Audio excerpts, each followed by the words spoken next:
counsel identify themselves, starting with the Commonwealth. Good morning, Your Honor. Laura McLaughlin for the Commonwealth. Good morning, Ms. McLaughlin. Adam Lally for the Commonwealth. Good Good morning. morning, Mr. Lally. Good morning, Your Honor. Hank Brennan for the Commonwealth. Good morning, Mr. Brennan. Good morning, Your Honor. Alan Jackson for Ms. Reed. Good morning, Mr. Jackson. Good morning, Your Honor. Elizabeth Little, also on behalf of Ms. Reed. Good morning, Ms. Little. Good morning, Your Honor. Robert Alessi on behalf of Ms. Reed. Mr. Alessi. Good morning, Your Honor. David Yannetti for Karen Reed. Good morning, Ms. Giannetti. Good morning, Ms. Reed. All right, so last week, upon hearing of a previously undisclosed relationship perhaps between defense counsel and the ARCA witnesses, I took a recess here. We suspended. I had heard about email communication, detailed communication, memorializing a conversation regarding an engagement letter and a promise of retainer on March 20th and 22nd of last year, roughly 2 months before the ARCA witnesses testified. There is another email that was 2 days before the trial and after the Voadier, 2 days before the trial with a list of cases. The Sunday before the witness testified, there's a proposed script of questions and answers and suggestions. And after the trial, there is an invoice or a bill, not just for reimbursement of travel and expenses, but for trial prep. Clearly, the ARCA witnesses were expecting to get paid. So the Commonwealth, I suspended for 3 reasons. The Commonwealth raised questions of candor with counsel in the court regarding the Rule 14 obligations. And frankly, I didn't think it was fair to have defense counsel stand up and have to answer to that without the opportunity to reflect, to talk to each other, to look at transcripts, to consult with people. And that it made sense to give you some time to do all of that, because what the Commonwealth does raise serious issues, not just the rights of counsel, but Ms. Reed's right to a fair trial and all that entails. So it made sense to me to suspend first and foremost for that reason, so counsel can be prepared to make any comments if you choose to. Second reason is what the Commonwealth told us is inconsistent with my memory. So I wanted to make sure that my memory was right. So in a way to do that, I went back and reviewed the transcripts again. I started with the June 10th transcript of the discussion with Ms. Giannetti, where I raised my skepticism about defense counsel in a murder case calling not 1, but potentially 3 witnesses that you never talked to. I looked back at the June 18th Voadier hearing, the June 24th trial testimony of the ARCA witnesses, and the June 25th closing arguments of counsel. So after reviewing that, and my memory was pretty good about that. But what concerned me most is the memory that I had of a discussion here at Sidebar on February 6th, so 3 weeks ago, not last June, outside the hearing of everybody in this courtroom. And at the time, I was operating under the assumption that counsel was unable to provide the Rule 14 discovery because of a federal protective order. And the discussion at Sidebar clearly revealed that, and counsel did nothing to disabuse me of that. So I asked the trial court to expedite a hearing, a transcript of that hearing. Mr. McDermott's going to mark it as evidence. And at that point, Mr. Jackson,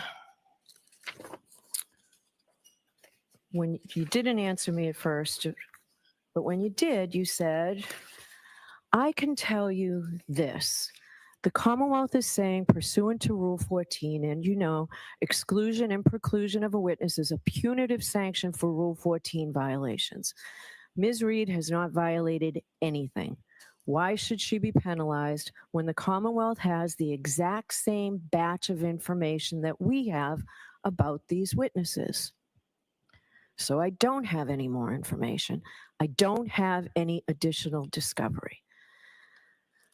I didn't hire them. I didn't ask them to engage in additional protocols. So I've got nothing else to give Mr. Brennan.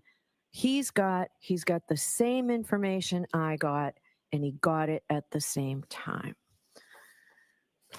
So that was concerning to me. Jim, do you have a copy of that there that you can? And I made sure, so the transcript is of the entire hearing because I don't want anyone to think anything's out of context. So we will mark that as an exhibit. And the third reason I paused is because, frankly, I needed time to reflect. I don't know what may flow from this. Obviously, I have to make findings, whatever they may be. But I wanted to explain why we recessed. I sent that one-page notification out last week about what we would be discussing. So I will hear from defense counsel if you want me to hear from you. If you don't want to say anything, that's fine too. But if you want to be heard, I will hear from defense counsel. Your Honor, thank you for the opportunity to be heard. I am going to be responding on behalf of defense counsel Okay. to all of your concerns. I have a notebook that I've given, albeit just now, to Mr. Brennan. It's got exhibits, but it's everything that everybody's already had. It's similar to what you're doing: transcripts, documents, probative issues.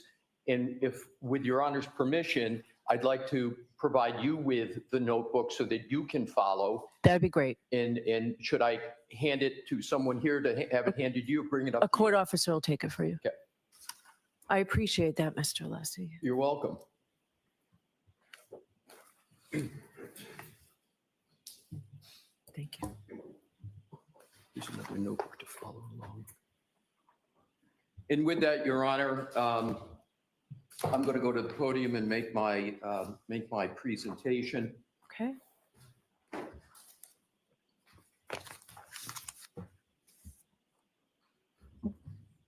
You know what? Actually, I'm going to take 5 minutes to just quickly go through this. That would be excellent. Thank you, Your Honor.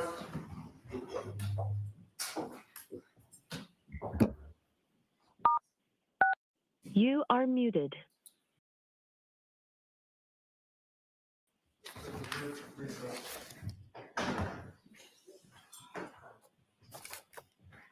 See if Kate is still here. Kate is still here.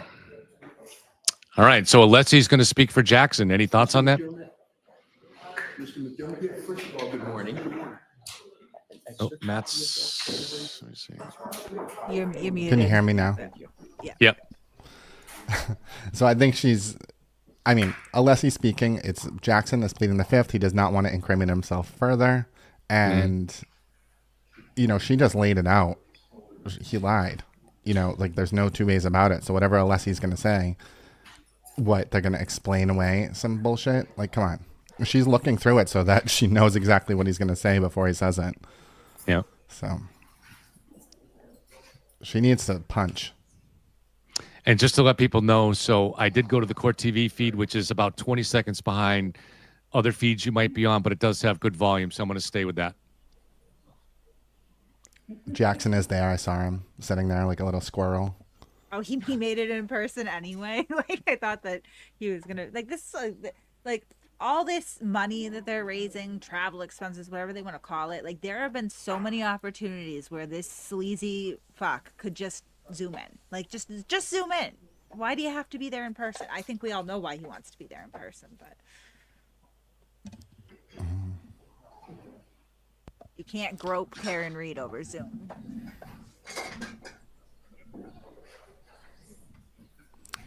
Yep, they're taking the fifth.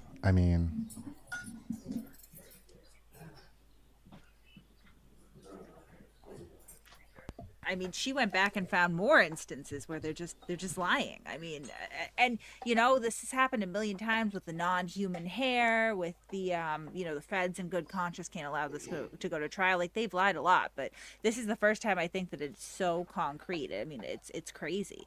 And the fact that this cult still trusts them is like mind-blowing to me. I know, and Judge Cannoni she was a defense attorney, so she is a defense-friendly judge.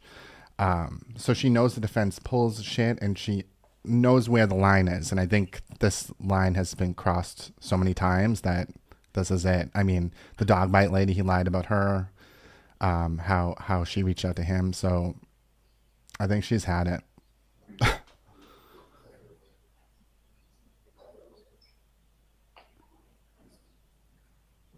I feel like everyone's afraid. All the attorneys are afraid to comment on what should or could happen because they would hate to be in the situation. Like, this is the situation that every attorney fears. Right. I think that. Note my objection puts it best, and I think it's the most fair that good attorneys are the ones that are most likely to have this happen to them, right? Because they push the envelope for their client. And like, I don't care for Jackson, but I have to concede he's an excellent attorney, right? Or was an excellent attorney. I don't know. I don't know how it's gonna go now, but I feel like you're on a boat. Oh, sorry. Sorry, I spilled a drink, so I had to step away and clean up. So glad you guys are here for these little moments. that's all right. I'm gonna mute and turn my camera on and off intermittently because it's just chaos in my living room right now. So is the judge more composed than she was at the end of the hearing? How does she look like now, her demeanor? What do you guys think? I think she's calm and collected. I mean, I'm wondering what she saw. Yeah, I didn't think she went like crazy last hearing either. You know, I don't think that she was overly emotional or anything like that. You could just tell she was shaken because of the gravity of the situation, and she wanted to pick her words wisely, which, you know, she's a good judge. Yeah. They're right out there. They're right out there. You are unmuted. No, the other side too.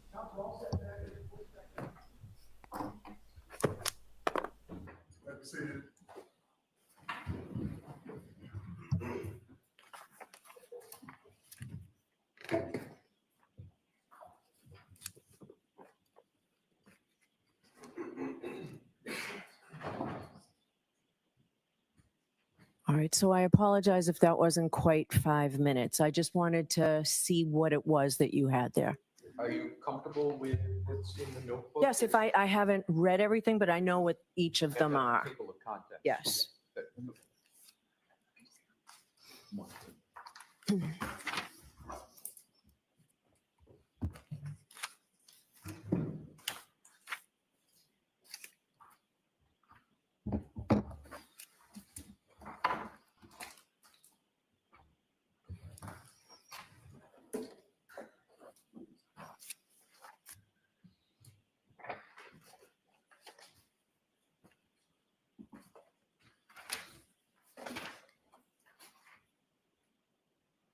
May I proceed, Your Honor? Sure. Thank you. May it please the court. I understand the moment. The moment has categories and components. And in my presentation today, Your Honor, I am going to go through those categories in this order. I am going to start with the notebook that I handed to Your Honor and to Mr. Brennan this morning. The notebook is purposefully in chronological order. The notebook is in chronological order because I believe the best explication of the facts and what those facts mean come from a proper chronological presentation of the facts. I also believe that the chronology is going to address many, if not all, of the concerns as I understand from Your Honor. Your Honor, of course, will be the ultimate arbiter if they successfully address those concerns. But my intention, Your Honor, is not to obfuscate, not to conflate issues. To the contrary, my intention is going to be to elucidate and to illuminate so that Your Honor can make the proper determination. That is my genuine goal for my presentation. As I go through, and I know I don't have to say this to Your Honor, you can feel free to interrupt, pressure test me on anything I'm going to say. I would welcome it, but I believe if I can get through the chronology, my hope is that the facts will speak for themselves. But that brings me to my second component of understanding the moment, which is going to be to also add to the fact is what happened at the last hearing, on February 18th. And I have the transcript for that, and I have that in the notebook, because I believe that is also critical to the proper elucidation of the facts. So that's the only thing I have not previously seen. The February 18th transcript. Yes. There are 9 pages that I'm going to go through, Your Honor. And because of the stakes here, I am going to go through it hopefully efficaciously and efficiently, but it's going to have to be methodically. All right, so are you were addressing this in chronological order as well, right? So if you can tell me those pages now, I'll likely recess because I do want to see them before you talk about them, Sure. but I'll hear you going up to that point. So what pages are those? And you're referring, Your Honor, to the February 18th transcript? Yes, Yes, your number. I will tell you exact 8. pages that I'm going to refer to. And Your Honor, get to this is tab 8, Right. the notebook. Mm-hmm. And specific pages that I'm going to reference start on page 53. Okay. And those are 9 pages that proceed all the way to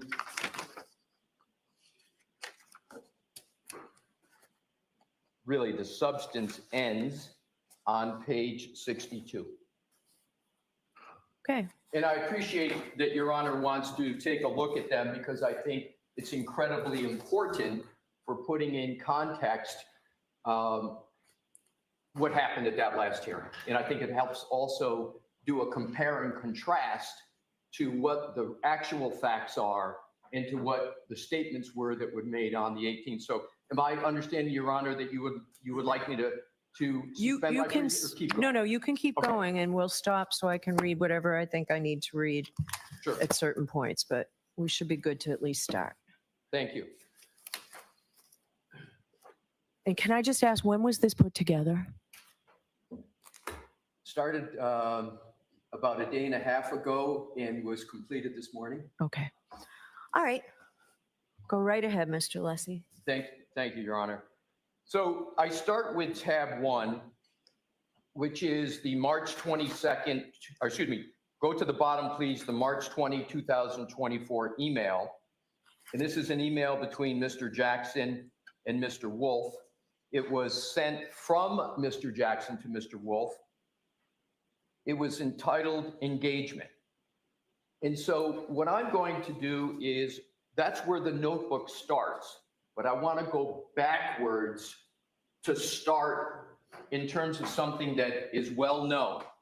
And that is the federal investigation and the products of that federal investigation produced the ARCA report. And that was in February of 2024. So what preceded this communication was a production of materials from the federal government, about 3,000 pages.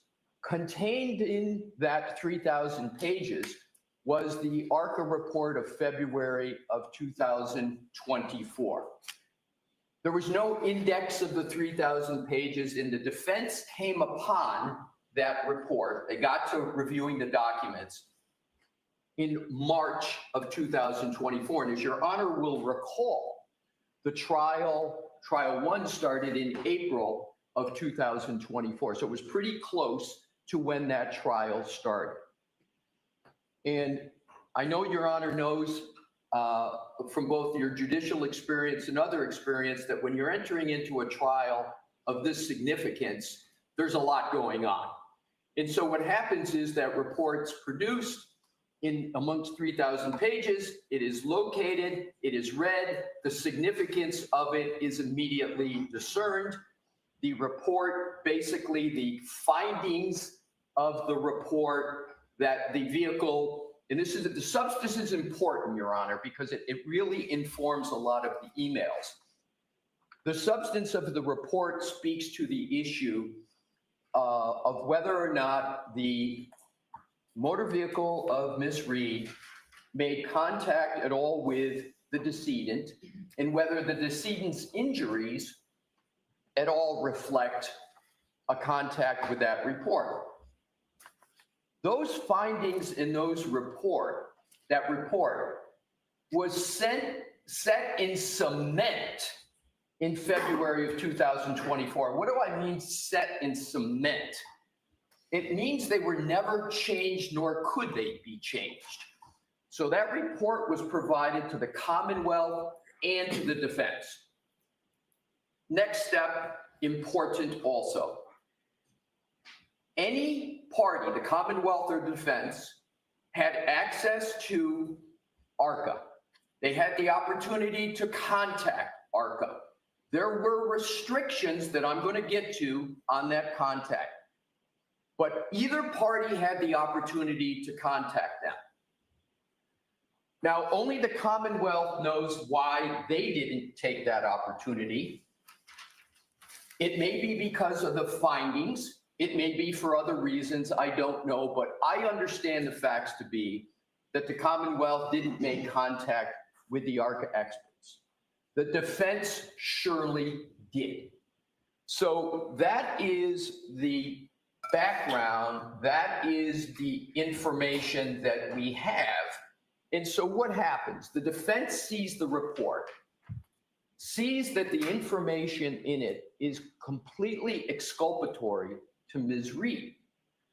Of course, any attorney, lest they want to risk malpractice, is going to make a communication with that expert, which was perfectly legal and perfectly contemplated by the rules of the road, if you will. Now, as Your Honor also knows, the rules of the road with regard to the ARCA expert were not set by this court. They were set by the U.S. Attorney's Office. And I'm importantly going to articulate with objective evidence what those rules of the road were. But the one key point is those rules were not set by this court. So the contact was made. This is one of the most unusual situations I've ever seen in my practice of law, meaning you have these experts, you have great exculpatory information, but there are significant constraints on how it is you can interact and utilize those experts in a complete unorthodox situation. Why do I emphasize that? I emphasize that because lawyers in trial practice are used to doing things a certain way. And when there are certain constraints that are imposed upon them, it becomes more sui generis, more ad hoc. And then there has to be sort of new ways of addressing the situation. That now brings me with that important background to tab 1. And to repeat, the communications start with a report from the ARCA experts and their findings and their conclusions that never changed. They never changed from the report they generated until the first communication in tab 1. It may seem self-evident, but given the moment, I'm not going to take anything as self-evident. The defense had zero input into the report and therefore had zero input into the findings. And in fairness to the Commonwealth, nor did the Commonwealth. So with that, we come to the emails on tab 1. March 20, Mr. Jackson to Mr. Wolf. Please note that there is no CC to Mr. Yannetti.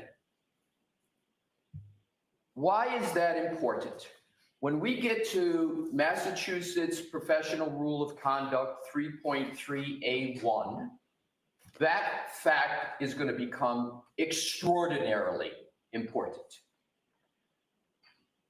So we have a communication, and it needs to be read in its entirety. Fortunately, it's short. Dear Dr. Wolf, thank you so much for taking the time to get on the phone with me this morning. Pursuant to our conversation, please feel free to forward an engagement letter to this email address. I will get that countersigned and returned to you forthwith, along with your retainer, as required. I have the good fortune of dealing with experts probably every week. And this is classic form parlance. If it's going to be required, you always hope for your client that they're not going to require a retainer. But the language is as required, as. Also, if you could attach a copy of your Dr. Rentschler's and Mr. Klein's CV, I would appreciate it. I look forward to speaking to you and your team soon as we iron out the logistics for your participation in the trial. At that particular point in time, there was no conclusion, no agreement, no knowledge that these folks would actually be testifying.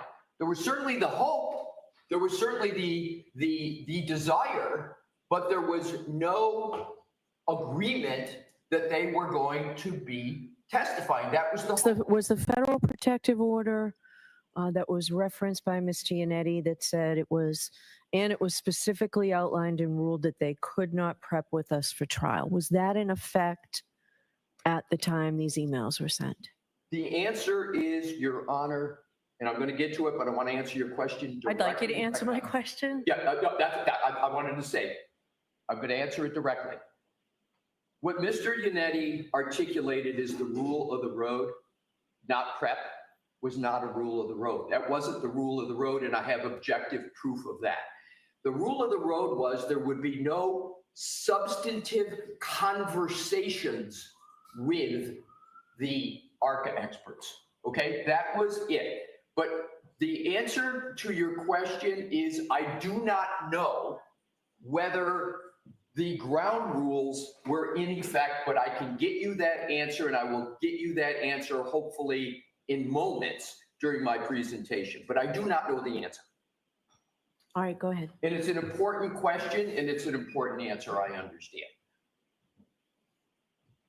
But I'm going to give you information that's going to indirectly answer that question, but I'm going to get you a direct answer as well.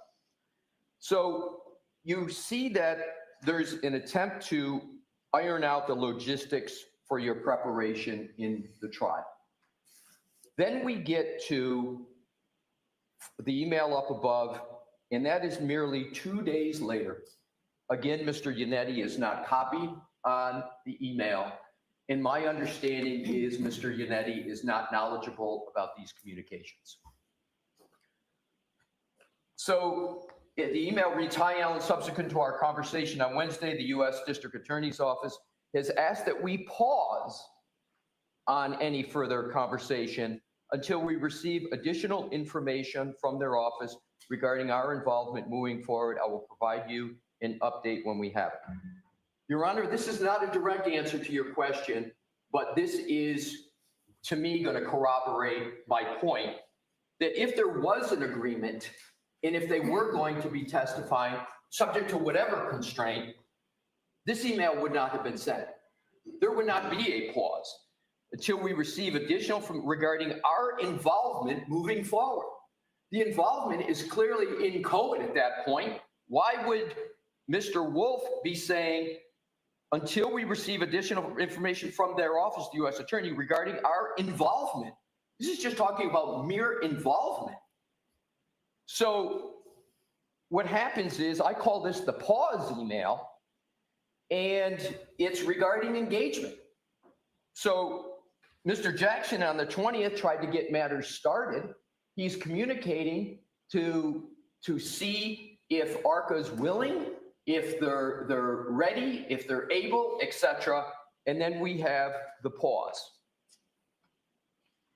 The next tab is tab 2, which is the very important June 10, 2024 transcript, excerpt of the transcript.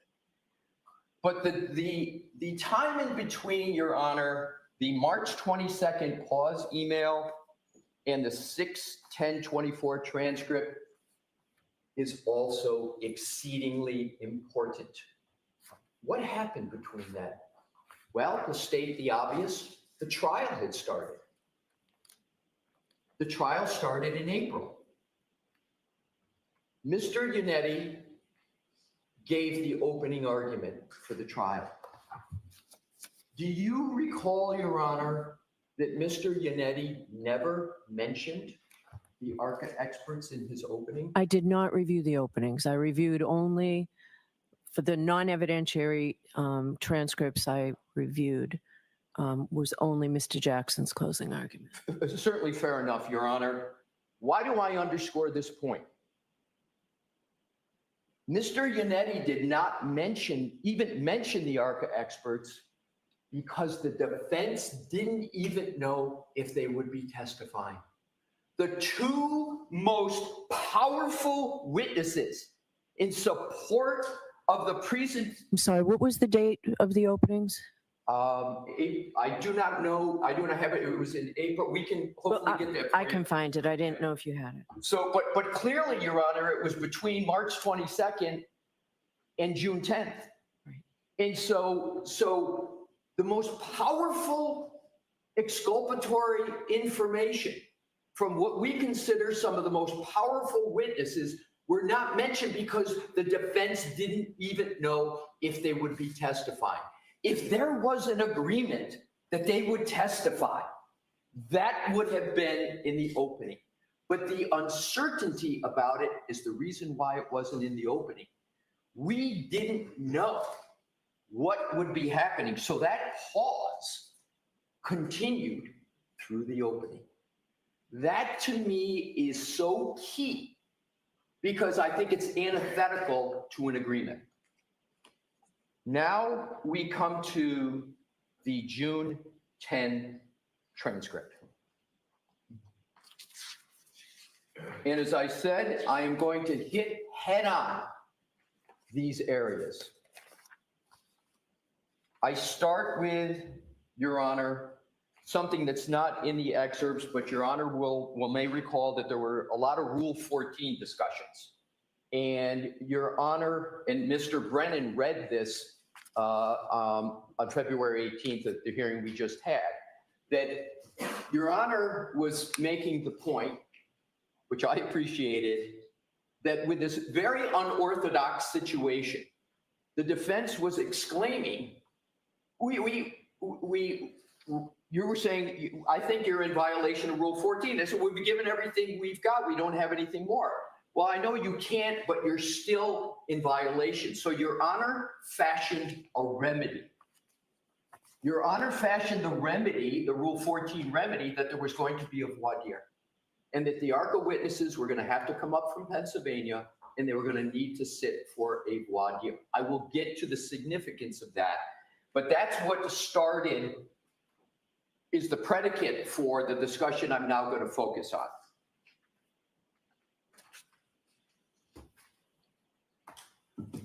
It starts on, this is tab 2, page 2812.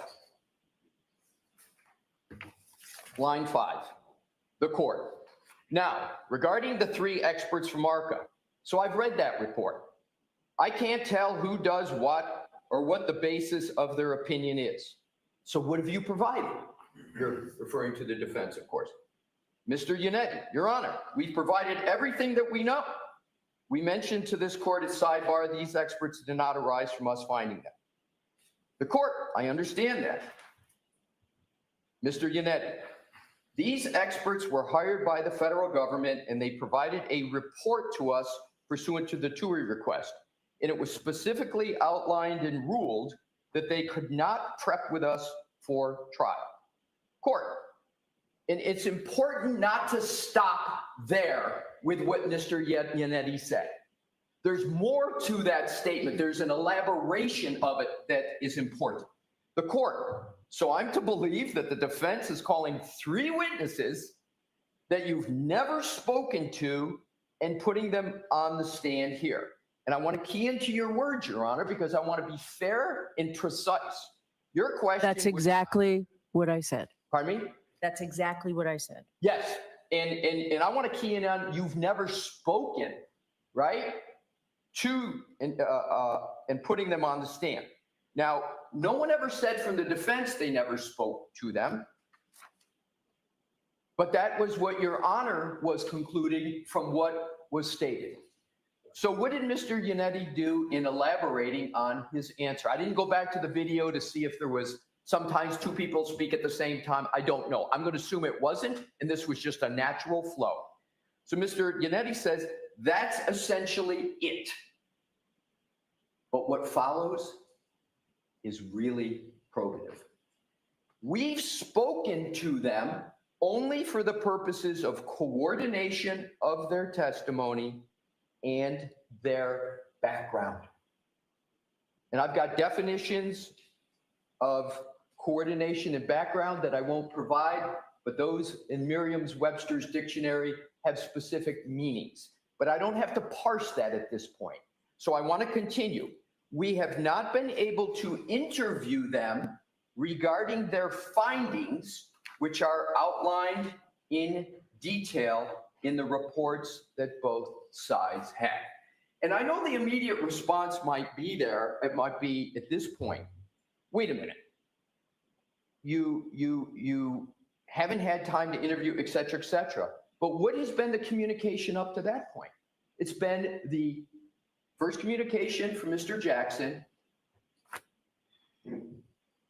mentioned in the March 20 email, and then the pause email. That statement of Mr. Yannetti, as best as I can gather, is 100% accurate.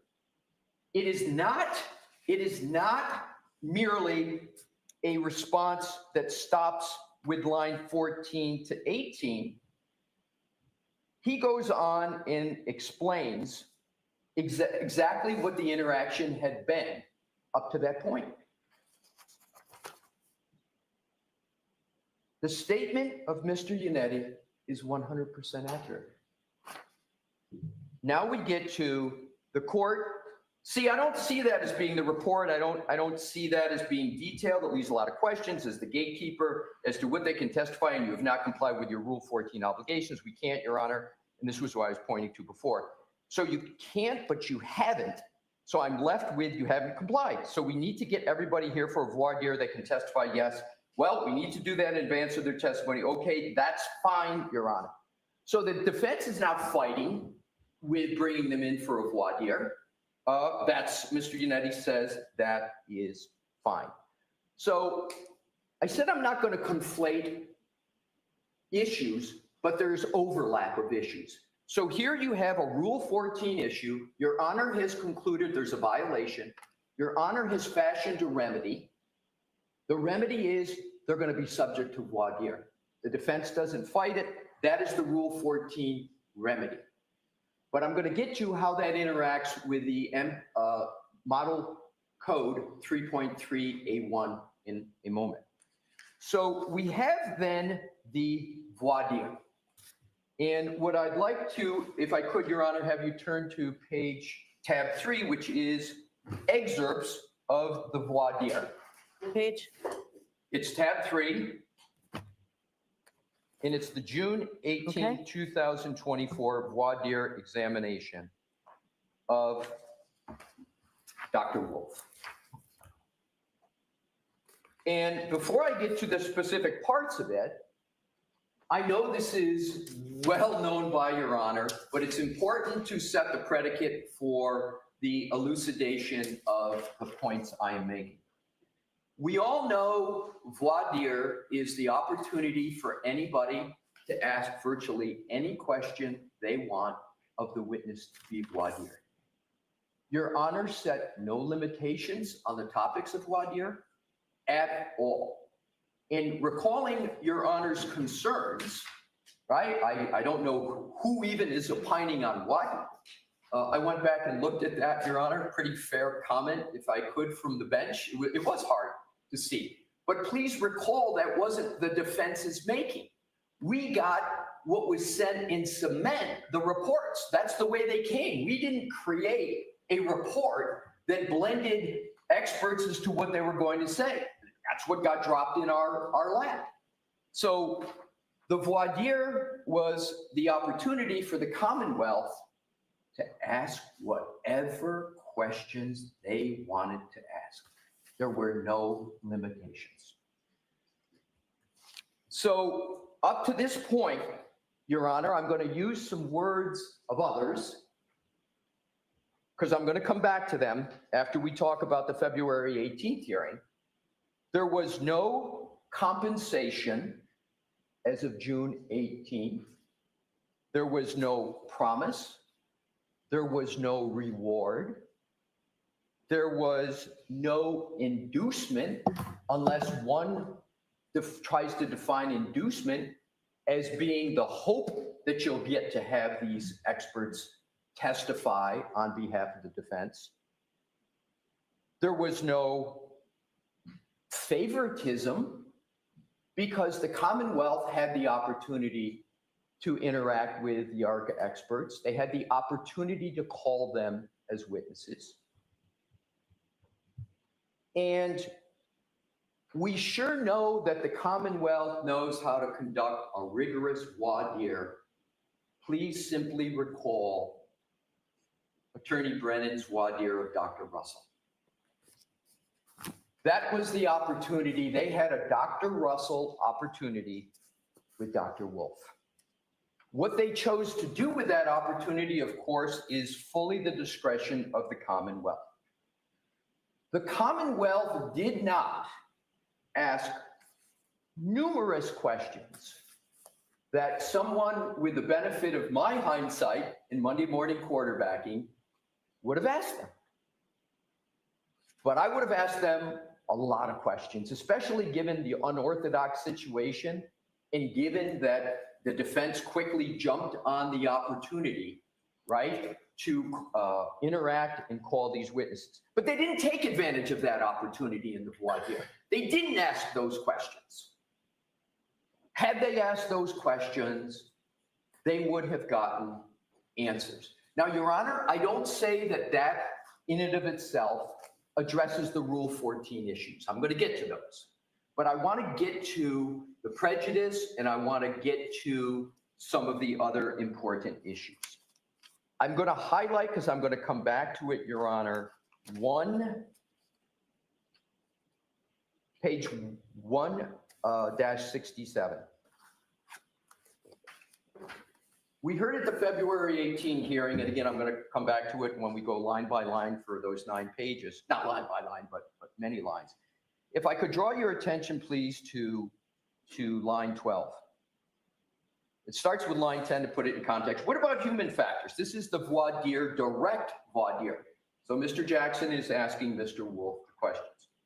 What about human factors? What does that discipline entail? What is human factors? Answer. Well, to give you an example of that, so I do a lot of nighttime visibility work. And then it goes on where, for instance, let's say a pedestrian is coming down to the roadway at night.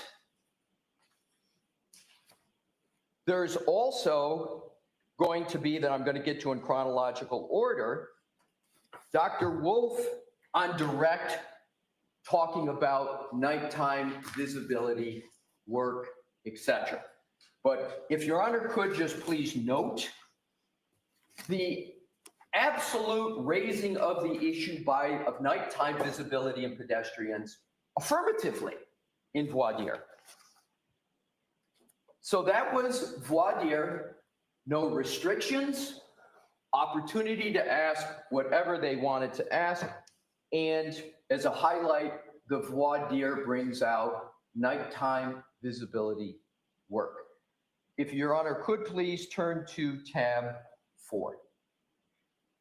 Tab 4 is the June 22nd, 2024 email, but it's important who it's from and who it's to and who's not on it.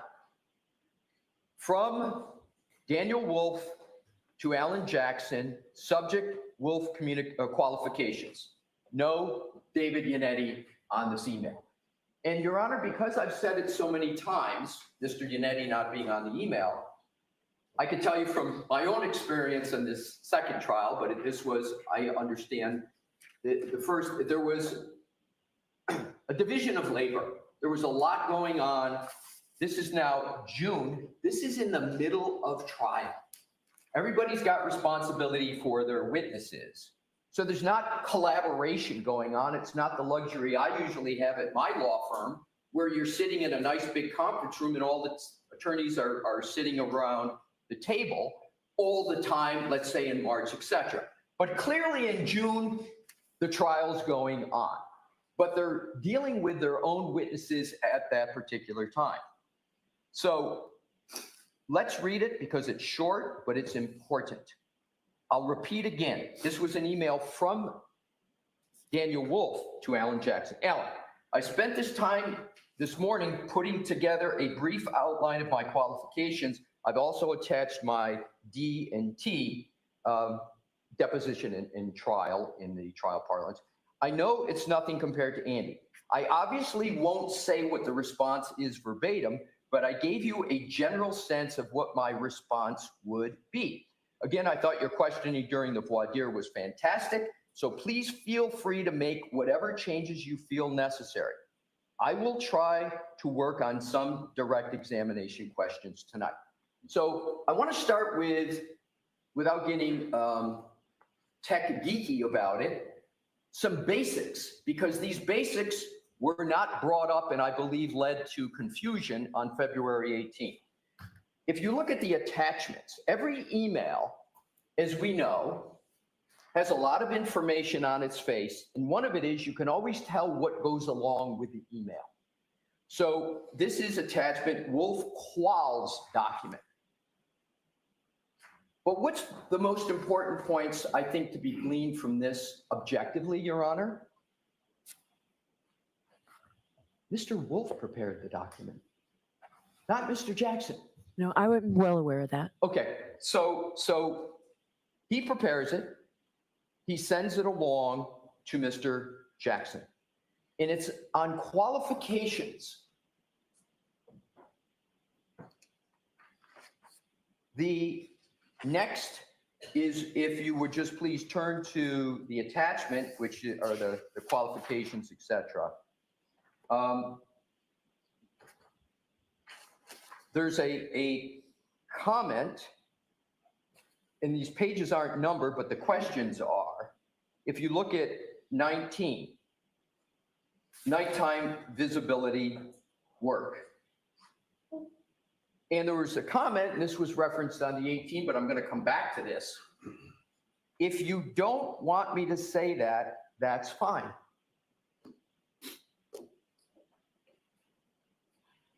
That very testimony in that very point was elicited by Mr. Jackson on the direct that we're going to get to.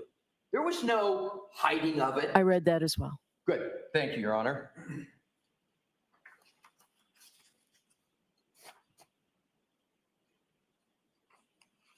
The next tab, and of course, it has the D&T of Dr. Wolf's experience in testifying in court, et cetera, et cetera. I will indicate, Your Honor, that the information in terms of quals, et cetera, all of that, to me, would be basic questioning in a Voadier. But those questions, to the best of my knowledge, were not an issue of concern for the Commonwealth with regard to Voadier. I mean, inquiry, but again, that's what Voadier provides the opportunity for. So next we have tab 5.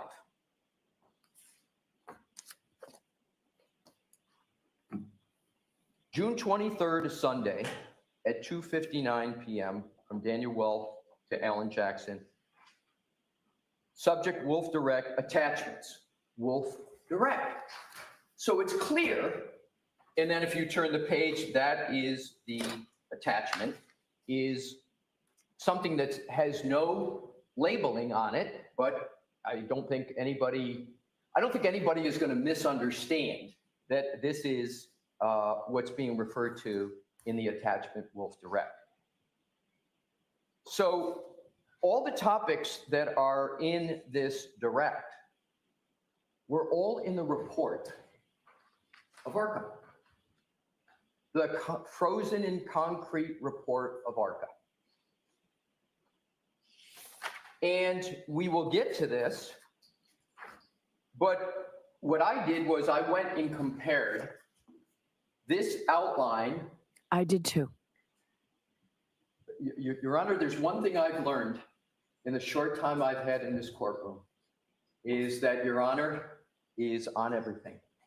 And the reason I am underscoring this is because it's going to come to an application of all the legal principles. So I very much and genuinely very much appreciate that Your Honor has, seems like with an exacting eye gone through and looked at all of this. So all of this is what's in the report that everybody already has. Why do I make that point? Because the rule 3.3A1, it has relevance, but it's got more relevance to the Rule 14, and we heard on the 18 a very long buildup in an emphasis on the Commonwealth not having access to information, being surprised, et cetera, et cetera. So the point here is, additionally, if you compare the direct examination that actually occurred with this outline, there's not a very close resemblance. The topics are covered. I make that point because of two things.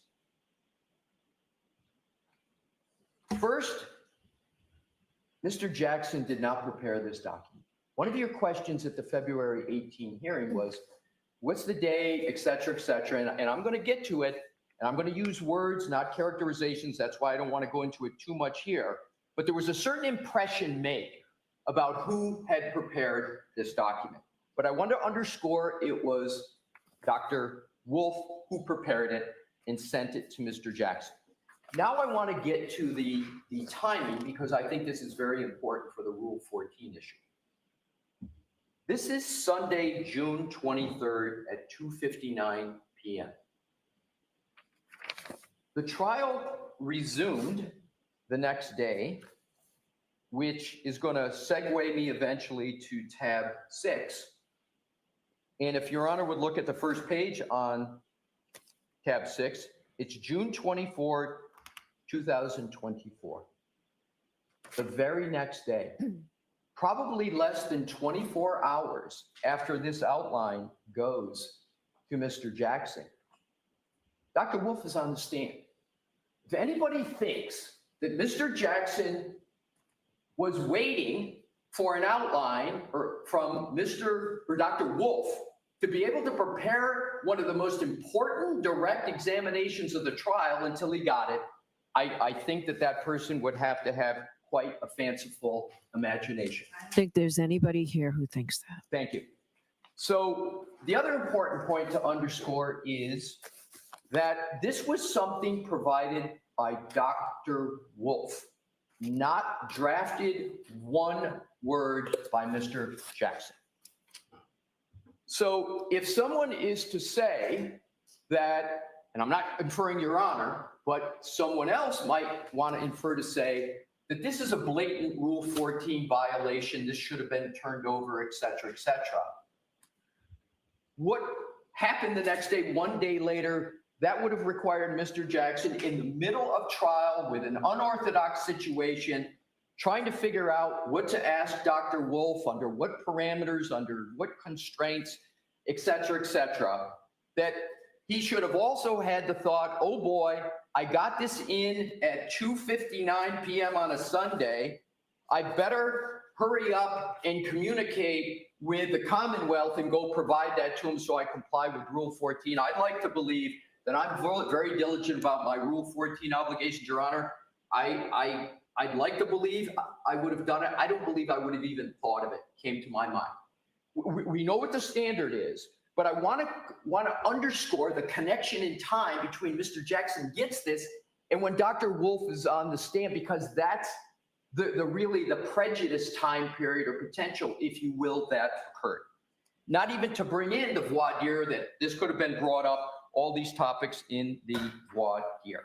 Not that Voadier satisfies all Rule 14 obligations, but the reason I brought up Your Honor's Rule 14 remedy was it was the remedy, I think perfectly tailored to the situation, to basically say, I don't, as the court, understand, these folks haven't gotten what the court found was their proper discovery.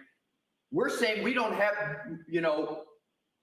the information to turn over in terms of it. We got the report, and all we had is emails in March, right? That are, in my view, non-substantive. They're communications. They're Rule 14 material, no doubt, Your Honor. But the question is, what's the prejudice from not getting those emails in light of the Voadier that Your Honor ordered?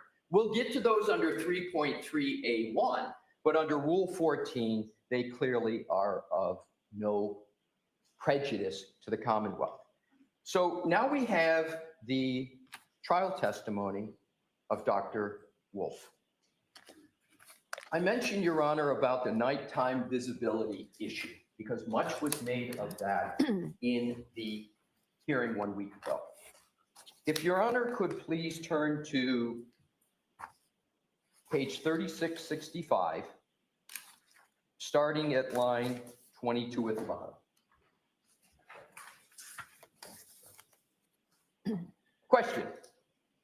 Mr. Jackson, this is direct. Mr. Jackson is eliciting this testimony. Remember the comment, I don't know if you want to bring this up? Mr. Jackson now is eliciting this topic. And how many of those 1,000, I know you don't have a number specifically, but how many of those 1,000 would you say involve pedestrians as well? Answer, several hundred. As I mentioned earlier, a great deal of my work is in the field of lighting and visibility. So there is a direct correlation between time of day and pedestrian incidents. Here's the key sentence. We see a rise in the evening and night hours just due to drivers having a difficult ability to try to perceive and recognize individuals. So I certainly see a lot of pedestrian collisions in my casework. Elicited, discussed. Now to some very important communications on direct. If I could ask Your Honor to turn to 3669, please. Line 9. This is again by Mr. Jackson. At the time you did your expert review, Dr. Wolf, and your consultation, you and I had never met. Answer, that's correct. 100% true. You did not know who I was. I did not. 100% correct. You had never met Ms. Little? No. That's correct. Mr. Yannetti? No. Fact. As a matter of fact, you had never heard of this case. That's correct. Page 3670. Line 10. Question. When did your analysis and conclusions, well, let me ask it this way. You finalized your report, you and your team, correct? Answer correct. Question. And that report is contained in a multi-page document that was submitted following your analysis and your opinions and conclusions, right? Answer correct. The defense didn't have anything to do with that. That's correct. True statement. You had never met us, didn't know who we were when we did this. Correct. Now, if you could continue on, Your Honor, to, I believe, if I could be so officious and say, this may be some of the most key aspects of the testimony for Your Honor's inquiry. 6, question. All right, it goes without saying, I'm going to ask it anyway. You haven't been paid by the defense. Answer, you have not paid us anything. No. 100% correct. And you don't work for us. That's correct. There was no engagement. There was no engagement letter signed. There was no retainer. Those discussions that were started on March 20th were paused with a March 22nd email, and they never were re-engaged. They were never re-engaged. They got to eventually get them on the stand, but there was no retainer. There was no terms of the engagement, to the best of my knowledge and my review of all these facts and discussions with counsel. So then the next, that's correct, question. As a matter of fact, I've never asked you specific questions about your testing before today. That's correct. Mr. Wolf sent in questions that he proposed Mr. Jackson asked, but that's why I underscored so many times the fact it came from Dr. Wolf to Mr. Jackson. It's not Mr. Jackson asking questions in that document. It's Dr. Wolf sending them in. And Your Honor, I'm going to speculate if I could, and I'm not going to do this often in my presentation, but I do know a fact, and I do know, and a fact I know secondhand. If we put ourselves in Dr. Wolf's position, we think it's odd for attorneys. Imagine him. He's about to sit on the stand in one of the most visible cases in the country. He is an experienced expert. He's used to interacting with attorneys. He is not having the level of interaction and preparation anywhere near what he's used to having. But he's got to go on the stand with his professional reputation, and he's nervous. He's nervous. So my speculation, he sends in the direct to try to get some degree of comfort. So with all due respect, please don't speculate. Let's move on to the merits, okay? I will not. You can use this maybe at argument at some point, but let's just focus on what we have. I will do that, Your Honor. And If you know for certain that's the case, that's fine. I will tell you, and first of all, I appreciate what you said, and I won't speculate anymore. I said I was going to make an exception for this, but here's the fact that I do. No more, because you said you might do it more than once. So no more speculating. But if you know for a fact that that's true, I'll hear it. Your Honor, first of all, completely understood, no more speculation. There will be no more speculation until we get to February 18th, what I think is really important. Okay. Because the Commonwealth on the 18th speculated a lot. And I think the only way to fairly... So let's go back to this, okay? You'll get to February 18th. Do you know for certain that that's what Dr. Wolf was thinking? I will tell you the basis of it, in fact. I've spoken with Mr. Jackson, and Mr. Jackson said that Dr. Wolf was anxious about the fact that he had to get on the stand without having the typical level of preparation and knowing. That is Mr. Jackson's sense of Dr. Wolf's situation at the time the direct was sent. So can I say for certain? No. Can even Mr. Jackson say for certain? No. That's the sense, though, that was extant at that particular time. Okay. So we then go down to the next question. But I want to come back to that question on 12. As a matter of fact, I've never asked you specific questions you're testing before. That is correct. That's an accurate statement, Your Honor. That's an accurate statement. 15, your work product, the report that you provided was provided both to the defense as well as the Commonwealth. Is that right? That's my understanding. Yes. And you were equally available to both sides in terms of them reaching out, correct? Yes. And I called you ultimately after receiving your report and asked if you join us and testify, correct? That's correct. Why do I point that out? Because it's not only my sense when I said earlier that and I don't think this is disputed, the Commonwealth had equal opportunity to contact ARCA. That was Dr. Wolf's sense as well. So that is the direct testimony of Dr. Wolf And I want to just speak to the findings because on page 3676 to 3677, because the findings never changed one iota from the report ARCA issued in February to Dr. Wolf's testimony. There's been a lot of talk about potential cause and effect of the interaction Mr. Jackson had with Dr. Wolf before he testified. And the key emphasis, and I think should be the key concern of everyone, certainly was the concern of the U.S. Attorney's Office in the federal investigation. They didn't want those findings altered in any way. And the U.S. Attorney's Office basically said, we don't want any more additional testing. We don't want anything. You're going to get these findings and you're going to deal with the findings that they have. So what were those findings? Bottom of 3676, line 25, did you perform an accident reconstruction?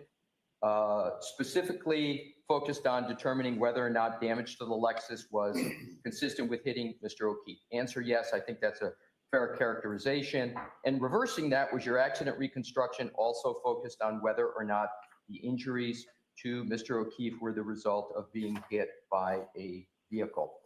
So it's important to know, in terms of, you know, whatever the interactions were and whatever the effect of the interactions were, is that the findings always stayed the same. And what was elucidated at trial, what was presented to your court, was not anything whatsoever different from what was established in cement in that report in February of 2024.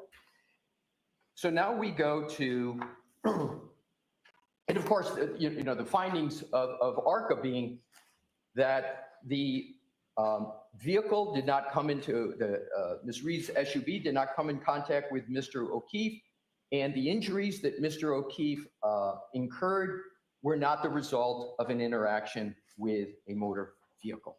So now we go, Your Honor, to the tab 7, which is the invoice. I am going to be very precise and point out some items, hopefully for an efficacious purpose. It says at the top, ARCA invoice date, July 12, 2024. Of course, by then the trial is over. Your Honor correctly noted in your preparatory statements about these line items that are in it. We don't run from one word or line in this invoice.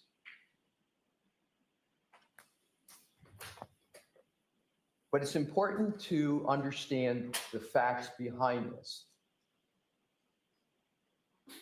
The last discussion that any member of the defense team recalls having about any compensation at all was back in March, and it wasn't even any discussion about particulars, etc. It was just the defense feeling that they were going to be calling these witnesses.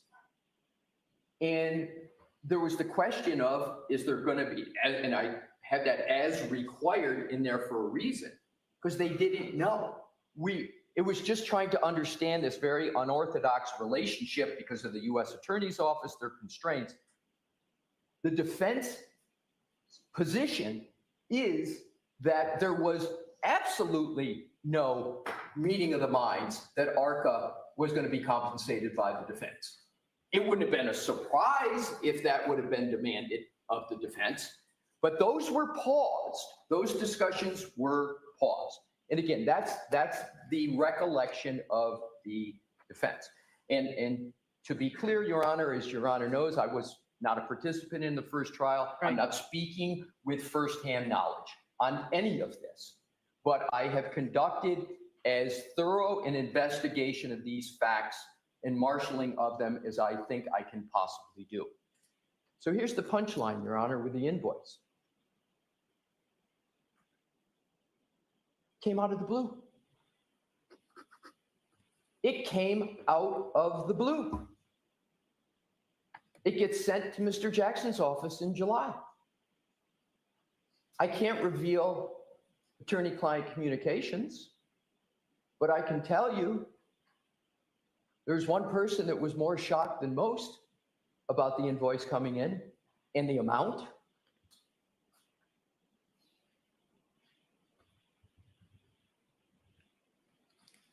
So what happened? And this is, Your Honor, objective. These are recollections, information. The defense team called Mr. Adam Deitch at the U.S. Attorney's Office. What is this? Can we pay it? We supposed to pay it? I encourage Your Honor to communicate with the U.S. Attorney's Office about, did this conversation really occur? What was the substance of the conversation? Because as I understand it, one of the questions of Mr. Deitch was, can we pay this? Are we going to be in violation of some expectation of yours? We want to do this the right thing. Mr. Deitch said, yes, you can pay. Why would the call go into Mr. Deitch if there was a prior agreement that they would be paid for anything? There would be no reason for the call.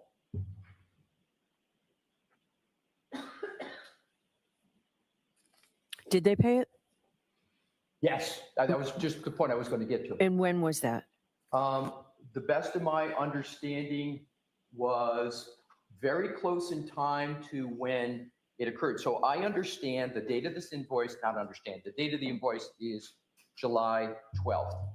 And I think I can get you the exact dates here. Mr. Jackson's firm, not Mr. Jackson, but a staff member, and I want to be careful of attorney-client communication, so I'm not going to talk about the substance, but communicated to Ms. Reed that this invoice had come in. And I believe that communication was toward the end of July, maybe I'm going to roughly estimate the 24th. And then there was a communication, of course, with Mr. Deitch.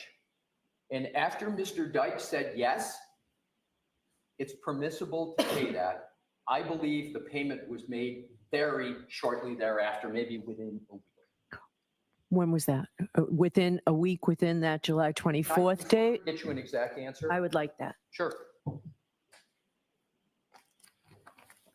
I'm going to attempt to get an exact. If I can't, I think I can get a good approximation.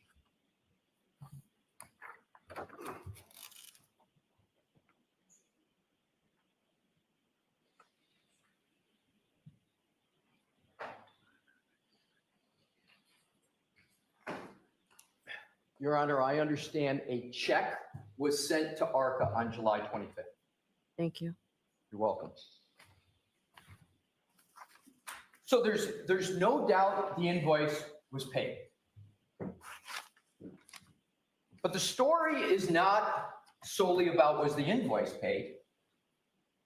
The important part of the story, about the facts, is it came out of the blue.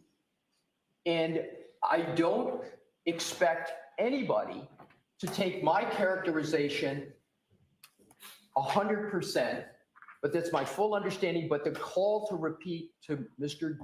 Deitch is, to me, the corroboration of that very point. And it's an important one. It's an important question, and it's important, very important question.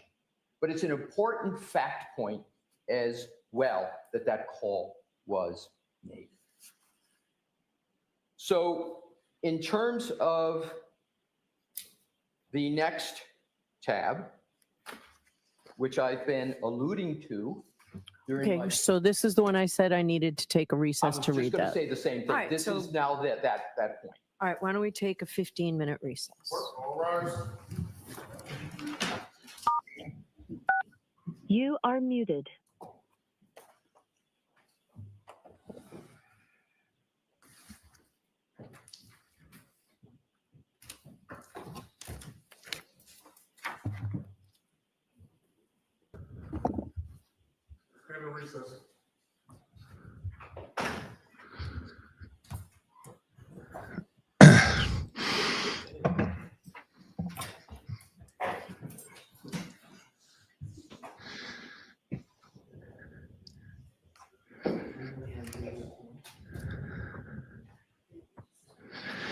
So all of that was I won't even say a master class, but a major attempt at deflection.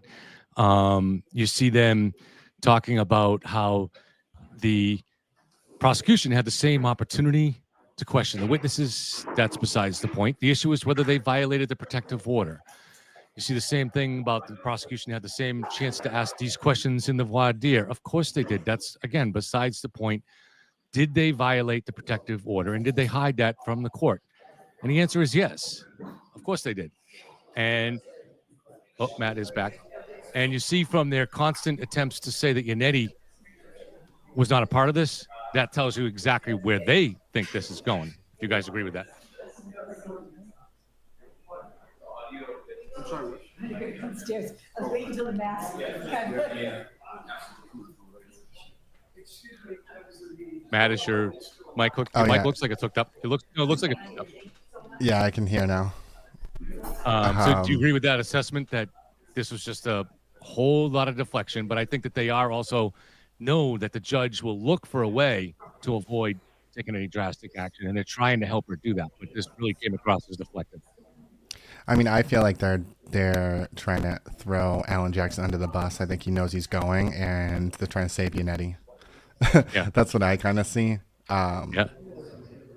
Because, I mean, come on. Like, they're saying they never spoke. Like, he said that on the stand under oath, and, like, they weren't talking. Like, give me a break. Right. And then That's, the payment, they don't know where the bill came from. Like, come on. Yeah, right. And there was no discussion of a bill, but then somebody sends you suddenly a $24,000 bill for travel. Like, give me a break. Yeah, that's so strange. Because it's almost like the feds must have told Arca to bill the defense. Like, because why else would they think that they were the ones? And, like, he testified on the stand, like, oh, we're not employed by you. But apparently he did think that they were employed by him because he sent them a bill. So Dr. Wolf is the one that's really lying on here.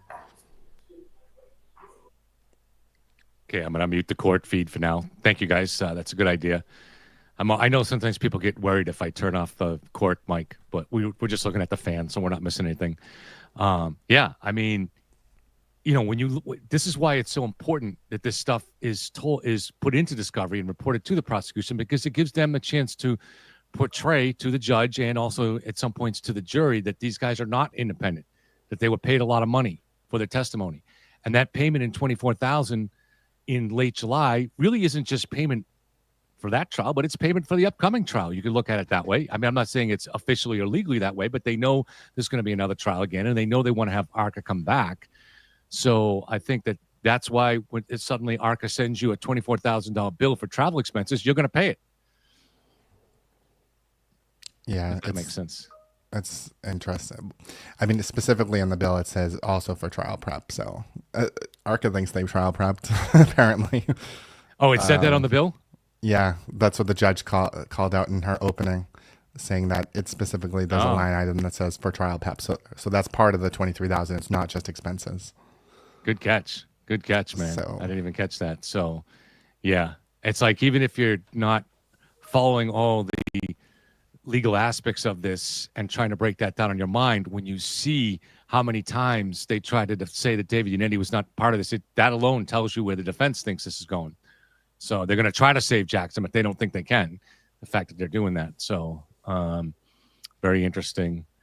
Did you catch anything else? I don't know if Kate's going to. Oh, Kate's just here, but with her mic's not. All right. Did you catch anything else, Matt? I mean, I just thought that he was like,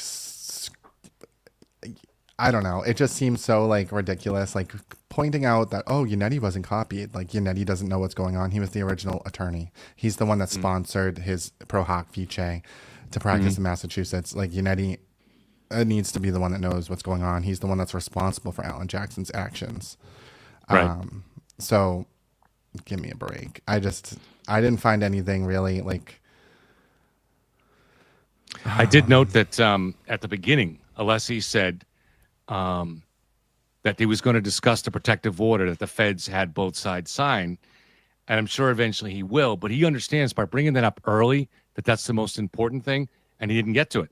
So he'll presumably get to it at some point, but, you know, I think he would have got to that early on if he had the goods on that, but he knows he has to deflect and distract in order to get around it, because at the end of the day, they violated the protective order, and that's going to be pretty clear here. So, you know, let's see. Let me get some quotes I wrote down. Let's see.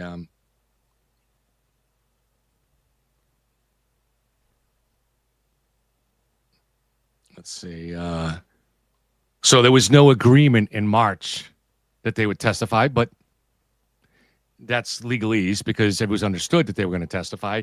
And the thing was, is as they were going on, even in the early communications at some point in May, or he mentioned Uniti's opening statements, how he didn't mention ARCA, but that's meaningless because at that point, ARCA was not approved as a witness yet. So there had to be a Voadier for that. So Jackson was not, Uniti was not going to mention that when it wasn't officially approved. I don't even think it's legally allowed for him to mention that. So that was a just misdirection there completely.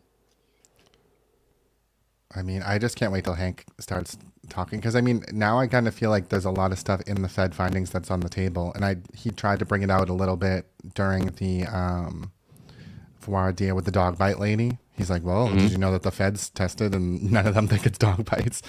So I think most of what's in the Fed documents is corroborating the investigation. Obviously, they didn't press charges. And the one thing is these opinions that were created off of partial information. And like Karen says, garbage in, garbage out. You can't trust an opinion if you don't have all the information, right? Right. So it's such a joke. To me, like one of the hardest parts about this, but because it's very difficult to prove conversations that are done over the phone, communications like that, and it's pretty much impossible to prove any communication of any kind with the feds because they don't authorize it. But there is a lot of smoke here to me. I'll call it circumstantial evidence that there must have been a lot of improper communication going on between ARCA and the U.S. Attorney's Office and the defense all along. That's my opinion. I can't prove that, but the smoke that I'm referring to is just this weird kind of thing where the defense is reaching out to ARCA so early, and so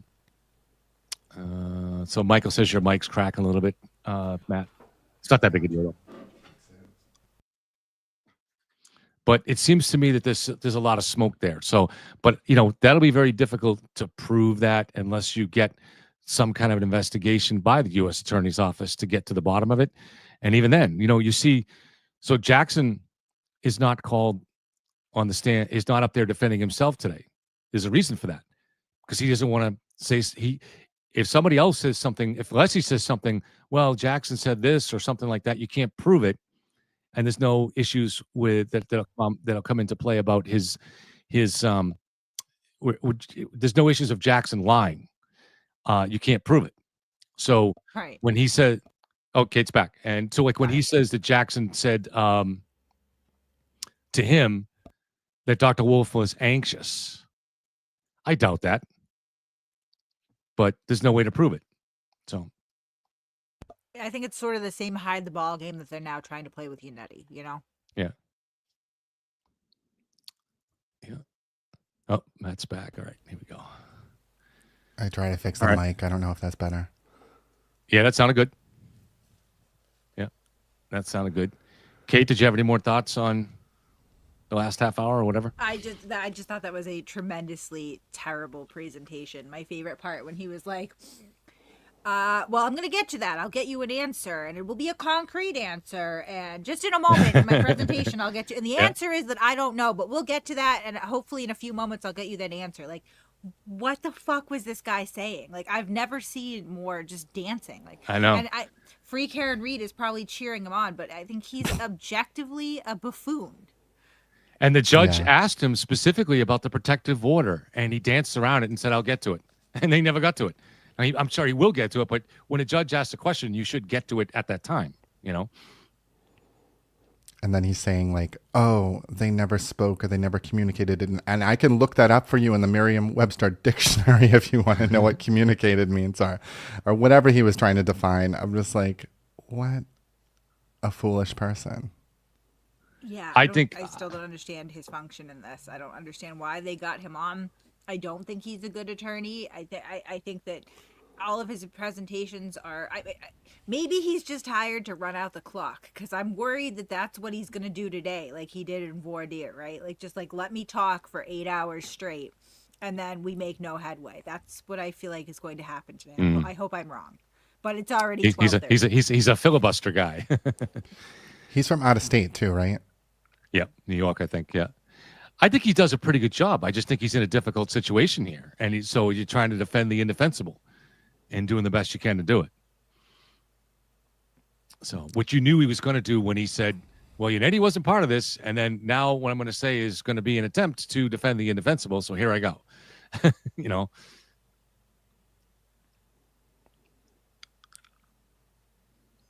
Yeah, I'm sick of this guy. He's just like so awful to listen to. Even when he starts to make his point, when he starts screaming, like he starts getting really shrill, it's not even like a good point. Like it's not something you should be emphasizing. So it's like, oh, stop. And just so do you guys yelling doesn't necessarily always convey like passion. Like Alan Jackson, I think, is good at that, right? He controls the register and volume of his voice to like emphasize a point. It's very theatric and it's apropos. Like this guy, he just gets louder. You know what I mean? He's just like he's just yelling. There's no real like it's just not the same. I really don't care for Alessi at all. I think that he's a buffoon. So what do you guys think about that? That bill came out of the blue, I tell you. Would you guys? Did you buy into that? No, I don't. A $24,000 travel bill came out of the blue, and we called the U.S. attorneys to see if we could pay it. Then we paid it within days.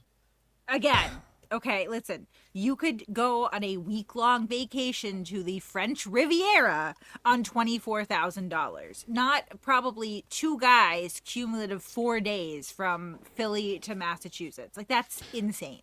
Well, the judge did say there was a line for trial prep on that bill. So, holy shit! See, I must have missed that in the droning of Alessi, but yeah, exactly. Like, I mean, what a terrible lie! And I was mad last night. I was kind of yelling about it with Nick Rocco and all these people. Karen Reed tells them what to lie about, and they just do it. And they're stupid lies. I mean, like, I would never put my name on some of these lies. It'd be so funny. Like if somebody said to me, hey, Kev, go take a weekend somewhere in this country and you need to spend $24,000. I would have a hard time figuring out how to do it.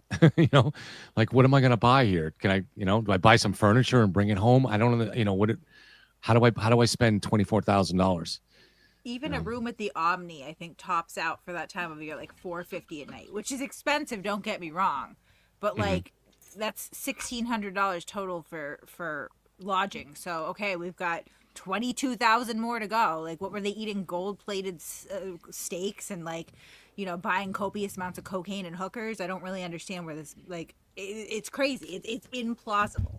Like, and obviously there being a line on the bill for trial prep kind of kills that thing altogether. But again, like Alessi's still like stuck to that lie. Like, what's wrong with these people? That's like a Charlie Sheen bill. Maybe Dr. Wolf's wife, who famously is part of the Free Karen Reed Facebook group, needs to look into what actually was spent and what went on that weekend. What was in the Facebook group? That's the latest chatter. Is apparently people were bothering Arca, so they took down their. I know, Jake, come here. They took down their Facebook page, and they, she left the group. Hold on.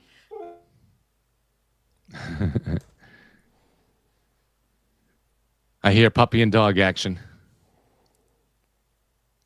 No, he's still just kind of stressed about the new editions. So sometimes he'll just look at me and do this. I don't know. I'll be right back. I mean, I think the line on the bill that says trial prep is just so damning.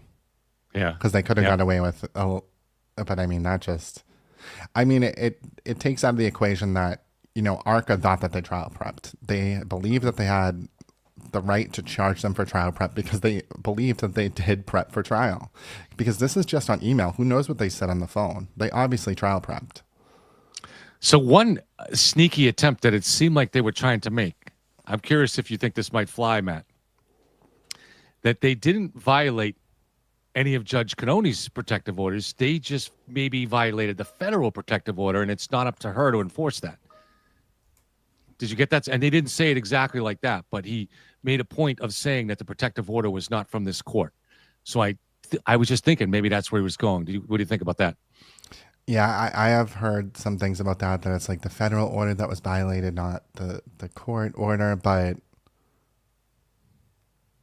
I think that it's still a discovery violation, even if it wasn't her order. Yeah. You know, they still prepped with the witness and said that they never spoke to them and presented them that way. So I feel like it's still the discovery violation. Yeah, it's definitely a discovery violation. And I don't know. We need to see what a lawyer says, but was that federal protective order something that the state was obliged to also enforce as far as this? It didn't seem like Judge Cannoni thought so back in April when she said, I didn't sign this, and she was inclined to release the material. Mm-hmm. So I don't know. So that would be kind of interesting to see. But yeah, we'll see what the judge says. I think she might have some questions about that. She's clearly, this is not going to be just Alice versus Brennan today. The judge is going to be very involved with some questions, I think, later on. How many more things is he going to have to go through? So she has to read whatever this is. Yeah. Come back. Yeah. And then there's and she asked, when did you do this? Because she's like thinking, why didn't you give me this Friday so I could read it over the weekend? And he said, I've only been working on it the last day and a half and fixed it this morning. There was just another example of I call bullshit. No way. There's no way. They just didn't want her preparing, Yeah, I mean, all this information is there, so I just don't know what they think. Oh, stop it, Rainey. Give me a break. It made a joke about a ridiculous bill. So, Rainey is a guy from Florida. Talked to him once on the phone. Smart enough guy. He's mostly free Karen Reed. He disappeared after last Tuesday. He said nothing about any of this has bothered him. He previously equated ARCA with science. None of what he learned last Tuesday affected his decision. But now he's upset that I made a joke about the $24,000 bill. What could they have spent on that? And that's all that's happened in the last week. That's what's got his attention, that I said that. Come on, Rainey. You can do better than that. I mean, they're looking for anything. They're looking at Paul O'Keefe's private messages, anything to deflect from the truth at this point. Yeah, it's what it is. It's like when you're a kid in the schoolyard and you get into an argument and you start to win, and the other guy says, oh, yeah, well, your mama wears army boots. That was like a thing in the 80s. You wouldn't know about it. But you say some stupid insult. That's because you just lost the argument. And that's they've been in this situation before, but that's where free Karen Reed is right now. That's all they got. That's all they've ever been. Ad hom attacks mean that you've lost the argument. And that's all it is. I cannot speak on this case without being told what a piece of shit I am. And I won't even confirm or deny that. I guess it's subjective, but it doesn't change anything that's going on with this case at all. It doesn't change the fact that my track record consistently from the very beginning is almost 100%. I'm almost always correct in what I say. And every single time that I come out with a new, I guess, scoop or whatever you want to call it, she's lying, that's crazy. And then what do you know? A few months later, it gets confirmed. So, but that's all they have. It's literally all they have. I don't really necessarily think that the quality of somebody's character can change the facts, but they're hoping that it will. So. Yeah, they are. I mean, I don't know what's wrong with these people. And they're all mostly older, right? Like they're in their 50s.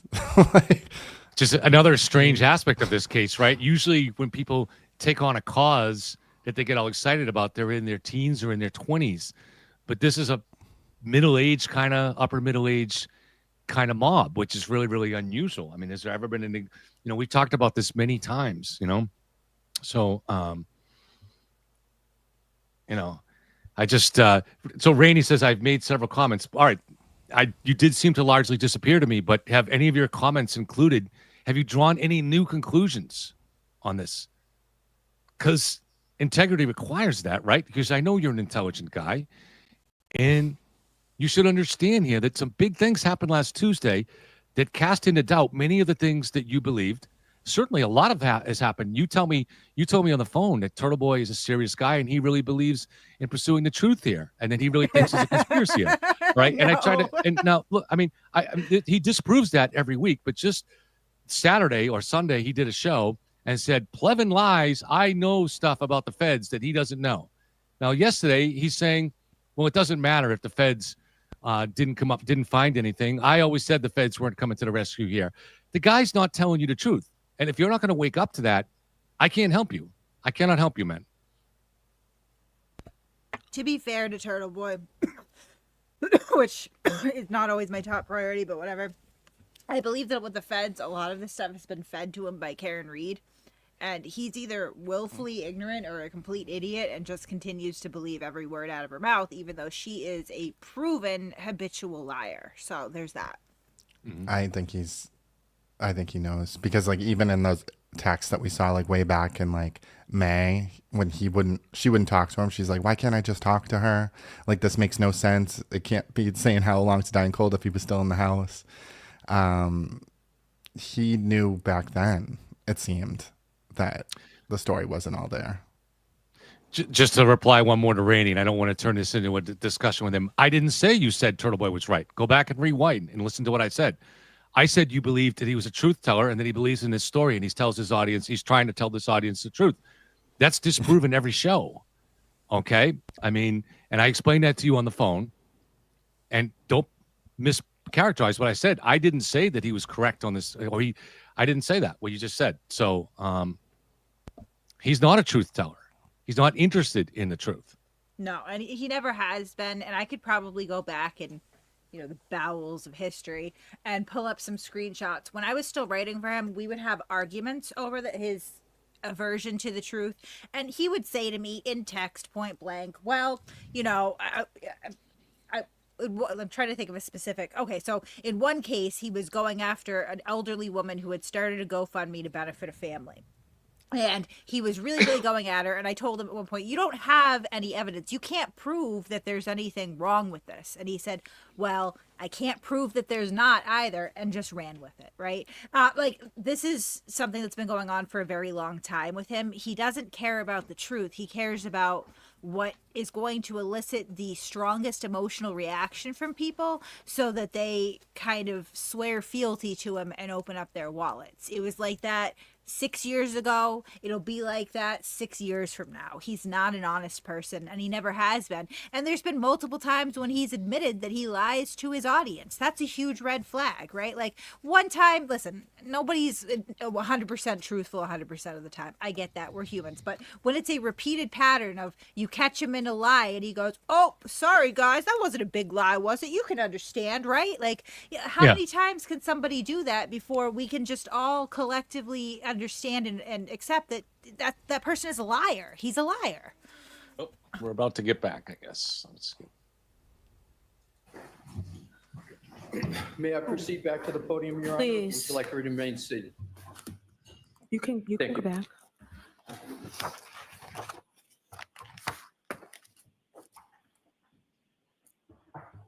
May I continue, Your Honor? Please. Thank you.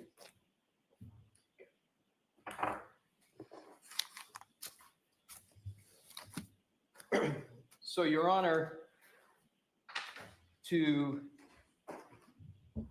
blend and quickly summarize what we've gone through, I'm using the table of contents of the notebook. We've spoken about the March 20 and March 22nd email from Mr. Wolf to Mr. Jackson. We talked about June 10th and statements of counsel. We talked about comments of Your Honor. June 18th, we've talked about briefly the Voadier of Dr. Wolf and the opportunities the parties had there. We talked about the June 22nd and June 23rd's emails from Dr. Wolf to Mr. Jackson, in the proximity of those emails to the restart of the trial on the 24th. The 24th is the trial transcript of Dr. Wolf. July 12th, the date of the invoice. As Your Honor well knows, we got you when that invoice was paid. And now with all of that, what I am going to do, Your Honor, hopefully productively, with no speculation. Okay, so you don't have to tell me what you're going to do. Just go ahead and do it. So I will just go ahead and do it, Your Honor. Now to the transcript. And as I go through, I start on page 53. Okay. Line 19. And this is Attorney Brennan. Your Honor, my purpose is not to deprive the defense of an expert. I'm going to stop there. That statement is I will carry forward about the Commonwealth's statement that they're not seeking to deprive the defendant of ARCA as a witness was made 5 times. I counted them, and we'll go through each one and number them. Or deprive the defense of an ARCA expert in this case. Very important, because from my perspective, what was put in the firing line on February 18th was the ARCA experts, albeit indirectly. So now we go to page 54. And this is going to be, in some points, a line by line, because the words matter. Line 5, and this is again is Attorney Brennan. Mm-hmm. Well, what the government worries about is that there is other things that are relevant, like compensation, promise, reward, inducement, whether there's collaboration between one side and the other, and that expert witness that they don't know about and can't ask about. I'm going to stop there. That they don't know about? Really? Don't know about the ARCA experts? February 12th report? A Voadier? Knowing the purpose of the Voadier was we wanted to have these witnesses testify. And then the next statement, and can't ask about? Really? Can't ask about? Voadier, the opportunity. Next statement, that there's some bias or favoritism that the expert might have towards one side for whatever reason. I don't know what's meant by favoritism, but having worked with experts almost every week, you call an expert to testify. I don't know if I would call it bias, but I don't think it's a stretch to say that if an expert's going to come in and give opinions helpful to your client, that that expert is biased. But this expert was not engendered by the defense. It was engendered by the U.S. Attorney's Office and their federal investigation. Next, on line 12. So that if that information is not disclosed, really?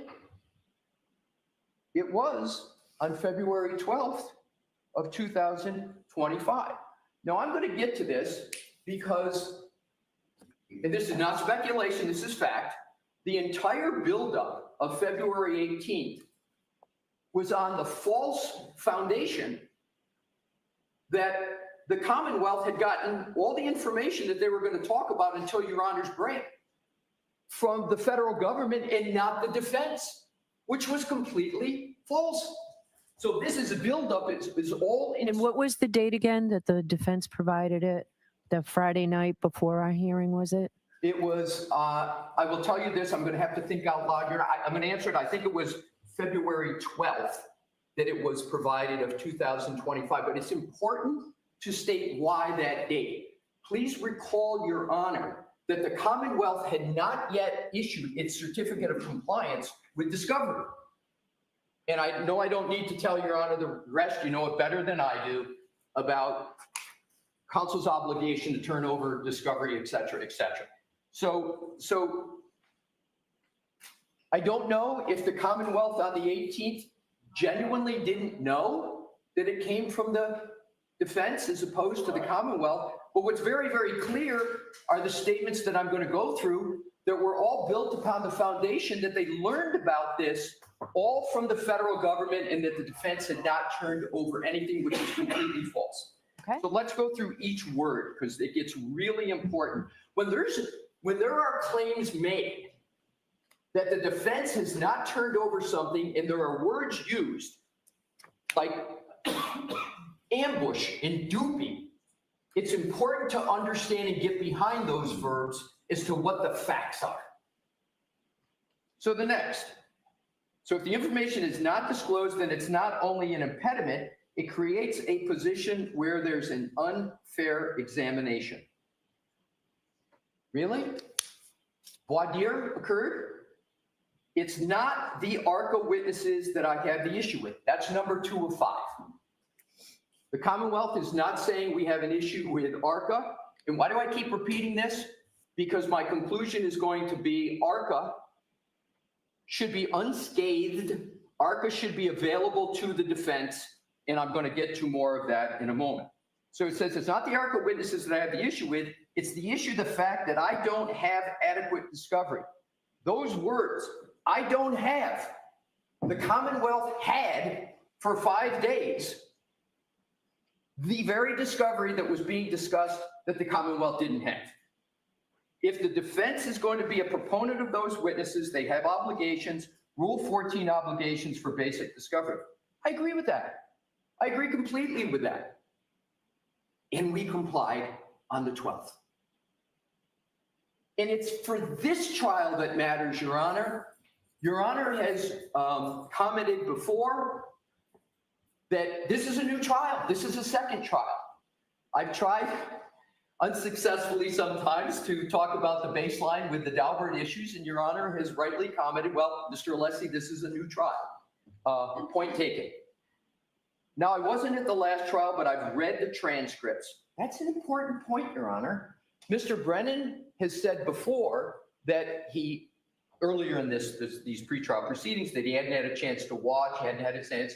And believe me, I can empathize with Attorney Brennan on that. It's a lot to digest. He and I are both coming into this second trial new. So I appreciated the comments he had made before. But his comment here is I've read the transcripts, and I'm going to assume that for the very important topics he was talking about, he had read the transcripts. But again, that would be something that only Attorney Brennan would know. But it's an important point to point out. That was the representation. But I've read the transcripts.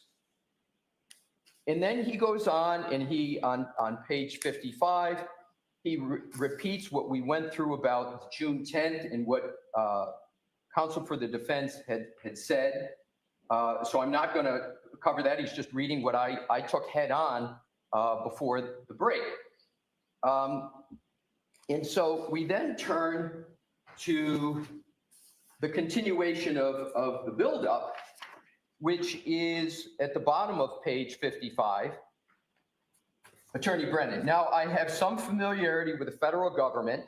Seemed to me, based on my limited experience, there was much more to the story.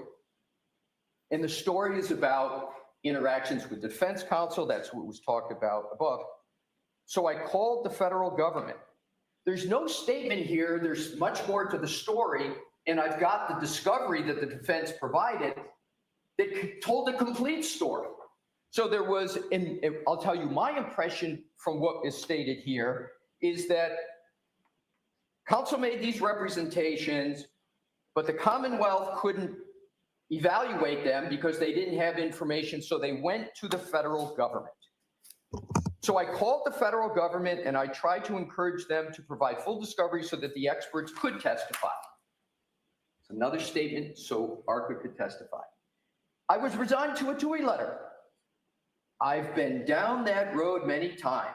It's a dark road that never sees the light of day. So I filed a TUI letter, comprehensive TUI letter. And it was delayed. in over a long period of time with requests and deadlines, I finally received a response that was unresponsive. This is talking about discovery and information about ARCA that was already in the possession of the Commonwealth. And it was striking that it was noted it was unresponsive just when I read the materials. I don't know which materials Attorney Brennan is talking about. I'm going to give Attorney Brennan on this one the benefit of the doubt that he's not talking about the discovery materials that we had provided, because I think fairly read in context, that's not what he was referring to, but I don't know what's being referred. It's not the point I want to make. And Attorney McLaughlin actually identified them. They didn't respond to our request, so Attorney McLaughlin wrote back, and then we got new materials, just some. Got them from the federal government. It's not a statement that he got them from the defense, which is a fact. And then we got new materials, but a qualifier, just some. But these materials were the very reason why the defense should not be able to call witnesses without giving full discovery. We had given full discovery. We had given it. Having not been at the last trial and reading the transcripts, I only have a flavor for the last trial. So there is email correspondence between the defense, not only the federal government, but some ARCA, the witnesses themselves, and recent requests for. So he's saying, this is what I got from the feds. And what do I discover when I got this information from the feds? When he really got it from the defense. There's email correspondence between the defense, but not only the defense and the federal government, but the ARCA witnesses. And then he goes on. But if we look back earlier in the relationship, what we see back in March 22nd, 2024 is that there are conversations between the defense, Attorney Jackson and Daniel Wolf, who's one of these ARCA witnesses. And then he goes on and he reads the email. But the clear import of the point here is that the Commonwealth is saying right here that this is when I discovered these emails. This is how I got them, not from the defense, but the federal government. And we know now that that's incorrect.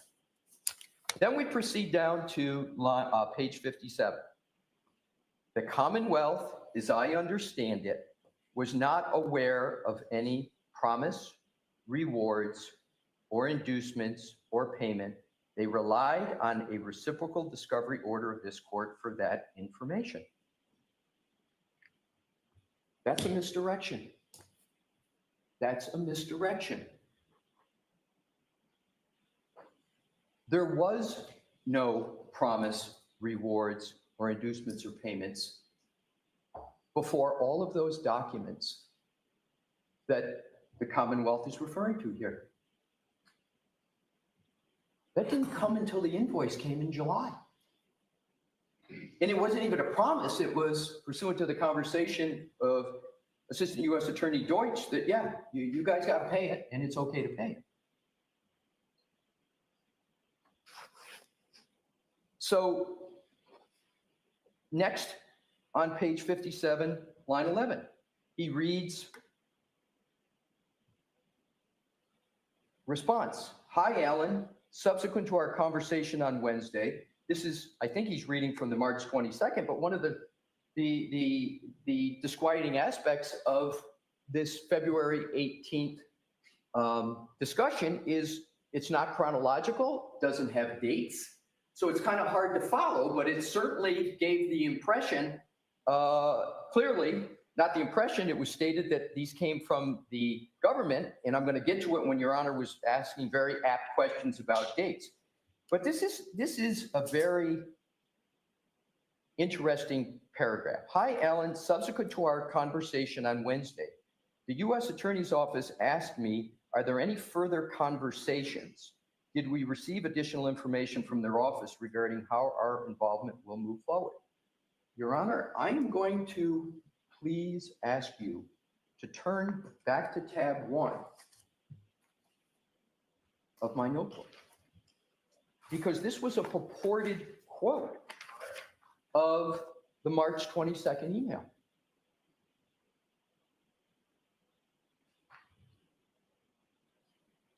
That's really not close to what the email says.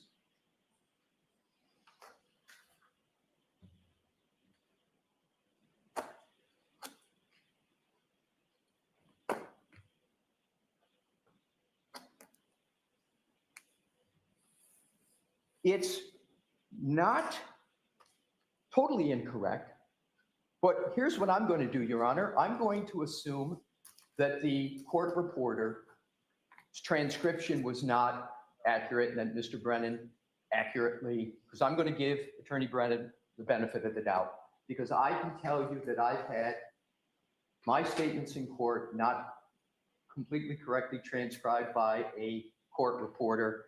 And unfortunately, sometimes it's been on some key things. I don't think this is key at all, but I just note it. But it says, Mr. Brennan goes on, now it's the opinion that troubles me.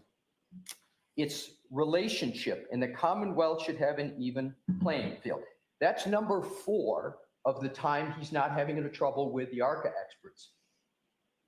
Saturday, June 22nd, Daniel Wolf wrote, Alan, I spent some time this morning putting together a brief outline of my qualifications, blah, blah. And this is just a repeat of what we have already heard. Here now comes the important points. Page 58, line 2. Now, this isn't information provided by the defense in reciprocal discovery. Oh my. This isn't information. She's talking about all these emails. This isn't information provided by defense in reciprocal discovery. This is information provided by the federal government after numerous requests, jury requests, and an insistence, the best I can to get as much information as I can. It's incorrect statement number 2, and it's an important one. Down below, unfortunately, it gets even more incorrect. Defendant provided an outline of questions and answers for the direct examination. Please put this in context, Your Honor. The Commonwealth appears to be believing that they got the information from the federal government, not the defendant. So they've got the outline, and they're now accusing the defense of having essentially drafted the outline. Defendant provided an outline of the question and answers for direct examination. My, that's not a fact, but if that were true, that would be very bad. So what I'm going to do, I had no idea it's this late. So it's 1 o'clock. We're going to break for lunch. We'll start back up at 2. Okay. Right. Do you think, I have no idea how much longer you're going to be, Mr. Alessi. Do you have an idea? And I'm not rushing you. Do you have an idea? Because we do have the other motions. If we can't get to them today, we'll spend those 2 days next week with them. I'm going to answer your question. I think I can conclude in 45 minutes because I have to get to the law, the 3.3A. I have to. I'm not rushing you. I just wanted a time frame. Best answer, and I will say this, Your Honor. I share your interest. I'm presenting some of these motions, and I have a strong desire not to be back here for that. So I share the goal, believe me. Okay, so we'll see everybody at 2 o'clock. You are muted.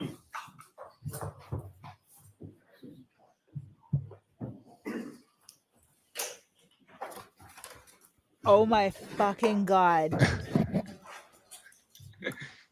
He can't even answer the question of how long will you take. It takes him like a minute to answer that question. It's just not his. And I'm not anti-Alessi like a lot of people. I think he does a good job in a lot of ways, but he can't even give that a short answer. He's already he's addressing the same we get it. He's essentially arguing no harm, no foul, and they're not objecting to ARCA. You could do that in 30 minutes tops. I swear to God, they pay this guy or have recruited this guy. Whatever the case may be, we'll probably never know with them. But just a filibuster, what? I'm sorry. I'm sorry. I'm gonna. Yeah, he's still awake, exhausting. Yeah, I just feel like he's constantly he's and next I'm gonna show you this, and then she's like, shut up, stop telling me what you're gonna show me, just show me. He's.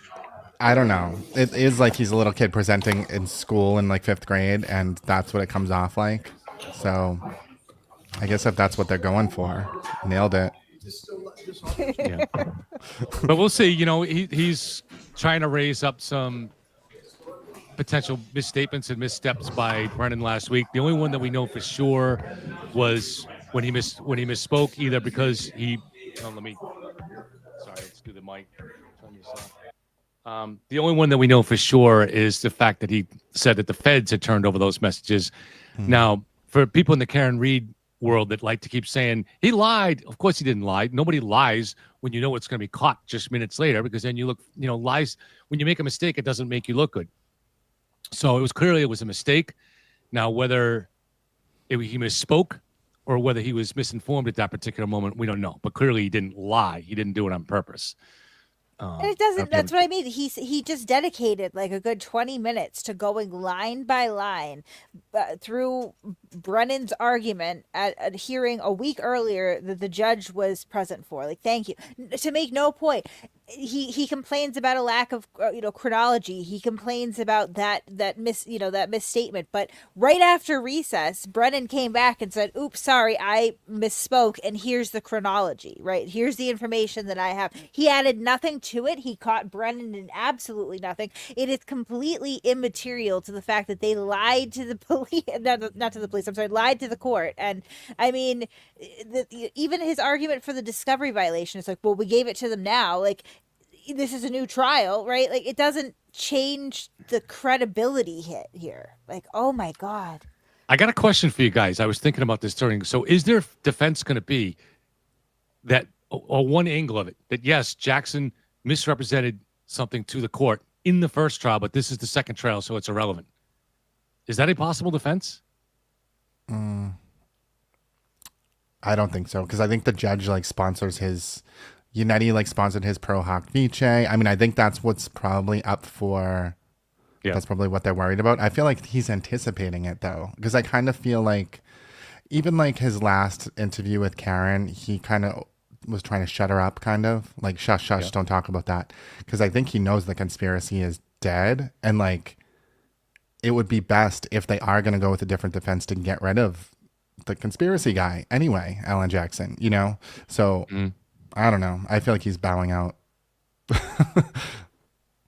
So, one of the things. Oh, sorry. Go ahead, Kate. No, go ahead, Kate. Go ahead. No, they're definitely trying to insulate Unetti and all this, and it feels like, I mean, almost contrived from the beginning, really. Like, they knew that they were taking a risk, and the way they calculated it was to, kind of shield Unetti, because not only did they not CC Unetti, but they made a point to point it out in the email, like, hey, by the way, we're not CCing local counsel here. He doesn't know this is happening. Like, I don't think that was information for ARCA added in there as much as it was information in case anybody stumbled across this at any point. So I mean, and I think the judge is probably, I can't believe she lets him ramble too like this, because I think she already knows where this is going, right? Like, I mean, I feel like him not being CC'd is like an admission that they knew they were doing something wrong. Yeah, I was just going to ask that. That's what I'm saying. Yeah. And the judge knows it. Yeah. It's not her first day on the job. I mean, she knows. Just not, if they just didn't CC him, fine, then you could be like, whoops, but the fact that they also had to point it out in the email is just really that is a huge red flag to me. They're like, see, we covered our ass. He's not on here. He doesn't know. Right. Yeah. See, one of the things now, Kate used to work for a private investigator, so she'll know about this. But so lawyers have told me a common thing that they do. They send out a private investigator to get information about the case that they can use. And if it's something really important, they don't put it down in writing. There's no written report, because if they did, that would have to go into discovery. So they report it just talking to the lawyers. And so there's a lot of this stuff is normal that maybe goes on a little bit. It's a way of evading things. So it looks almost to me like in that world of people getting used to that, some of this communication that crossed the lines even more between the U.S. Attorney's Office and the defense, and between all three of them with ARCA, that they're caught a little bit here, but just a little bit, because most of that is if they're truly caught it. But I get the sense, and I don't know if you agree, Kate, that there was a lot more improper communication going on. I mean, I'm naturally going to say yes, and that's going to be my own confirmation bias. So, I mean, yeah, again, there's some red flags there with the chronology of everything, particularly how quickly they reached out. They seem to, there's a lot of I don't know if I'd call it smoke per se, but there's things that definitely would pique my interest or cause some concern. Right. But there's nothing concrete, which I guess is by design if that theory is correct, right? But I don't know.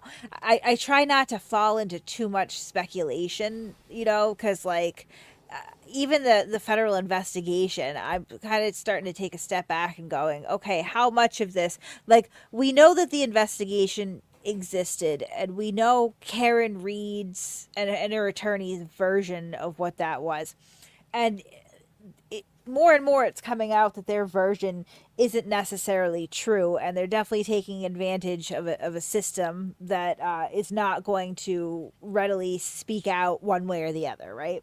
So you can say a lot about this federal investigation. It's not like they're knocking down doors or calling up the news to correct every misstatement, right? So I don't know even if speculating on that is even uncomfortable for me at this point, because you just don't know. I think like the bigger issue and what's hopefully going to be addressed today is that we're dealing with a defense team and a defendant that is far from adverse from lying to the media, to, you know, people on their own team. I say that in quotes, like Nick Rocco or whoever else, to the judge, you know. So that's problematic. That's problematic for a lot of reasons, and having some clarity on that is part of it. I don't know. I definitely think that everything they do is shady, but it's hard to speculate at this point. Go ahead, Matt. Yeah, I mean, I just feel like the risk might be, I mean, for today it's AJ, but the bigger risk might be the third-party culprit defense, that the judge does not allow them to use that. Because if the Fed investigation is completed, if there's some documentation around that, it kind of debunks the entire third-party culprit, right? Because it was looked into. They looked into any other person that it could have been, and there was nothing. So, I mean, that in and of itself kind of debunks the entire third-party culprit defense. So if they're going to keep pushing it, it's like they're knowingly lying because they have the Feds looked into all the stuff they wanted them to look into and found nothing. So it's like they're going to pretend like that didn't exist. Like, I don't think that's possible. Like, I don't know. It just seems like there's a way that they could kind of exclude the third-party culprit, which that would be, I mean, whatever. Let me, I want to respond to what Kate said about the speculation. So I agree with it.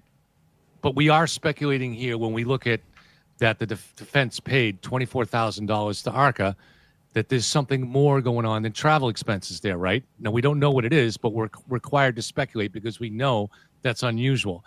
And so I think that's what I'm doing here. And the same thing with the Feds is there seems to be a level of communication which is extremely unusual. So, for instance, we know at this point that the Feds found nothing beyond insensitive texts by Trooper Proctor. They found nothing exculpatory to Karen. They would have had to turn it over. The investigations have long closed. They knew that by November of 2023, just 6 months before the trial. They knew that. Yet, the U.S. Attorney himself is doing a teleconference call, according to the state of Massachusetts, with Jackson and Yannetti and telling them to postpone the trial. This is extremely unusual. Well, level hold on a minute, though, because right there, that's not according to the state of Massachusetts. As far as the when the call happened, and because there's two versions there. It's Karen Reed's version that they had an emergency, True.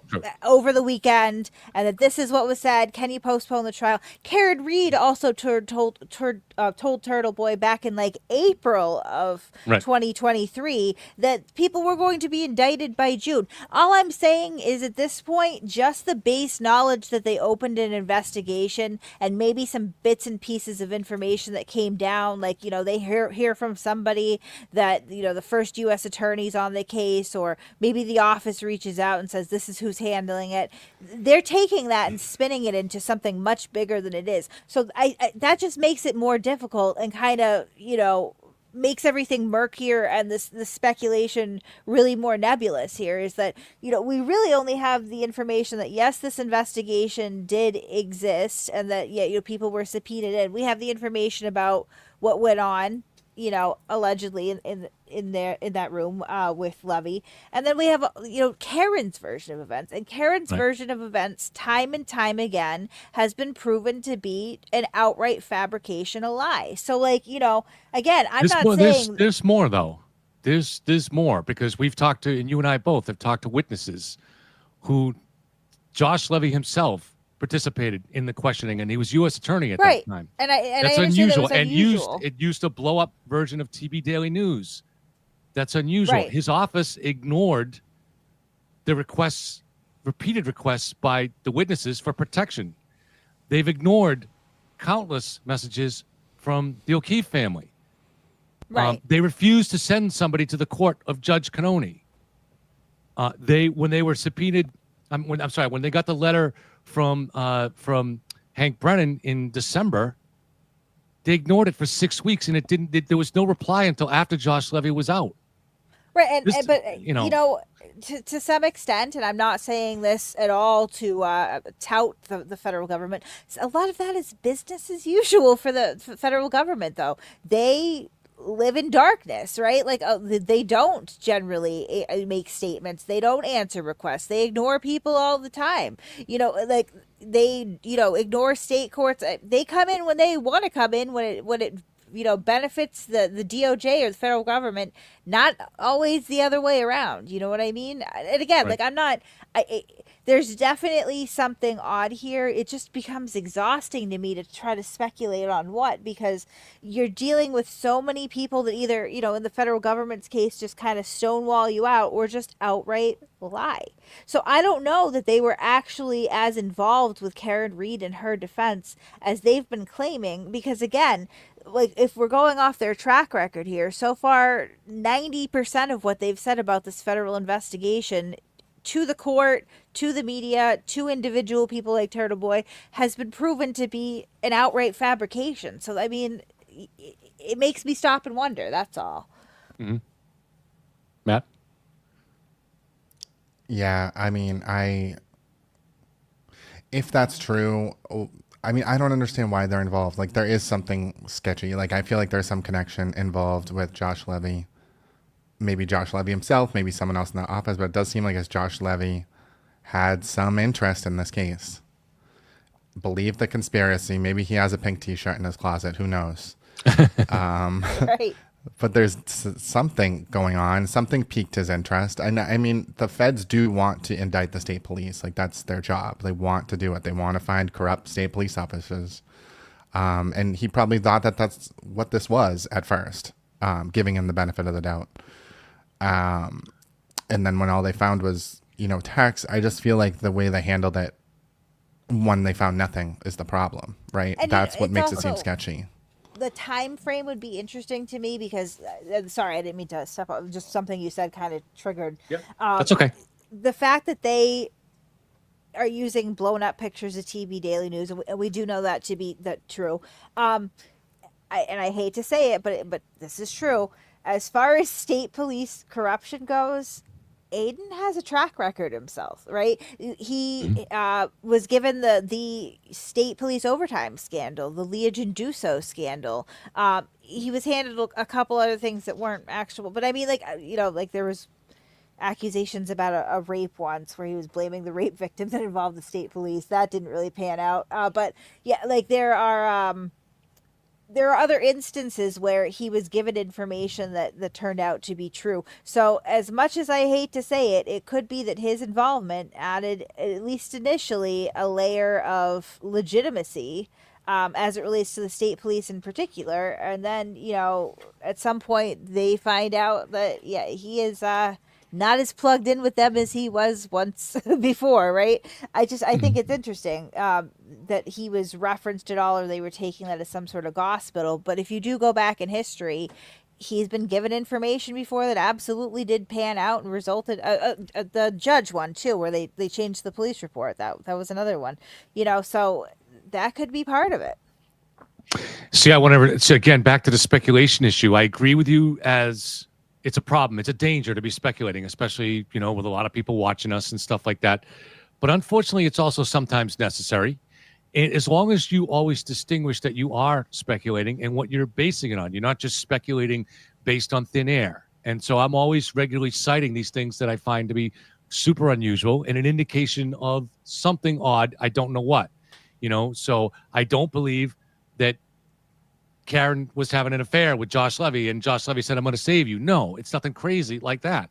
It's probably more like Josh Levy saw exactly what Turtle Boy saw back at the beginning. He saw an opportunity for headlines. And but then once you go down that road, especially if you've launched a rather significant investigation based on seemingly super thin predication, that's embarrassing. You've got egg on your face. And that causes you to kind of try to cover it up a little bit. And the more you, as we know from history, the more you try to cover up something, now the deeper you're into wrongdoing, and the more you have to cover up, and you have to continue down that road.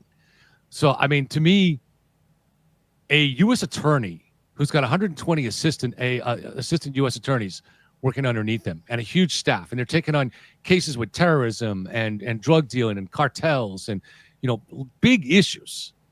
For him to get involved personally in this little murder case and do it at a point when he had to have known that they found no evidence. By then they had communications and they had presumably had things like geofence and stuff like that. He had to have known there was nothing there. So now why is he getting involved? Probably because yes, I'm speculating on this, but he probably had something personal at stake now. If this comes out, he's going to be embarrassed. So he not only questions the witnesses, he grills him to the point of summoning him to tears. It's very unusual. There is smoke here, in my opinion.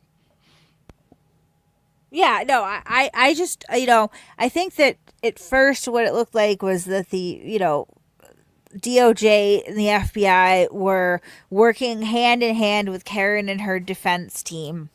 And that Karen and her defense team were calling the shots and getting a ton of information in real time that they otherwise wouldn't be entitled to. And now that I take a step back and really look at, you know, the claims that they've made versus the reality, I'm starting to suspect more and more that for however they managed to dupe the feds, right? They probably were not working as closely as they were, you know, even the Colin Albert thing. I mean, people are like, oh my God, how did they get, you know, the call log about, Colin Albert being served, you know, the subpoena by the FBI, right? And I'll tell you again, like, and I've always said I do not generally do defense cases. That is not what I do. It's mostly workers' compensation or other things sometimes that require a little bit more discretion, but I don't really handle defense cases. That's for the license that I work underneath. However, if I was looking into somebody for a defense case and I was going to characterize them as a potential third party, like they were positing to do with Colin Albert, one thing that I would do is I would monitor where they are as far as like kind of sweeping periodically for any police calls to come in to see if maybe he gets popped with drugs and I can use that, or maybe he gets into a fist fight, whatever the case may be, right?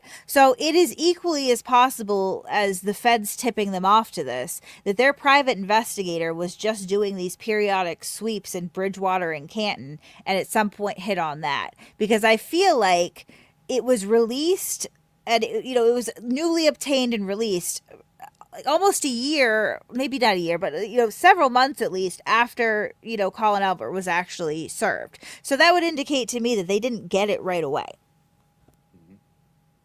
Yeah, and it could have been a campus cop reached out to Karen. I would think that a campus cop would have seeing this and had an interest in the case would have actually reached out to Turtle Boy, but that didn't happen, because what happened that when Karen got the information finally, and she wanted to get out really fast, she reached out to different people because Turtle Boy was at Canterbury Lake Park with his kids, and she's a very impatient person. She wasn't going to wait. So Karen, I think we might be going to be coming back soon. We're getting something similar to Ceiling Fan. I got two feeds going. I'm staying on the Court TV one, which is about 20 seconds behind because the volume's better. So, but on the other feed, I'm seeing it's getting ready to come back, I think. We may be just getting a 15-minute fan session, but yeah. So my thinking is that the Turtle Boy, that if there was so either somebody from the security, I can't imagine that a private investigator thought to investigate Bridgewater State College. That's possible. It seems unlikely to me. So it seems to me either somebody tipped them off that happened, or somebody from Bridgewater State reached out, but they didn't reach out to Turtle because he didn't have that information and she wanted to get out. So she reached out to people connected to me and other people in social media to get it out there. Right. And again, like I don't think it would be that uncommon at all, particularly where like by the time that she got that information, they were already leading really into Colin. Like that's the sort of stuff that you're hired to do, is essentially dig up dirt. So if they're already going, we want to point at Colin, you're going to be scouring social media and again, continually monitoring to hope that something pops up. And obviously they knew where he went to school and where he lived. I bet that if we went back and looked for public records requests for his home address as well, they'll probably be there too. So that would require a Massachusetts version of a FOIA to go after Bridgewater State College security campus records, right, Kate? No. It was a police call. So it was a police call. So it might have been campus police. I don't have it right in front of me, but as I've recently learned, right, campus police, you can public records request just like a local police station. So it's not unusual. You're not digging into educational records or anything that would be protected. And most of these requests, like especially if I just want like the blotter for the day, I can get that within an hour. It's not a big deal. You shoot off a request, it comes back relatively quickly. Mm-hmm. And I mean, quite frankly, when I was investigating Karen Reed, I did a version of essentially the same thing, right? I started going out and putting out public records requests on past addresses and stuff like that to see what kind of record she had and what kind of prior contacts she had with law enforcement, right? It's just something you sort of do when you're investigating. Sorry, hold on. Mm-hmm. Matt, do you have any pets? I do. I have a 4-month-old puppy. Oh, you get a puppy too. All right. I think that's Kate's puppy getting all the attention there. No, he was in his crate with a Kong, and he finally got tired of the Kong. All right, so we'll probably be back soon. I don't know. Do you? I had a sandwich while I was watching. I learned my lesson from the hearing last week, so I don't know. But if you guys are welcome to, if you want to break for lunch or something. Now we probably got about 15 minutes, I think. I'm gonna run out and take the dog for a walk while the puppy's sleeping. But I will be back in like 15-20. Okay. Thank you, Yeah, Kate. I'm gonna hop off too. Okay. Thanks, Matt. I'll be here. I'm gonna take a break too, guys, and but I'll be back and I'll be monitoring. So I'll be back as soon as the hearing starts again. Sounds good.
I got to make a phone call, but I just wanted to. I'm going to turn the mic off for that, but I just wanted you guys to see me so you know that I am here. So as soon as it starts, as soon as they come back on, I will put it on.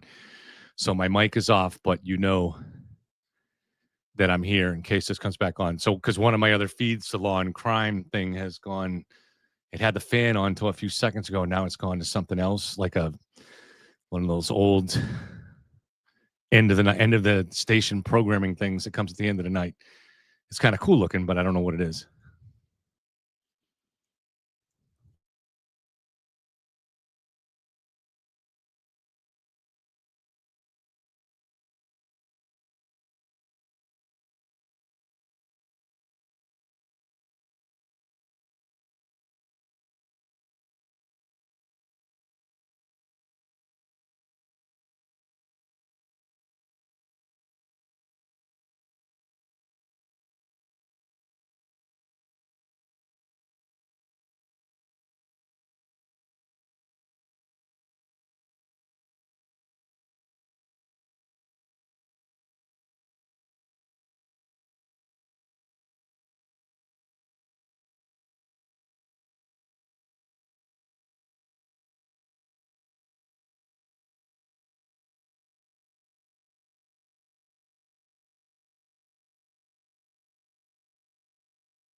Excuse me. Hey, guys, I just want to say thank you for the donations and the memberships. Happy Life said all-star panel.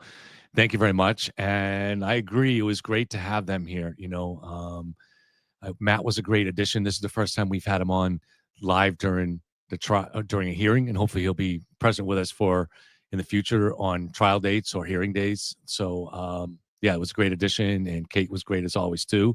I miss having Jen Coffin-Naffer here, but she'll be here when she can.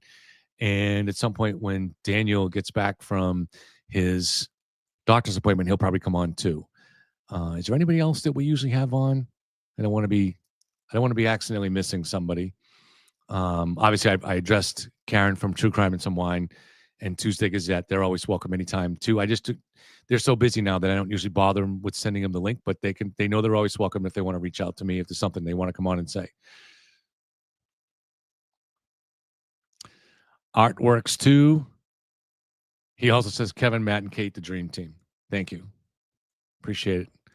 Sailboat, one of our great regulars. For Kate's new dog, rescuing a dog takes months of purgatory. Well, that donation came to me, so I'll have to somehow get it to Kate. I'm going to have to meet with Kate at some point before the trial, I would think. So drinks will be on me. Thank you very much, Sailboat. Ann gifted 10 Yellow Cottage Tail memberships. Thank you, Ann. Appreciate it. The memberships are $2.99 a month, and you get absolutely nothing with it. Turtle Boy likes to make fun of me when I say that, but I'm honest with people. It's just, when I set up the channel, once it became monetized, and for me, getting monetized was just so you'd get a little bit of AdSense, from people that click on an ad or something, which amounts to, like, at this point, I think last month it was like 67 cents. But you had to put that in. I didn't know how it worked, and you had to set up a membership. I never thought it would ever come into play. So now it's just basically you're supporting the work, and that's if you want to do it. You don't get anything back. You're not required to do it. If you want to support it, thank you. Karen 821 donated a super sticker. Thank you very much, Karen. I very much appreciate it. Maui Swift became a YouTube member. Maui Swift is like already a friend and in Discord. I thought she was a member, but welcome back, Maui. And she gifted 5 Yellow Cottage Tales memberships. Thank you, Maui. Maui's awesome. And The Real Deal became a YouTube member. Thank you, Real Deal. And thank you, Joe, for putting out the link to the membership thing. I never would have thought of something like that. I don't really think of those things. I don't think to ask people to say like the show or anything like that. Maui also gifted 5 Boundless Millennial memberships. So that means Boundless is also monetized. So good for Boundless.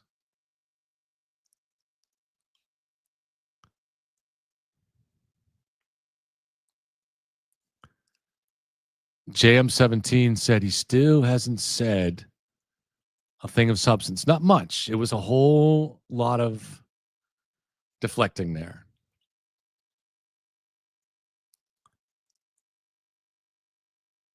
And we already went over Rainey's comment. And let's see. Trevor McIntyre, thank you. Trevor said, weird that the U.S. attorney sent a letter hours after the judge was going to violate the protective order, but doesn't care if the defense does. Yeah, so, we don't know, right? We don't know if the U.S. Attorney's Office warned. I mean, the U.S. Attorney's Office did tell Dr. Wolf in March to stop communications with the defense. So, but again, these communications between the U.S. Attorney's Office and the defense or Norfolk County's office, DA's office, is murky. We don't know. Kate said that they what they do in the dark, and that's true, and sometimes that's by design and necessary. But sometimes what goes on in the dark, that's a recipe for wrongdoing, right? It's if you want to do something wrong, you want to do it in the dark. That's kind of the point of it.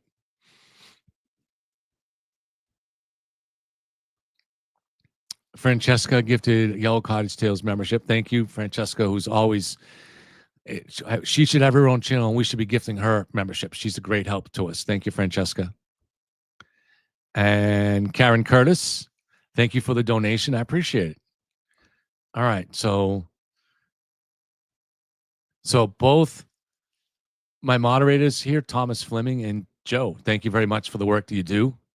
You're doing a great job. And so, Kate has a different philosophy, which she altered a little bit last night. She has kind of, and which I respect, I appreciate. She has like a Wild West philosophy on chat. And I didn't know what kind of philosophy we should have when we came to this.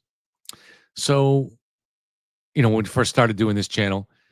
And so how to monitor what kind of chat community we wanted. I never gave Tom Fleming any instructions.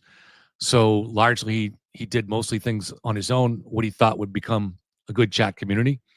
And it's become a great chat community. So it is, you want to walk that line between silencing people that are causing trouble, but always allowing as much as possible free commentary, free opinion. So it's a balancing act, right? And so Tom and Joe do a great job on that, and I think we have a very good chat because of that. Chance says she dreads Alessi 45 minutes, 4 hours. Yeah, I was just saying that to someone else. When Alessi says he's going to be 45 minutes, I think I use 3 hours, so you're probably closer to right, though.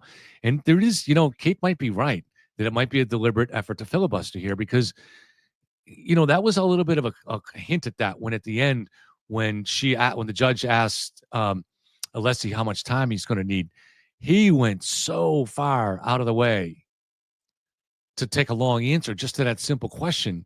Now, it may just be that's his nature, but for the first time, it looks suspicious to me. Like he is looking for every opportunity. It's like you're a kid and you're in the 6th grade, or let's say the 8th grade, and you get an assignment to write a paper, and the paper has to be 3 pages, and you've only got 1 page in you. So you're stretching everything to somehow get this 3 pages done so you can get 3 pages to complete the assignment. It feels like Alessi's stretching things here on purpose here. So, and why would he do that? Because everything's going to come out eventually, right? Because this team is very aware of the public discussion. And they're aware that Hank Brennan intends to say today that the Fed investigation is over. So maybe they want to hold that off as long as possible, considering how much the public aspect of this debate that's going on.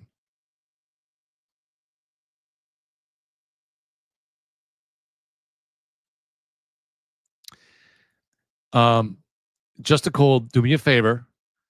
And I understand it's sometimes people want to put on caps to make sure they're seen, because I only see a percentage, but try to understand that mistakes happen because you can misinterpret what someone else is saying.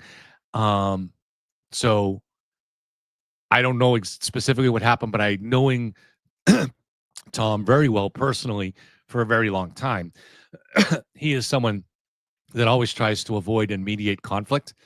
So he probably misinterpreted something, or maybe you were rude. Maybe you were rude to him first or somebody else. I don't know. I don't know what the case is. So I'm just saying, let's move on, right? Chick, thank you very much. Chick from the Bricks, always a great help to us. And she did,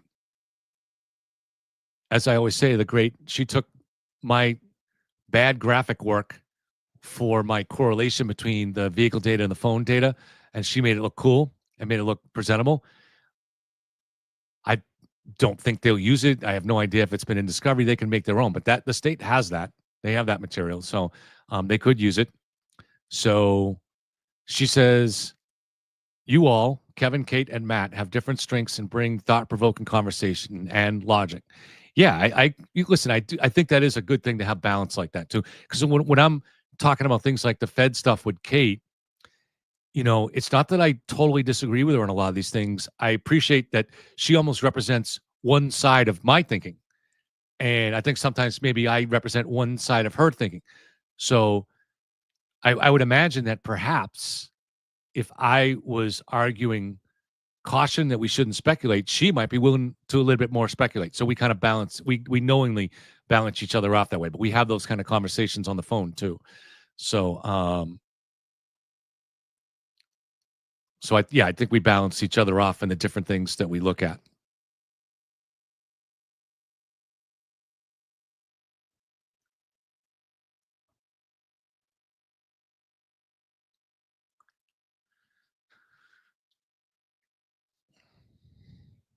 That should be something YouTube should set up in the future, where viewers can donate directly to a moderator. So you could pick one of our moderators and donate. So keep Tom Fleming and his ice cream, and keep JI5 Joe in her whiskey. I'm kidding, Joe. I'm kidding. I don't think Joe's even a drinker. I'm just teasing. Joe's son, who is 8th grade maybe, is his dream is to be able to dunk a basketball, and he's that close. He's almost able to dunk the basketball.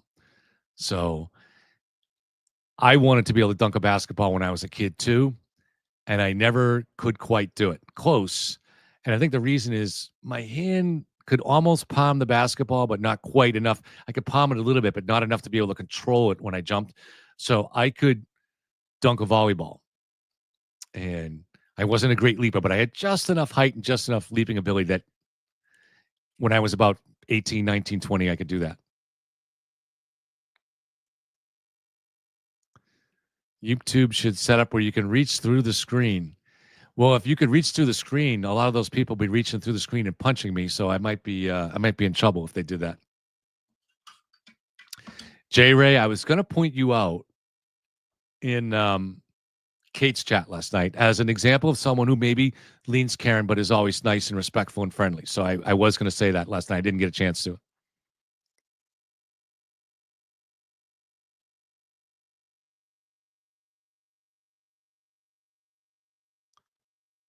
I'm not sure what questions she meant, but all right.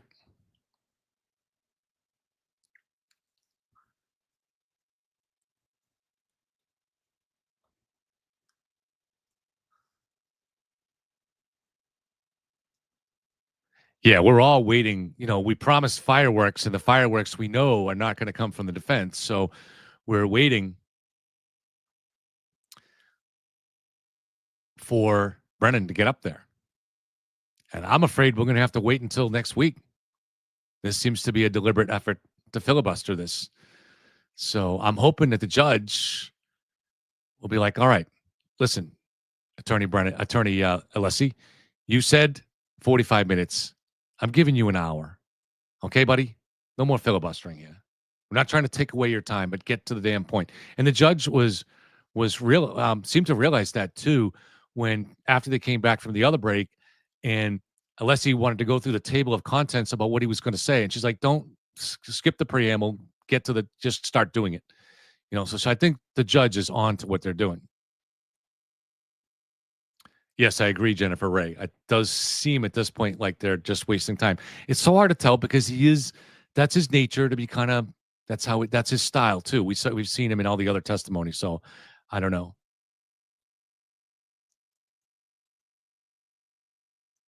I mean, he still hasn't addressed what he was asked directly by the judge and said he was going to address, which was the protective order and exactly what was in it.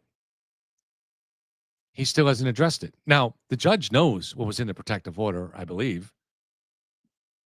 I'm not sure about that, actually. Now that I think about it, the judge knows. She may not. She knows what's in the federal documents. She may not know what's in the protective order. I don't know. But she asked him, and he didn't address it. He said he was going to. And hours later, he still hadn't answered a question, which is really interesting.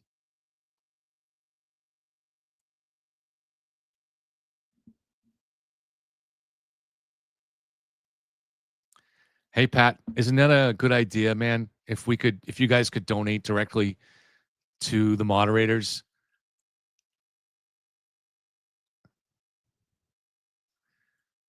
But it's a little early in the day for ice cream, Tom Fleming. Got to hold off until that 9 o'clock treat.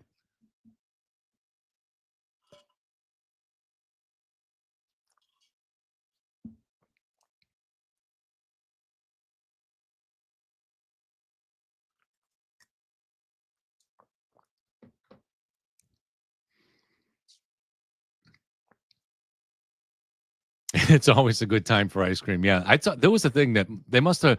YouTube is the algorithms, whether it's YouTube or Google, whatever, is always listening to us. So I actually 19 degrees there in England. So what is that in Bev? What's that in Fahrenheit? If you could for us, I think that sounds cold. So it's because it's pretty nice here today. It's like about 50. So there was this. They must us always talking about ice cream on the channel. I got this series of articles that came in on the science page. I go to the science page every morning, and it was the idea that ice cream might be healthy for you. There are people that, like this one woman that for like 30 years has been eating a pint of ice cream every night for 30 years, and she always has the same flavor, like vanilla or whatever it was. And they kind of try to go into what are the benefits of ice cream. So I do have on the other screen the Law and Crime Network going, and that's about 20 seconds ahead of the feed that we're on. So I'll get a little heads up about a few seconds before, and I will turn the volume up, and I'll be able to see it too, as you guys can. Oh, you were given the time, 19 o'clock, so 7 p.m. All right, yeah. By the way, I have Murphy blood. Well, probably everybody Irish, but my great grandfather on my father's side was a Murphy, so I have Murphy blood in me.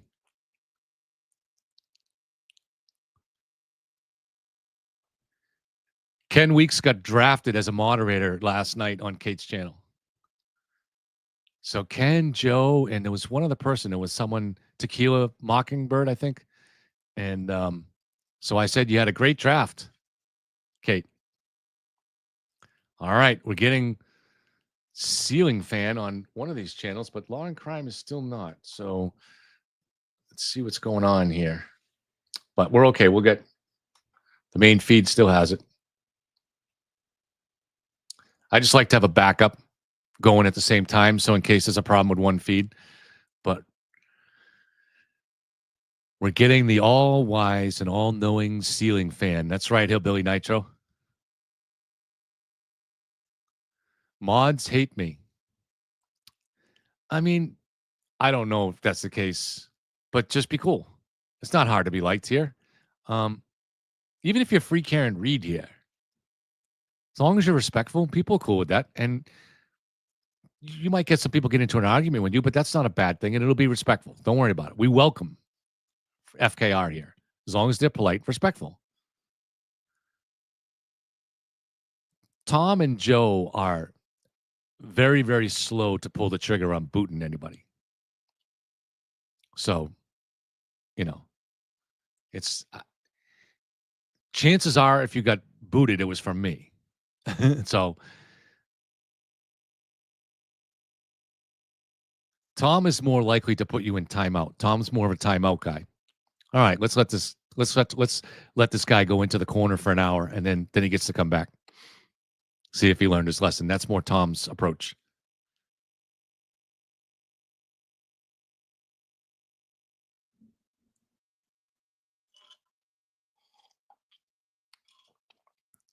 But whatever the approach is, it's worked well because we don't have a whole lot of trolling going on in here. So it's worked out great. We want to have just that thing where nobody feels like they're walking on edge, and they're welcome to have opinions in here without having the trolling that makes it feel like it's always a war in here. That becomes uncomfortable. So, and unenjoyable for most of our followers. The dude is here too. Let's see. What's the dude have to say? The dude says, is Alessi going to take up the whole day? I'm guessing, is this the plan? Yeah, we were just talking about that, dude. We're thinking he's going to want to take up most of it, and which puts the pressure on Brennan, right? And it makes it look like if he can't finish, then he's the one to blame. But we already went through this with the Voadier of Dr. Russell, where Alessi took like 5 hours. But, I'm not someone that's overly critical of Alessi. I'm not an attorney. But I usually, as I'm following, have an understanding of what he's trying to do. And I think he's a very good attorney. He knows what he's doing. It's not fun to watch. It's the nature of it. It's like going over contract law. Do you want to? Do whoever wants to read any contract? So, you're buying a house or whatever. Oh, it's the worst part is having to read all the fine print, right? But that's what they have to do. And he's trying to do that to make a very specific argument that I think he's trying to give Judge Cannoni a way to not discipline Alan Jackson or especially remove him from the case. He's giving her a little rope to seize onto to do that. Nima, all the way over in Sweden. I don't know what time it is there.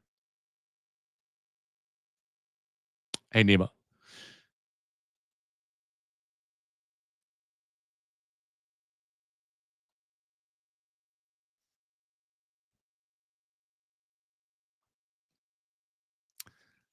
CLW says, I know I've listened to Kevin from the beginning. I don't bash. I just like to listen to everyone.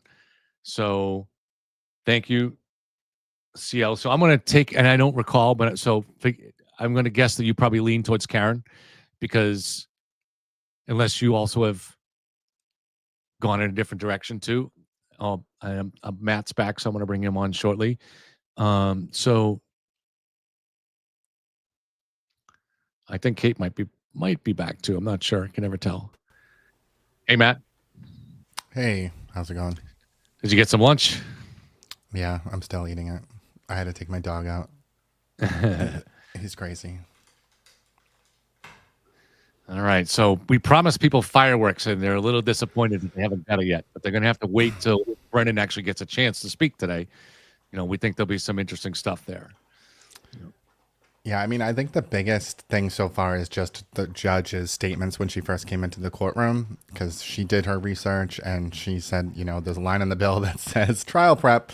And I just put out a short about it because I feel like so far that's the big thing that we didn't know before, right? Because they were spinning it like it was just expenses. That was the spin since last week. And so we know that's not true.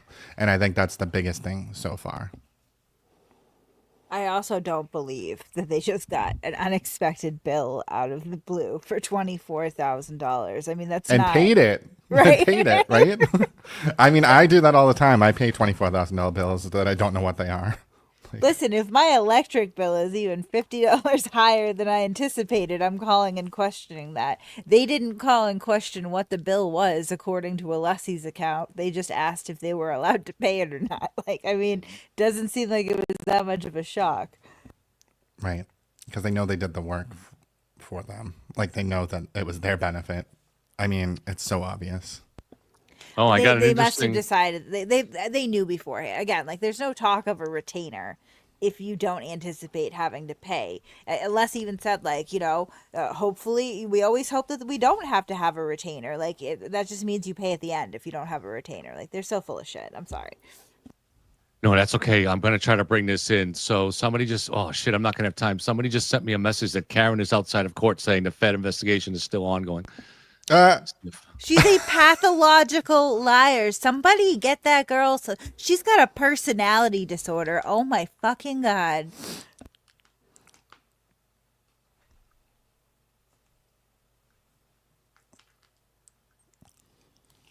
I am downloading it.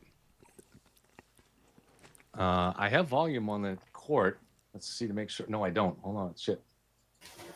Here we go. All right. So we'll have to play it on the sidebar.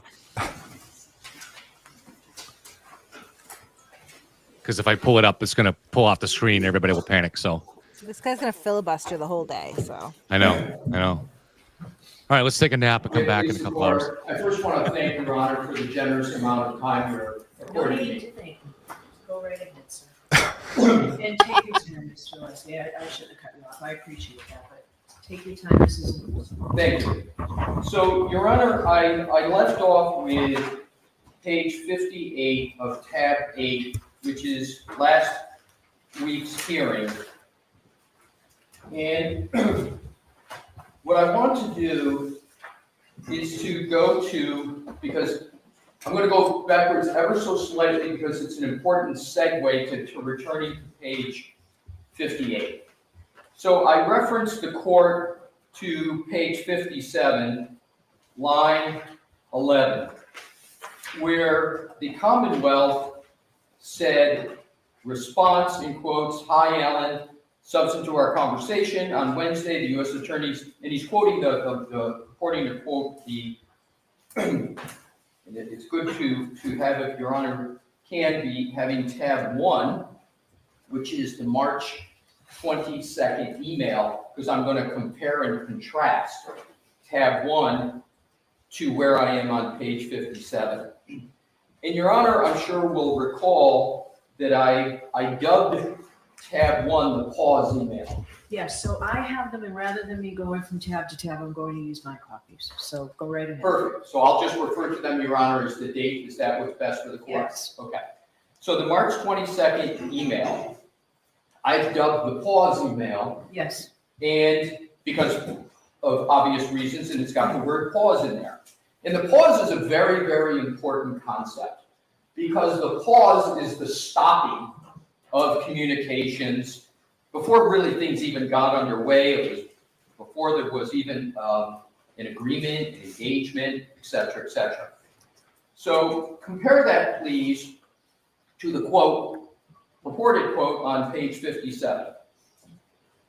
11, "Hi, Alan, subsequent to our conversations," he's quoting purportedly this email. "On Wednesday, the U.S. Attorney's Office asked me, are there any further conversations? Did we receive additional information from their office regarding how our involvement will move forward?" Your Honor, there's not one mention of the word pause in that quote. The word pause was left out of that quote. That is the foundation of that email. And it's not merely semantical, it's the cutting off of communications. And it's unfortunate that that pause was not quoted on page 57.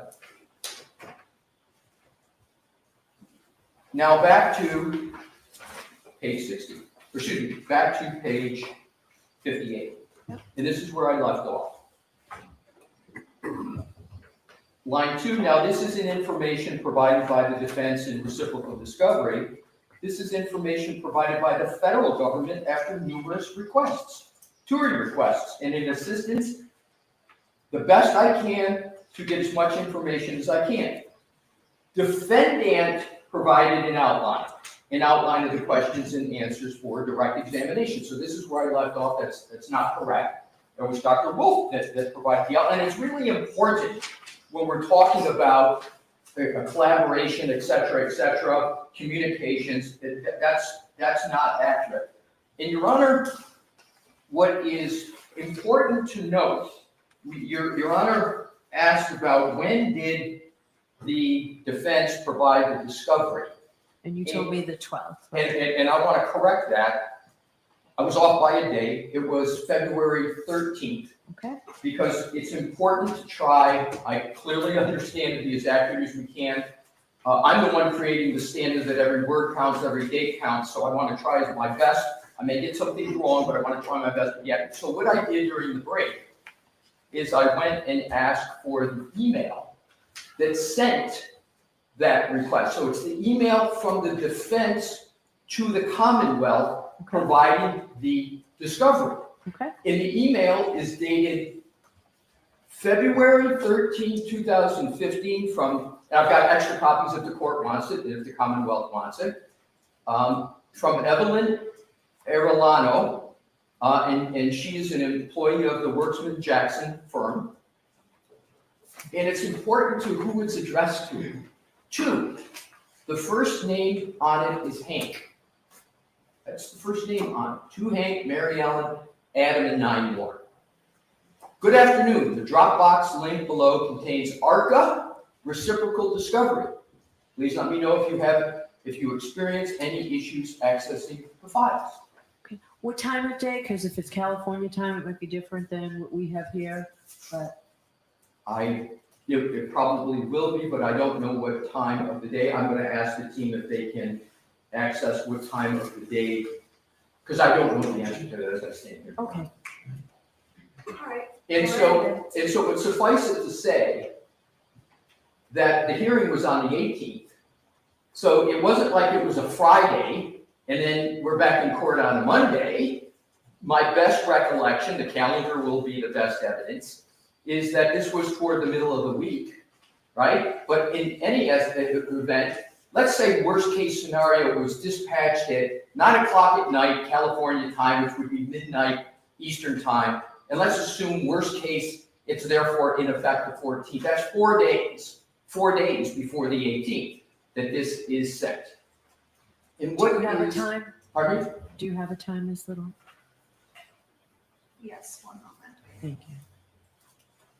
And I'm understanding Your Honor would like me to pause until you get that. If we can, because I'm looking at a Absolutely. calendar. If you don't, I thought you may have had it. We can move on. I think it's approximately 6:30 in the evening. It was received by the Commonwealth. Thank you. It is that, may I ask Your Honor if that's Eastern time, 6:30? Eastern Standard Time. Thank you, Mr. Paul. And Your Honor, it was a Thursday. I'm sorry. It was a Thursday. Okay, thank you. So also, in big bold letters, at least on the printout, the subject is Karen Reed - ARCA reciprocal discovery.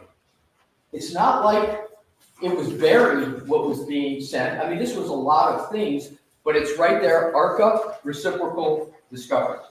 Was it just these pages that we've been talking about, or was it a lot more discovery? May I confirm with counsel? I think I know the answer. It was just the pages, Your Honor. Okay, thank you. So it's not like ARCA is amidst a sea of other topics, right? This is the driving force of the email. And so, Your Honor, the question, and I'm going to keep moving on, but the question becomes, and I'm going to ask it more than once, but hopefully not too much, how is it that the Commonwealth on the 18th understood incorrectly, I think it's undisputed it's incorrect, that they got these materials from the federal government? We don't know the answer to that question, but I respectfully submit it's an important question. Was it an honest mistake? Was it just, as happens sometimes in lawyers working together, there's a lack of communication, there's a miscommunication? Is that the explanation? But I think truth and justice on these topics, since we're being so exacting and appropriately so, we should have an answer to that question. So we move on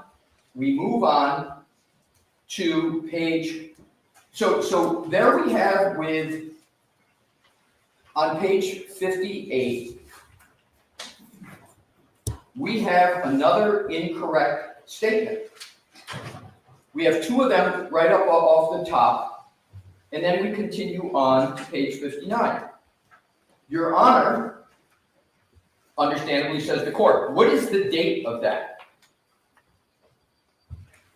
Mr. Brennan, it's not dated. When I said it, what was I talking about? I believe, Your Honor, you were talking about the outline.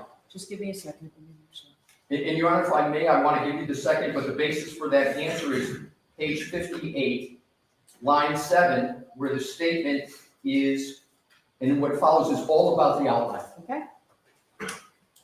So Your Honor, appropriately and understandably, says, what's the date of that? Here's the answer, Your Honor, got. It's not dated.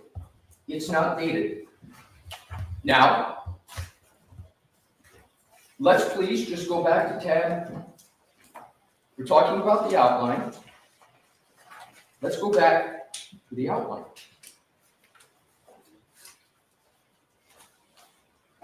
And we can pick either one. I'll pick perhaps the most probative one. I'm not going to refer to the tab because Your Honor says you have these. This is the June 23rd email from Daniel Wolf. I'm just pausing to make sure I you, have it. thank you. It's what I refer to as a script, right? That's what you're referring to? That's what Your Honor has referred to it as. Yeah. So Subject- that itself is not, I understand it's with email, but it's not dated. Well, Your Honor, I was gonna get to that, but there's context for that. Okay, go ahead. The context, you're correct. The outline itself is not dated. However, the attachment, keep in mind, we produced these materials. Okay. So we deal in e-discovery all the time. And when you look at the attachments, everybody relies upon the attachment line, especially if it's a Word document. So it's wolf_direct.docx. So you know this email has an attachment. We fortunately have a file named direct. Your Honor has referred to it as a script. There is no other document that was produced that comes anywhere near close to this being the direct. So I don't believe there's any reasonable basis other than the other email on the quals that came the day before, 2 days before, the day before June 22nd, which has the same attachment wolfquals.dcx. Can I ask you a question just Yes. because I don't understand? So what I have separately is the script and then something saying qualify the expert. Is this all one document? No, Your Honor, All right, and so I appreciate the question. What is So the date of so you're saying what I refer to as the script was sent on the 23rd? that is correct, Your Honor. What was the other one? The When other that one was sent? sent the day before on June 22nd. Okay. I'm just gonna give the name that the email has. I think it's wolf_quals document, okay? So there's 2 emails, one's just the quals, the other, I respectfully, Your Honor, I know what you're calling it. I'm just gonna call it what it says in the title is direct. So it doesn't matter which one you're talking about. To me, it doesn't matter whether there's a date on the actual quals document or the direct document. We produced them in this fashion, and I believe the only reasonable conclusion is that the outline is what is sent under the June 23rd email. And Your Honor, the reason why I persist in this is because if Your Honor goes and looks at the, and this is important for the context, if you go back to the June 22nd email, Okay. the last sentence is, I will try to work on some direct examination questions tonight. So you know that when the direct comes in the next day, I think the only reasonable conclusion to make is that that direct outline was created after the 22nd, or on the 22nd or after, and certainly by the 23rd.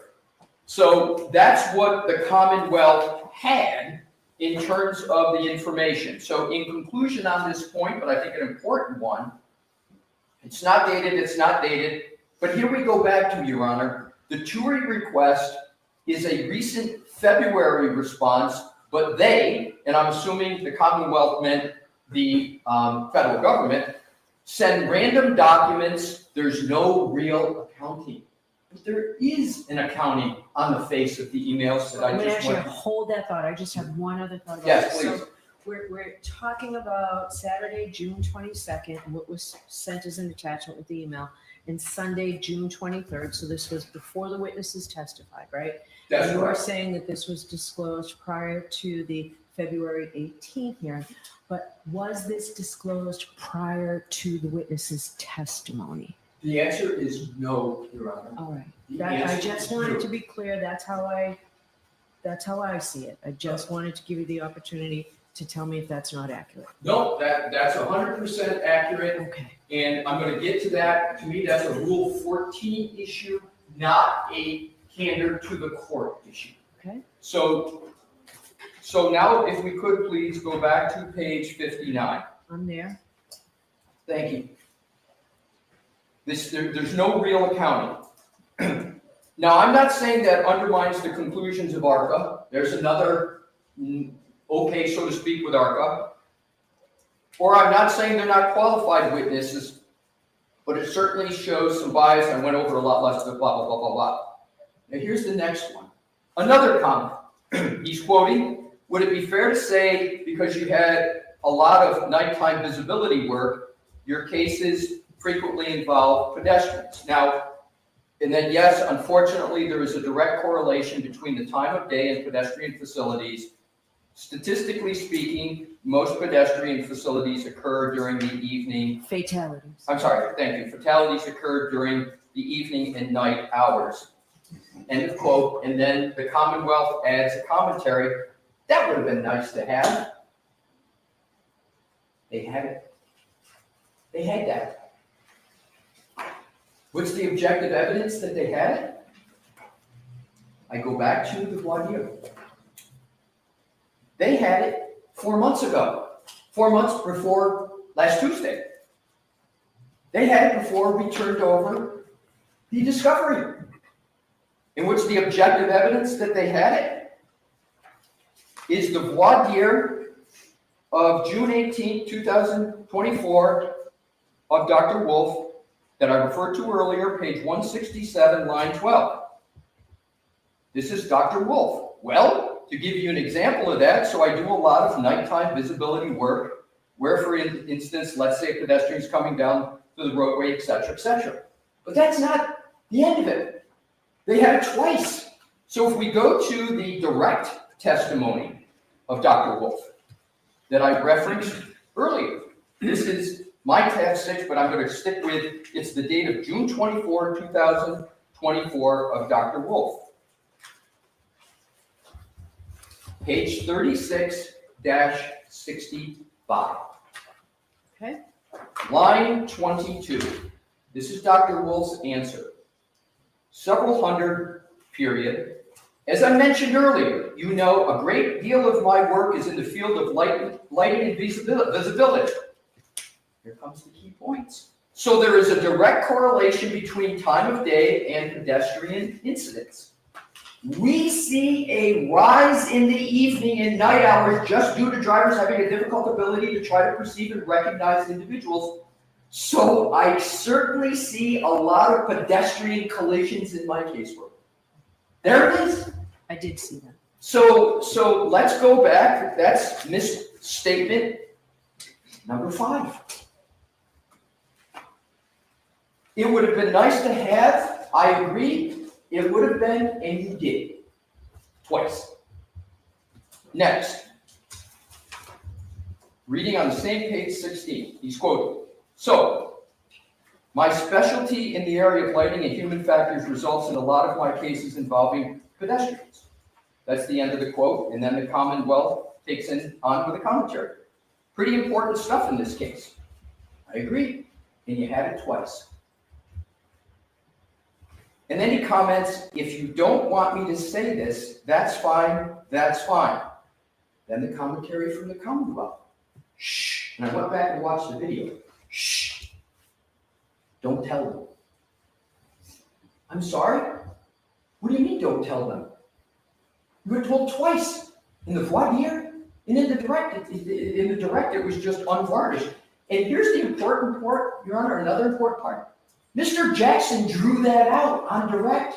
Not only was he not shushing or hiding, it was Mr. Jackson's question that drew that out. So here you have Dr. Wolf trying to figure out, is this something that we should say, we're not? And honorably, Mr. Jackson, no, we're going to hit it head on. Mr. Jackson draws it out, puts it right on the table.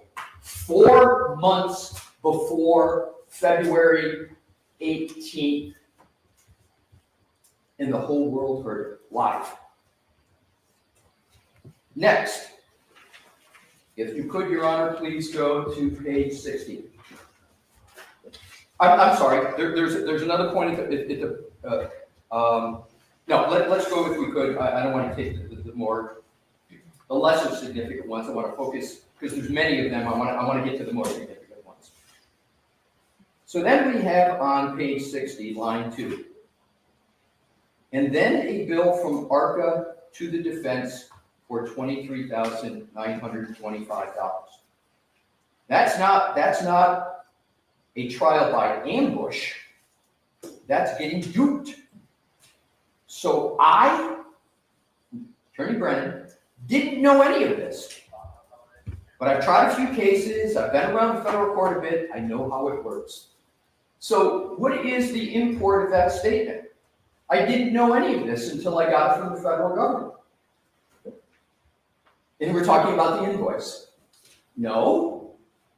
You know about it because the defense, after the certificate of completion of discovery, in 6 weeks before the trial is starting, the defense affirmatively turns it over and does it not buried among several discovery documents, but essentially a tailored discovery response that's titled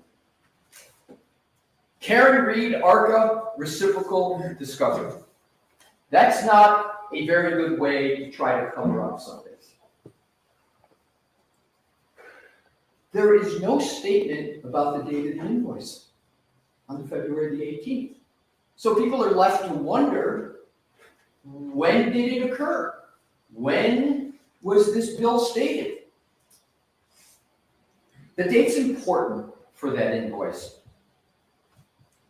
Then there's a lot of statements made, sometimes parties pick sides, it creates blah, blah, blah, blah, blah. And then it allows the ability of one side to use ghosts. They create illusions and shields and say something's there and something's happening, a federal investigation, and this person, and then this happens. Your Honor, I think it's important for the defense to be allowed to speak to the very words that were used against us. Ghosts, illusions, shields. That's what we're accused of. I choose to try to comport myself and practice a certain way and give people a little bit of the benefit of the doubt. But if we're going to be talking about ghosts, illusions, and shields, I don't think it's the defense that's creating ghosts, illusions, and shields here.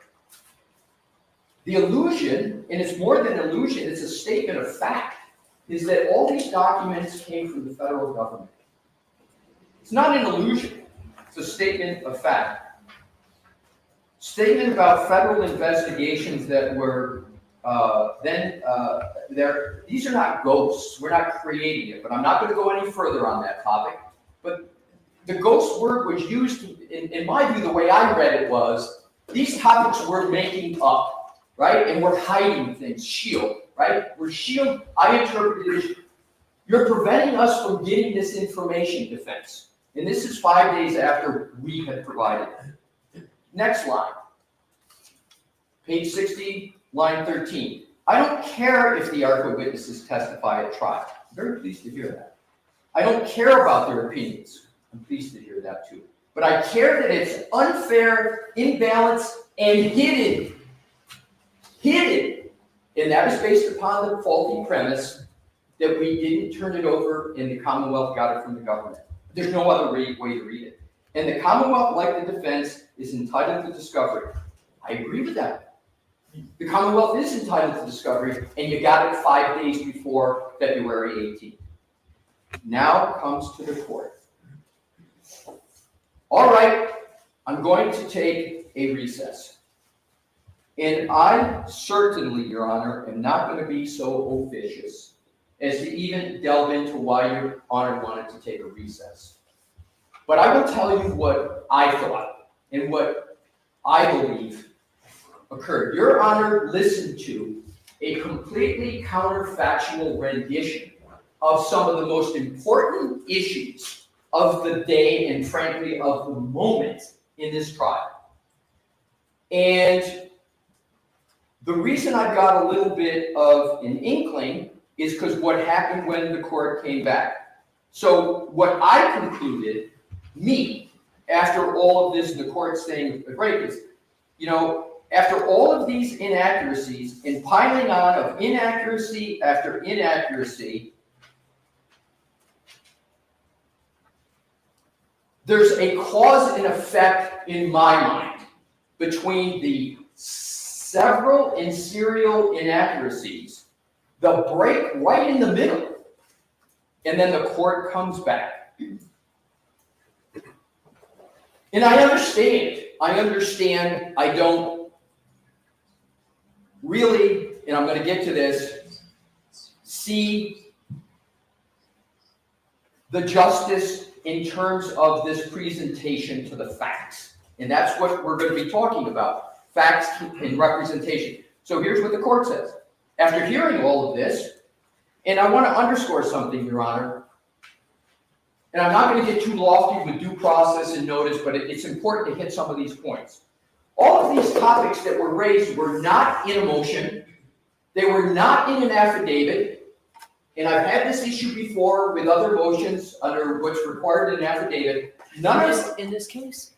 No, Or I'm you saying talking generally, you've had this issue in other cases, or do you mean? other cases, Your Honor. With there not being an affidavit, right, where someone's got to be very, very careful about what they say. But in this information that Your Honor had to be subjected to was not in anything that we had notice of, these topics. We had no notice that this was coming. There was no affidavit that someone had to swear to that all of these facts were correct. And Your Honor takes the break. So we didn't get an opportunity to stand up and say, you know, what I'm being given the very fulsome opportunity to say today. So Your Honor comes back. All right. So the Commonwealth just provided the court with information. And I don't even want to repeat these words because it almost pounds on to the prejudice to the defendant. But Your Honor well knows what Your Honor said. But it certainly had the words in there that were very, very difficult on the defense. And you say, so for that reason, right? So the Commonwealth just provided the court with information that causes me, and then it goes on. So it's clear that Your Honor was relying upon that information, which was only given verbally, right? And you say, so for that reason, I'm going to suspend today so that we meet again, and then the rest will be back in here. Unfortunately, that's not the end of the prejudice. So what happens is, all of a sudden, and Your Honor basically said, and this is all so key. So you said, I'll see you in a week from today, and then Your Honor continued on page 61, line 12. And where Mr. Brennan, where the federal authorities have been kind enough in the past to allow me to have copies of everything, would you be kind enough to call over there and check with whomever you were dealing with, so to see if I can, in fact, get a copy of everything that you just read? It was only then, when the the reality hits, that you're looking for the backup for what's being said. Up to this point, Your Honor's understanding, all of this came from the feds, and the defendant didn't turn it over. So what does the Commonwealth do then? Does the Commonwealth stand up and say, whoa, wait a minute, I made a mistake. And Lord knows I've made mistakes before. They didn't stand up and say, a very significant mistake, my whole predicate for my whole presentation was, I had to even fight the feds to get this information. Lo and behold, I got it, and I've been duped, and I've been ambushed. Rather than saying that, and you know what, I don't even know if I would have had the courage to say it in open court. I might have asked for a sidebar and come up and said, Your Honor, my bad. You know, this is that. But that didn't happen. So what did happen? The Commonwealth says I can, and there's a brief chronology I think Your Honor should be aware of. So the defense is still not able to get up, but the Commonwealth is continuing on. If I could add that right now, it will take me less than a minute. The court, okay. So the Commonwealth goes on, says the chronology is December 4th. We sent another TUI request, 2024. January 6th, we filed our notice of intention to exclude ARPA experts. January 30th, 2025, the United States Attorney's Office sent a response to both ours and the defense request. Without any prompting, on February 6, 2025, the defense and the prosecution received an email from the U.S. Attorney's Office saying that the contract had ended with the ARPA experts, and that if either party wanted to engage, the original materials are still protected. This was a change in position about whether the party could be impeached. On February 11, we filed a motion to exclude. February 13, the defense provided us the emails that I read. Buried in a chronology is, in the middle of a sentence is, the defense provided us with the emails. I think I said, I'm going to repeat that. I think I said, the federal government, it was the defense. February 13th, they sent us the emails in the direct examination outline. I think I said that was the whole basis for the entire presentation, was that the Commonwealth had to fight, needed the feds to get that. And then it goes on. We reached out to the federal government, but you know what was not said in lines 9 through 14? What was not corrected? It wasn't corrected that the invoice came from the defense. Just emails. I thought it meant everything, but.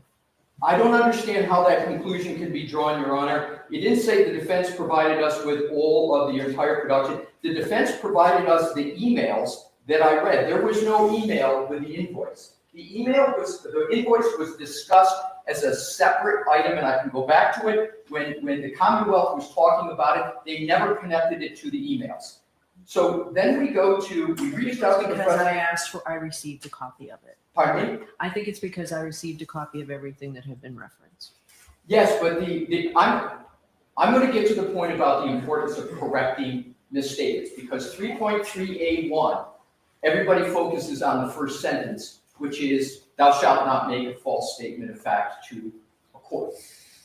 The second part of 3.3A1 is you get the opportunity to correct, and you got to correct a material. And I've got it in front of me, but I'm just paraphrasing. I want to get to precisely. But that's why I perseverate this on this, Your Honor, because I trust that the court's going to hold everybody to the same standard.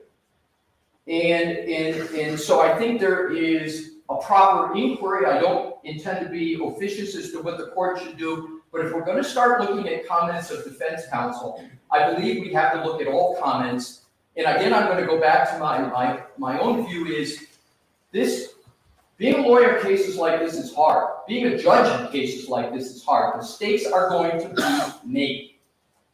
So we go on into page 62, line 15. We reached out to the federal government again because I was curious about the change in position on February 6th that the contract was ended, but that parties could contact ARCA. Obviously, the Commonwealth is in no position to contact ARCA because that would naturally preclude the defense from retaining them. So we refrained and we will not reach out to them. This is really an interesting statement because you read it, because that would naturally preclude the defense from retaining them, yet at the same time, the Commonwealth, for the fourth time, has moved to strike our ability to use ARCA. So then the court goes on, all right, so the information that was provided to you, not from the federal government, so Your Honor knew at that point, I don't believe Your Honor had any basis before that to believe that it had come from the defense. I'd like a copy of it before you leave the courthouse. So I hearken back, Your Honor, to what I conclude drove Your Honor to make those impactful statements about, on the top of page 61 was the presentation of the Commonwealth that I counted had 10 misstatements, 10, before Your Honor caused the pause. So, coming to what happened then.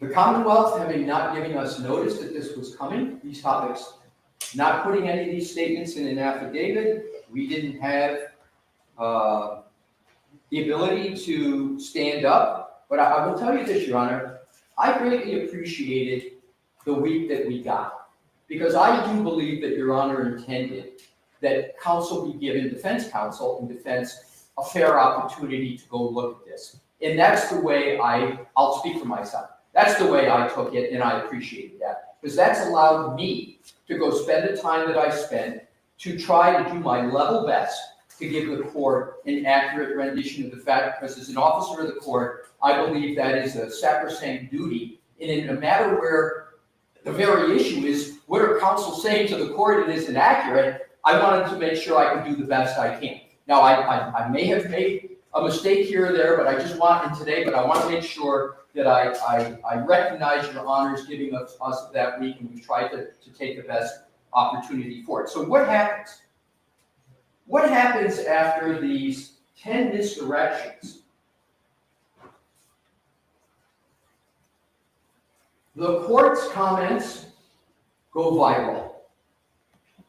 And I'm not saying this for drama's sake. I'm saying this for what has impacted the defense 6 weeks before trial starts, while jury notices are out in the mail. Those words, based upon the misdirections that your court had to endure, have gone through, and I'll just name a few headlines in the Globe, the Herald, every TV outlet, social media exploded. And these are not trivial issues. And more than that, the veracity of counsel has been called into question. There's commentary of everybody about what's going to happen to certain members of the counsel's team, and whether it's intended or collateral damage. We've got the ARCA experts, which are key parts of our case. Their credibility is being pillared throughout the public domain. And this could have been avoided had there been an accurate recitation of what had occurred. And Your Honor, I don't know if this can be remedied. But it surely shouldn't have been exacerbated.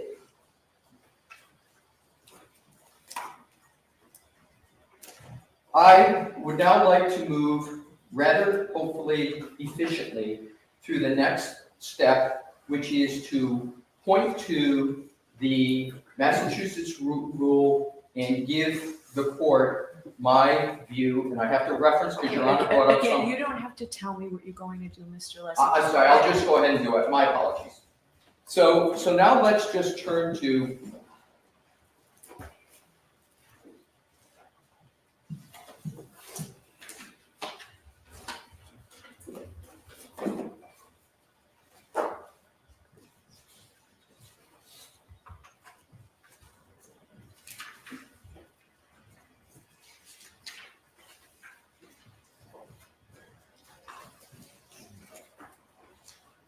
Model Rule 3.3A1. And this applies to every counsel in this room, of course. A lawyer shall not knowingly, so there's the adverb of the mens rea, knowingly, make a false statement of fact or law to a tribunal, or fail to correct a false statement of material fact or law previously made to the tribunal by the lawyer. So we all know the mens rea of knowingly. And this court knows it better than everybody, so I don't have to get into that. But in terms of make a false statement of fact or law to a tribunal, I don't see that on behalf of the defense, and I'm going to get to the new item of February 6th, because we haven't covered that. Your Honor brought that up today. But certainly with regard to the representations that I've gone through and the statements that were made, especially on June 10th, they were 100% true and accurate at that time. They were 100% true and accurate, and that's why I went through the note. Or fail to correct a false statement of material fact or law previously made to the tribunal by the lawyer. And there's no real time period that's given for the attorney. But here is something very important, Your Honor, and I'm going to parse the grammar because it's what you do in construing the statute. It says, or fail to correct a false statement of material factor law previously made to the tribunal by the lawyer. So the is a definite article. So it's like an adjective, it's a definite article. Lawyer is the noun. The lawyer refers to the lawyer who is perhaps made a false statement of fact or law to a tribunal. So it's sort of like you make a misstatement, it happens, but you got to correct them, right? And what they talk about is what do you have to correct? You have to correct a false statement, so it has to be false. It has to be knowingly false of material fact or law. And material has been interpreted in the context of 3.3A1 to be a statement of fact or law that caused a court or adjudicator to have relied upon it for a determination. It's essentially what the case law talks about, that it's influenced the judge's decision. So let's go back and even let's assume hypothetically that on June 10th, there were misstatements made. It's not any misstatement. It has to be a failure to correct a material. You have to do it knowingly, and then you have to fail to correct a false statement of material fact. And in terms of what Your Honor had, it's the same lawyer that we're talking about in both clauses, and that is why I spoke about Mr. Yanetti's statements on the 10th, about what he knew, the fact that Mr. Jackson was handling the ARCA experts.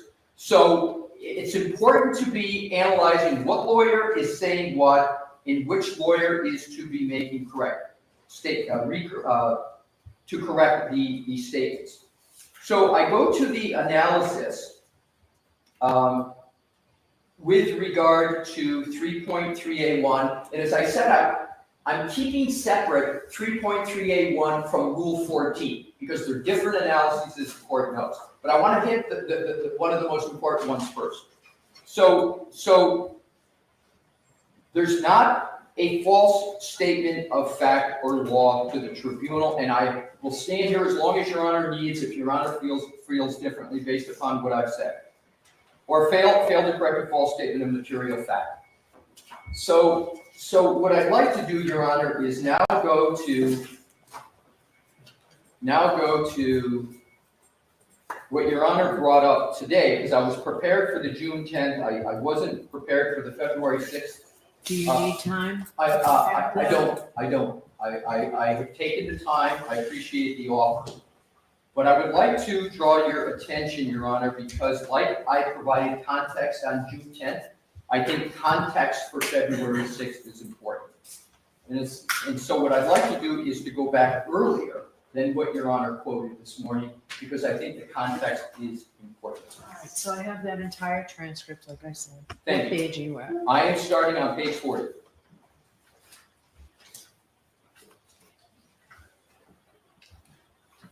Okay.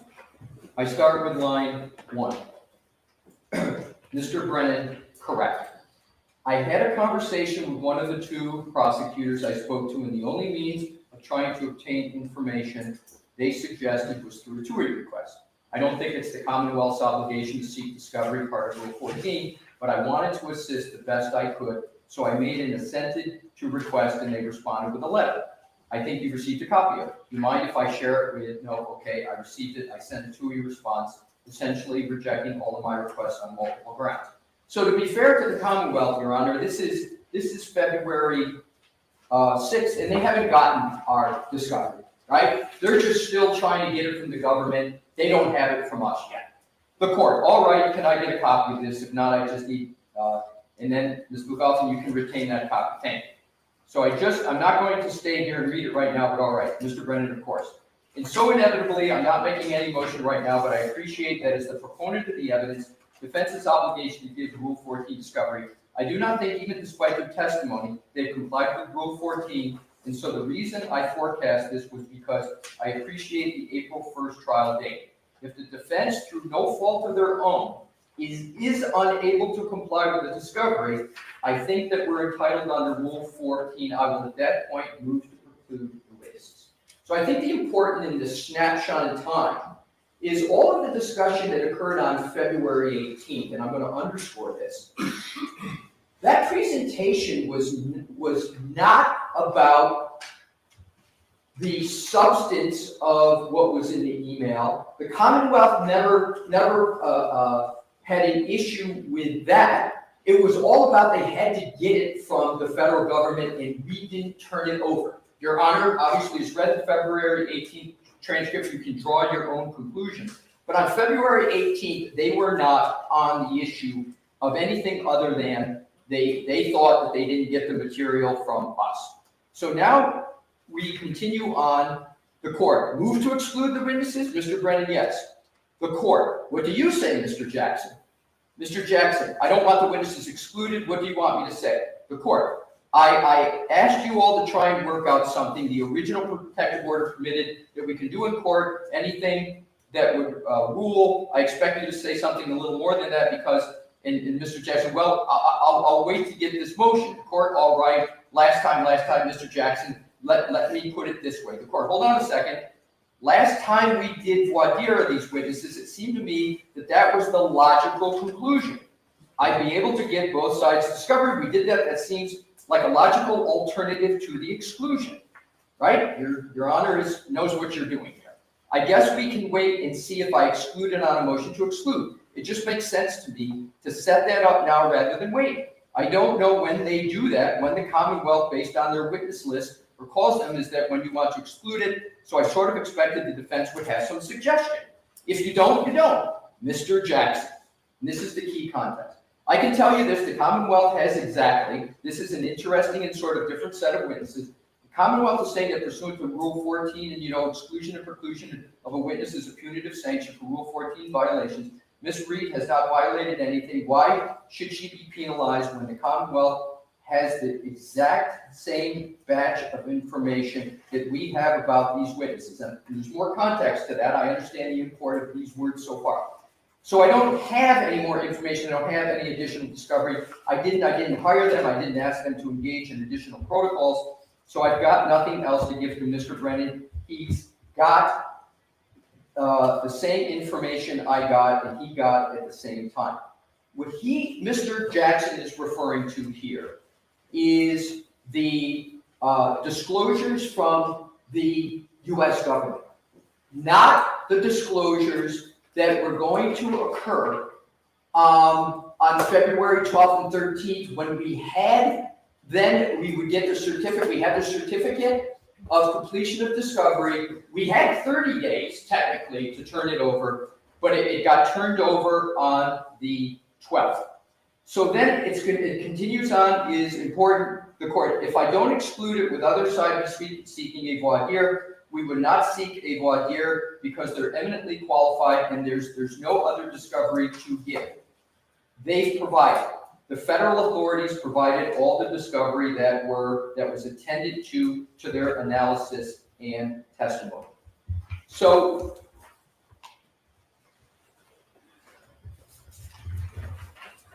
what we have in terms, Your Honor, this is important, I'm going to go right back to 3.3a. We have Ms. Little handling all the discovery.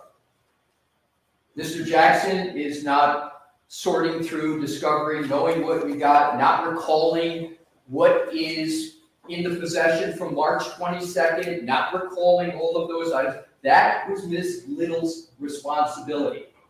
So what happens?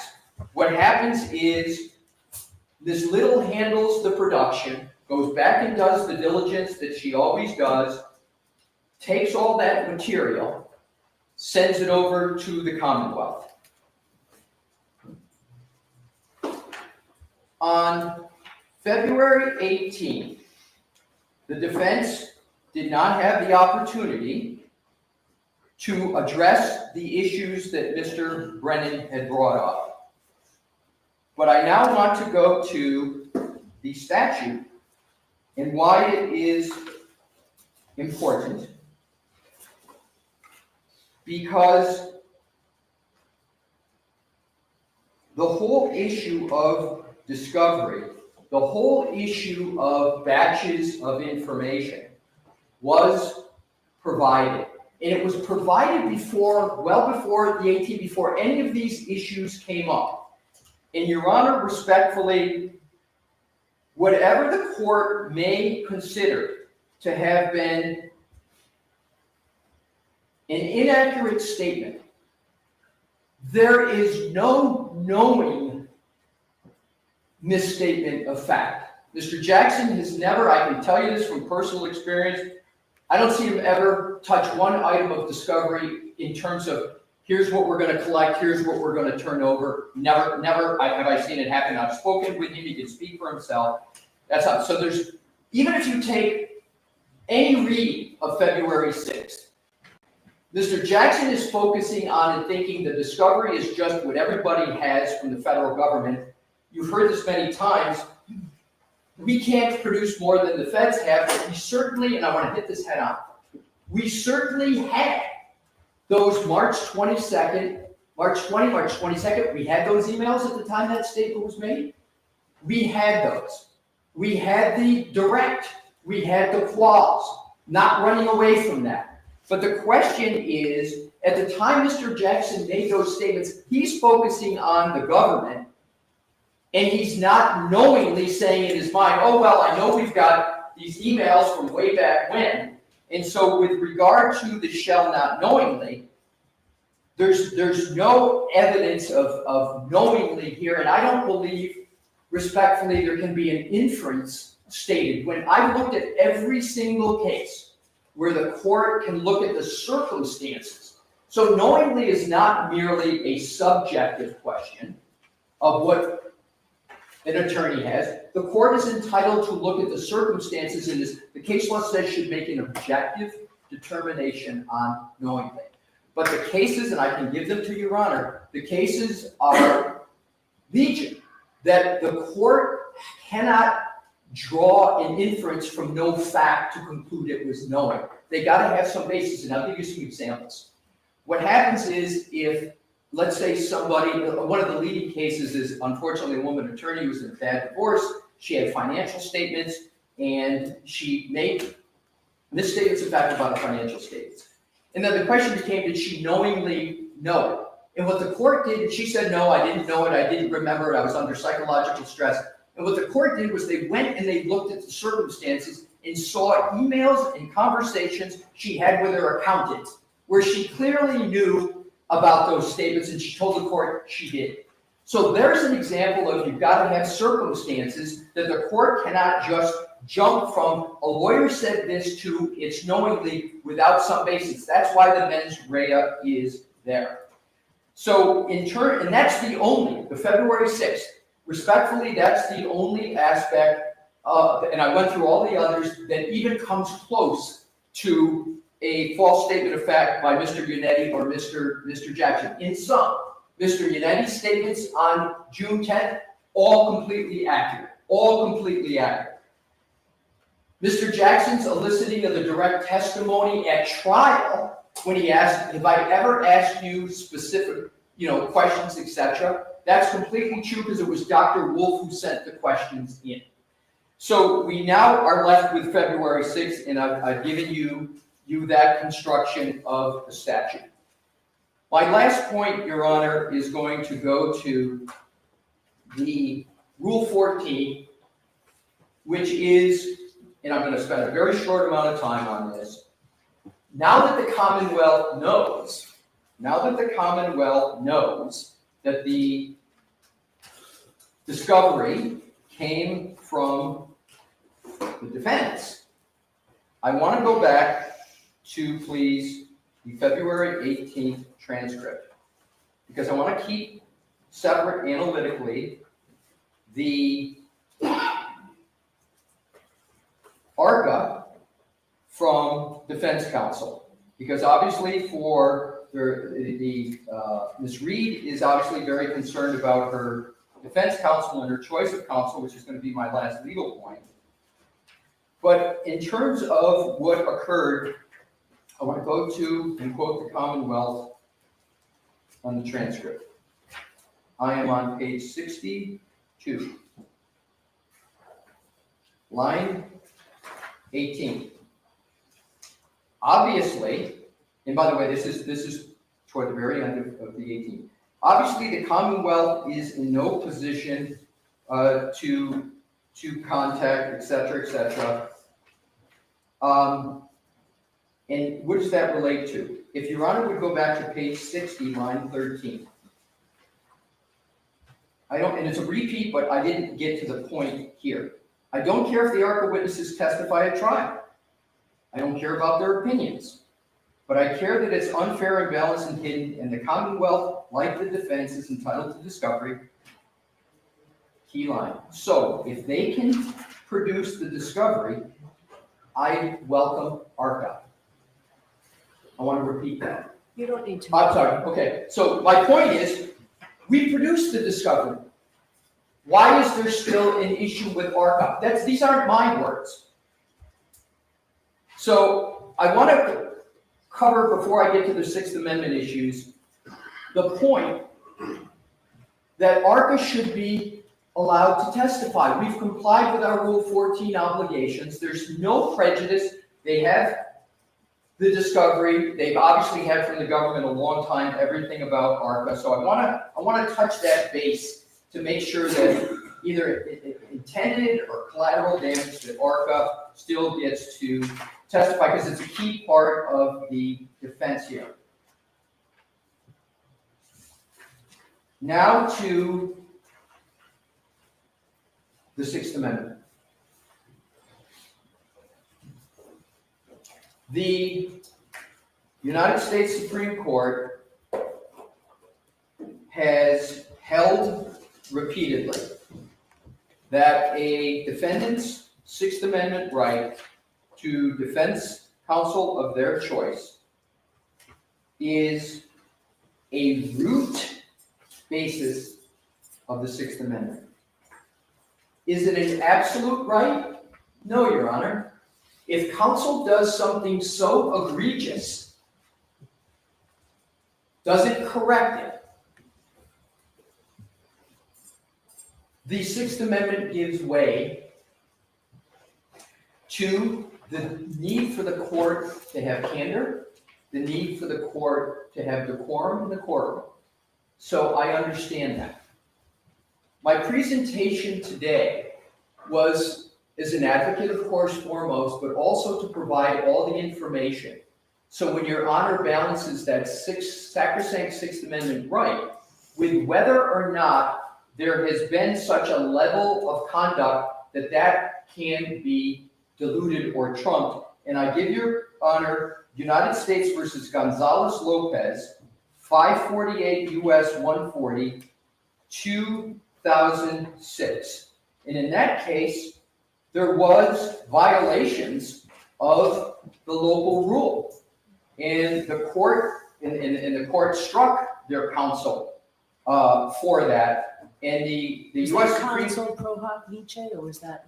I'm gonna get to that. The answer is the counsel. I want to be sure my answer. Yes, and I'm going to read my conclusion because it doesn't say pro hoc vice, but I'm going to read you a part of it. It says, during the hearing, however, the magistrate judge revoked Lowe's, that's the attorney, provisional acceptance. So I believe that's the parlance of pro hoc vice, but Your Honor, I'm pretty sure, but I'm not 100% sure. And then the following week, et cetera, and then the revocation occurred. And yes, it was. So the Supreme Court holding, government conceded that Gonzalez's Sixth Amendment right was violated below, where the court denied pro hoc vice admission based on perceived violations of a local court rule. All right, so pro hoc vice was not permitted in, it wasn't a revocation of pro hoc vice, there's a difference. There is a difference, and both occurred in this case. Okay. There was both. Good point, both. So Your Honor, and there are other cases when you have the Sixth Amendment, the fact that someone is pro hoc vice status is not the determining factor the Sixth Amendment, in terms of legal dignity, is way up here, and then the pro hoc and the local rules are down here. It's only when the violations that undergird the pro hoc vice get repetitive, get more than repetitive, but go to things that are done that aren't corrected. And the issues that I've seen in my research, Your Honor, is that they have to be so, the violations have to drive so much to the core issues in the case. It's like suborning perjury, putting people on the stand when they know they're wrong. Literally having objective evidence that counsel had a document in their hands, almost literally at the same time they're telling the court they don't have it. It has to be that severity to trump the Sixth Amendment. And why is that, Your Honor? Because the court has alternative remedies for if they really think that is happening. And that is going to be my last point on the Sixth Amendment. The case law is replete with the trial court having to be careful that whatever they do, even if they believe there's a basis for some sanctions, that the court look to do them post-trial so that there is not for the trial the bleeding in of those issues into pretrial matters. And the case law, there's a mention of that all the time. It encourages the trial courts to make sure that they're very, very sensitive to that issue. I don't think the courts are being all that sensitive and empathetic to the lawyers, but I think what they're doing is appropriately trying to make sure the defendant gets a fair trial, right? And the defendant is not adversely affected by whatever the counsel may or may not have done. But I want to be very careful and clear, Your Honor. I'm not saying that is sort of like mitigation. I'm saying, importantly, the time I spent that there was not these violations. If any occurred, they were corrected. And on Rule 14, there's no prejudice. And therefore, I conclude, Your Honor, and I would urge the court. What happened on February 18th? There were some misstatements and they weren't cured. I don't want this to turn into, and I'm not making this argument. I'm not making an equivalence argument.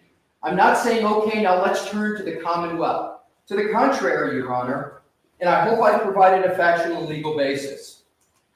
I don't want any of this to continue.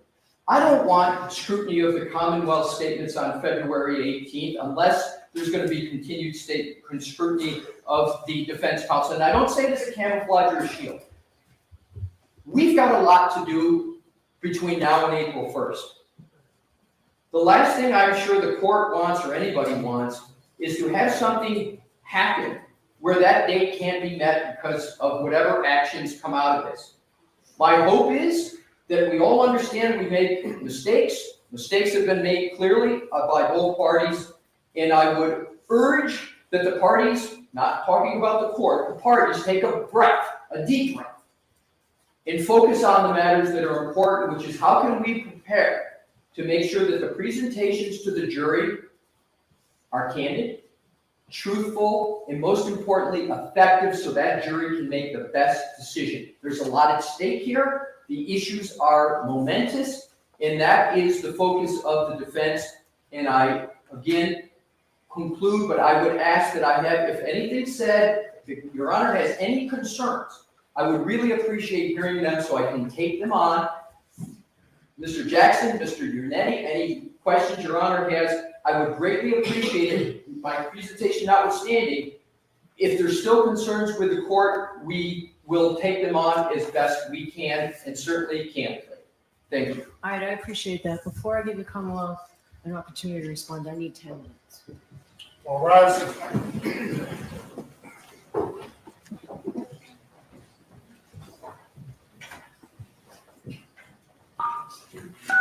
You are muted. We're recessed.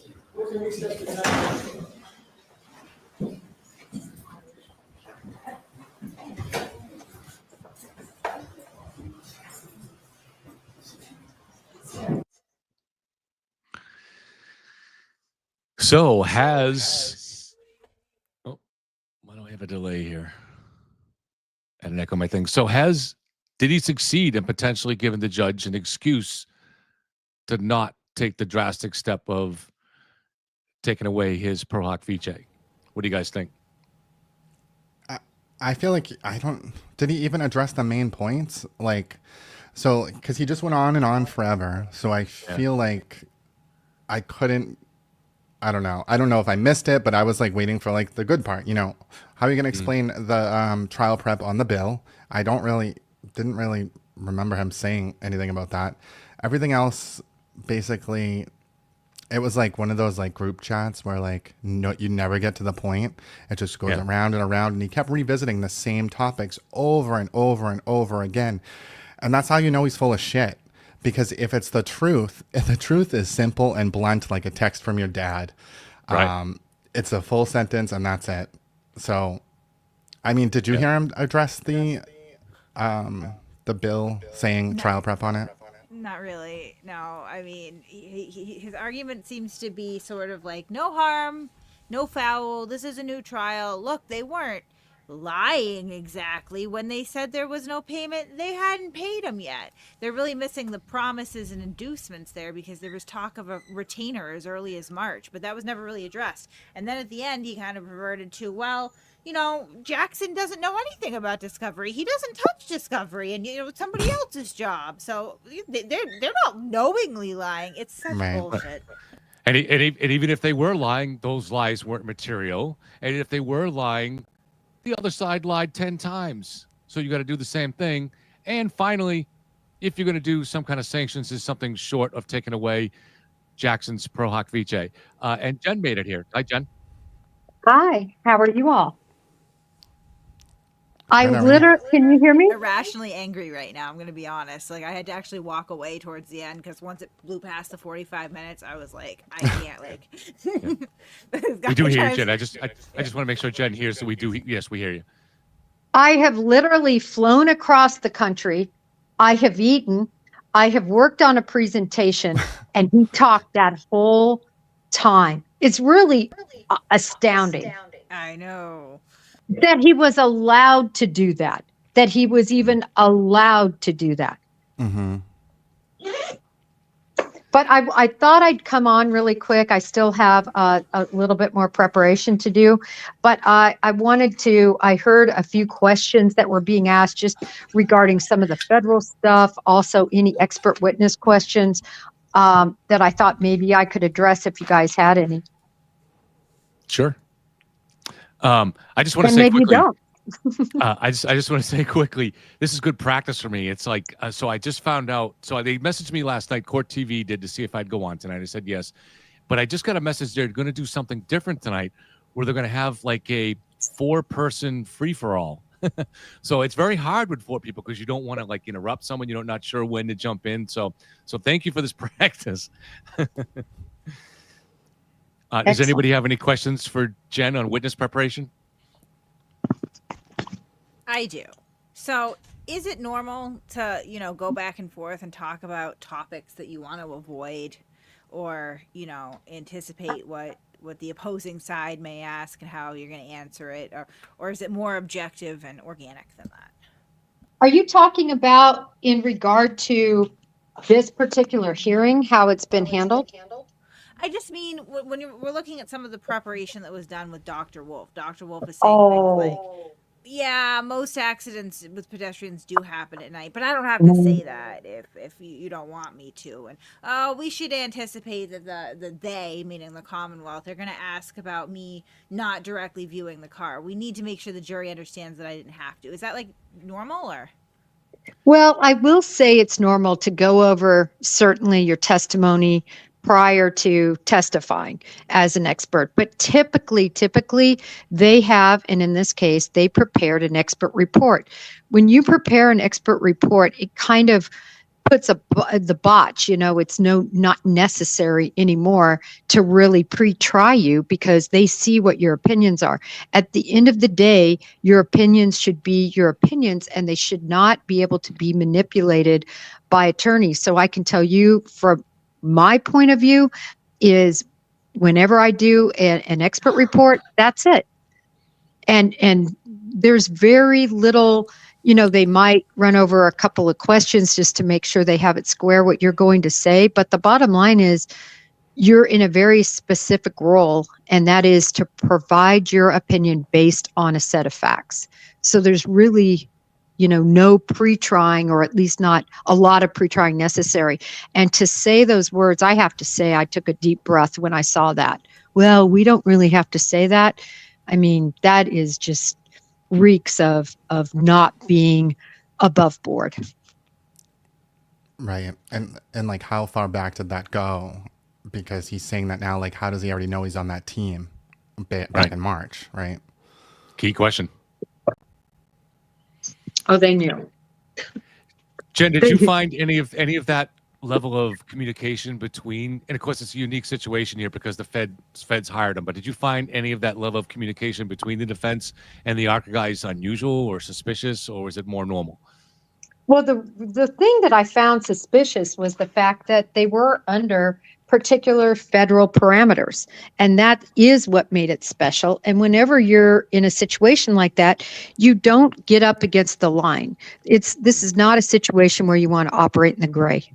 And so that alone I found is sort of a red flag, if you will, that there were issues with being really morally sound in how the whole situation with ARCA was handled from the defense standpoint. That stood out to me. Normally, are you going to have some discussions? Yes, but typically, I got to say, it's weird that they were in these email format. I mean, normally you just have discussions, that are on either telephonic or via Teams or something like that. And as I said, it's not like a regular fact witness where you're kind of going over what are they going to say and what did they see and where did they go. You've already written a report that tells them everything they need to know on your opinion. I've been saying for a week, ever since on live I did on that last hearing last Tuesday, that the main issue here was not the misrepresenting about the contract, the retainers, or any of that stuff. The main issue for me that I thought created legal jeopardy was the violation of the federal protective order. And the judge interrupted to ask that question very early on. And unless he said, yes, I'm going to get to that, he never got to it. Yeah, no, I heard that. And that is, to me, it's a huge problem, especially since the judge pointed it out at various hearings that we all were a part of listening to. Mm-hmm. And so that's something that was, a blaring beacon in the room that there were special parameters on this situation concerning ARCA. And, even I know you may not think it's a big deal, but them engaging in a contract with one another, I'm just sitting here wondering, and I didn't get to hear every word because of everything I had going on today, but I heard a lot, and a lot about the contract. When you enter into those contracts, that absolutely means you are engaged. I like how they kept trying to take every single word and find a new definition for it. Yeah. Engaged means you are engaged. You are involved. You are a part of.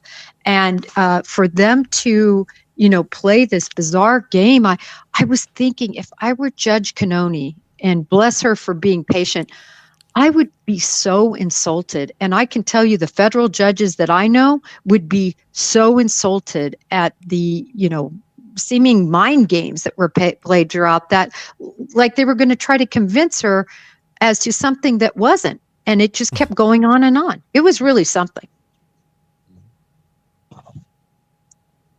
What did you guys think? And hi, Matt. I've never spoken to you. But I love your stuff because you're funny. I like funny. Need levity in these things. That's where I started in the comedy realm, and then somehow I started talking about this case, and I don't know what happened. I don't know if I'll continue it is comedy. on this path. Because if you don't, it is unreal what has happened in this case. I've said it before, it's the emperor's new clothes. There is no way that you could believe, if you just see this historically, whenever this ends, that you could look back and think that this could have grown in the way it has. and that anybody could believe a dog, a teenager, an ATF agent, and a decorated 30-year vet in the same police department as the deceased murdered this person without any ounce of evidence and threw them on their front lawn, all because of a couple of butt dials. It's absolutely absurd. It is. I mean, I've heard people say that they think this is like a government experiment to see how stupid people are, you know, like to see what they can get away with if they could push out propaganda and just, you know, convince the masses that something's true that's obviously not. And I mean, hopefully Russia's not watching. This is terrifying. These people, they're allowed to drive and vote. Just think about that. Yeah, well, I think the other thing is just when you watch people's Twitter engagement, and I know a lot of people like, Elaine and Carrie Lama and Julie, and you, Mass Mafia, and, all of you all that have engagement on Twitter, you could say literally the sky is blue today, and it could be blue. And they will come on and bombard you in masses that it's pink. And then people will start thinking and saying, Jen, are you sure it's blue? Are you sure? And that's what happens with this case. You say a fact you know to be true, and they will get on and say, no, that isn't what happened. You know that's not what happened. And then you have other people start doubting the facts just because of the amount of people and the, excitement, I guess, that these people come forward with that start confusing the issue. And that's what's happened in this case and still happening every minute that you post on it. And this is obviously something that the jury, that won't impact the jury, but how does the public, shouldn't they, as they process this and they realize that an extensive federal investigation was done into this and found no evidence of a cover-up, don't they start to process that to say, well, maybe that makes a conspiracy theory a lot more unlikely here? Is that something that the public will do? You would hope. That whole conspiracy thing and then everything to do. I mean, I got to say, I'm with you, Kevin, at least to some degree. I worry so much. First of all, they said it in court that the defense were the ones that brought this case. So we know that they brought the case to Levy. And then secondarily, I really will always believe, I don't know, I haven't seen the 270 or 137 files, so I'm going to preface it with that, but I will always believe that the blogger was opened as some sort of either a 137 or a 270 type informant. And there are, public corruption cases are in a sense hard to come by, meaning they're hard to make. They're difficult. You usually have to have somebody on the inside. They're just difficult cases. And having worked public corruption for years, if you think you've got a huge case against a DA, that's big potatoes. And I think they poured everything they had into it, and it was based on false premises brought forth by all of these people. And somebody should be caught holding the bag for that. That's what I think. One of the mysteries of this case that I've talked about, and me and Kate have speculated, we don't really know, and you might just feeds off what you just said there, is that Turtle Boy, whose proudest day was last year, we're going to go back in a second, was when they were kicking him out of court. He loves any kind of publicity like that, but yet he refuses to discuss the fact that that the U.S. attorney used his blog in court as a blow-up.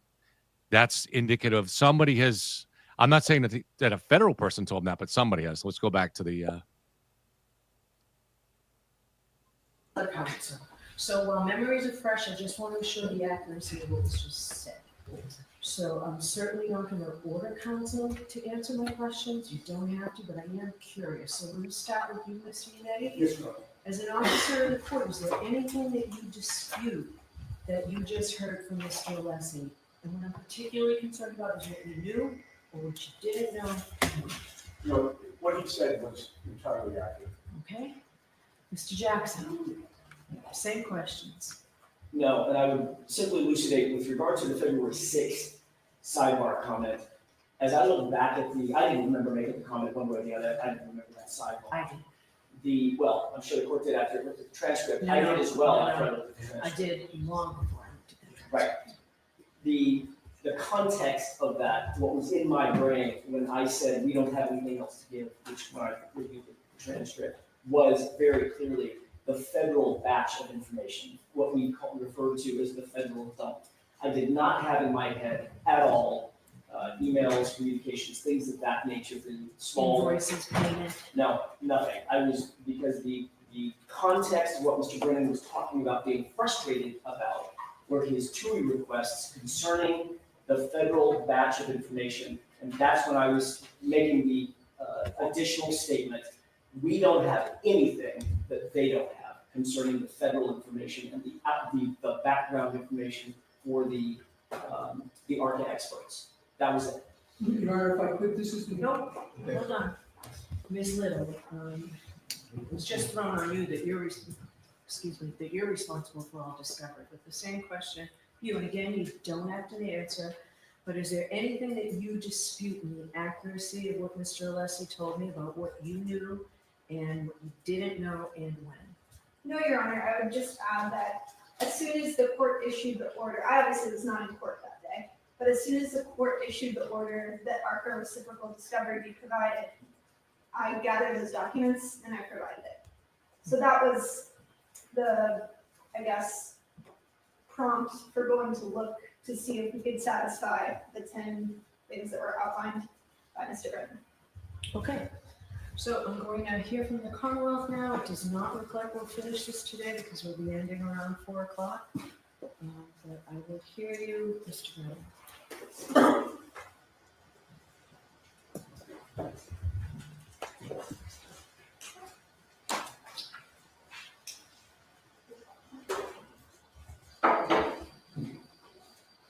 Attorney Alessi ended his argument talking about the Sixth Amendment and discounting repeated or repetitive violations. When you consider the conduct of this case, you should consider the history of the case, including repetitive violations, 3.6 violations, protective order violations, and then discovery violations, representation violations. The defense in the first trial attempted and successfully did portray ARCA witnesses as wholly independent, presented themselves as oblivious to the nuances of ARCA, left the impression that there was no compensation, no bias, no collaboration. They postured the information that they gave in advance of the second trial, and I'm going to get to the timing of that. But it ignores entirely withholding this information before the first trial. The defendant presumed innocent has a right to a fair trial, and so do the people of the Commonwealth. It is clear from a reading of the transcripts and the records and the posturing materials that there was information that showed that ARCA was not wholly independent. It's information that was known to the defense, and for whatever reason, perhaps a strategic advantage was not provided to the Commonwealth, the court, nor the jury. Mr. Attorney Alessi talks about the Gonzalez case. In that case, there was one attorney to cross-examine a witness, which is protocol, another attorney passed a note, a minor violation of a court procedure. That is like a raindrop in a hurricane. We have a code of ethics and rules to ensure a fair trial for everybody, both sides. Coming in at the last hour and provide information when the avalanche has started is not enough. This isn't just about Rule 14. My effort with the ARCA witnesses from the beginning, and I've been clear and consistent, is not to preclude them, it is to get fair discovery that we're entitled to. I did not know before a few weeks ago what the defense had known. I did not know that there was conversations and efforts made between them and then inevitably compensation paid. I didn't know that, but I certainly suspected it. I saw your Honor's questions before Voadier, during Voadier, after Voadier. I remember the conversations sidebar. And those questions were right to the point. And when we were sidebar, I specifically mentioned, I don't know, Voadier is inconsequential. I don't know what to ask. I can't send them back home to get their records or their emails or any billing. All of that was denounced. All of that was portrayed as baseless. But the court had questions. I had many of the same questions. It is not a surprise that we start to scratch off the tip of the iceberg. It is not complete. There is a murky relationship between the defense and the United States Attorney's Office relative to these ARCA witnesses. And there is a very unclear relationship as we stand here right now between the history of interaction between the defense and these ARCA witnesses. You can see from the emails, while there is some information provided, there are gaps. There are enormous gaps in time. The pause moment on March 24th and then reinitiating on May 5th, where ARCA is actually billing the defense for their works before the Voadier. There had to have been communication between that time that rekindled this relationship. There are two requests that are mentioned in the emails. We didn't get all of those responses. And so we do not have an affidavit from either counsel or any of the counsels. We did not hear a word from any of them. According to Mr. Lisi, what you should do, what the court should do, is go to the federal government and ask So questions. just to be clear, I am not having ex parte communications with anyone about this case. So I'm totally rejecting your request that I do that, Mr. Reese. It wasn't a request, Your Honor. You suggested that I called them. No, I said if Your Honor wanted to do that. I didn't suggest that Your Honor. I'll move on, but the point is, it is not incumbent on the court to provide the proof that the defense was given the opportunity to bring in today to clarify the record. Instead, it is the typical 101, blame everybody but themselves. There's no acknowledgement. There's no contrition. And there's no confidence that we are going to get all the materials that we're entitled to. To suggest that ARCA's position did not change, it did change. Their opinions did change by the time they reached trial. It is not that the defense brought out that there was an expert in lighting or crashes happen at night. It is the bias, the relationship that is critical, and that was hidden from the court, the Commonwealth, and the jury. It is the bias and the leaning towards one side that was not disclosed. It doesn't help the first trial to disclose it last week or 10 days ago. So let me offer a quick history. It is true, when I first spoke to the court, I believed the documents provided by the federal government, and I did correct that record as soon as I learned before court ended for the day. January 30th, 2025, the United States Attorney's Office responded to one of my two requests. They provided billing, including ARCA billing. There was billing for their reconstruction, but there was no billing provided for their preparation, Voadier preparation, travel expenses, trial testimony.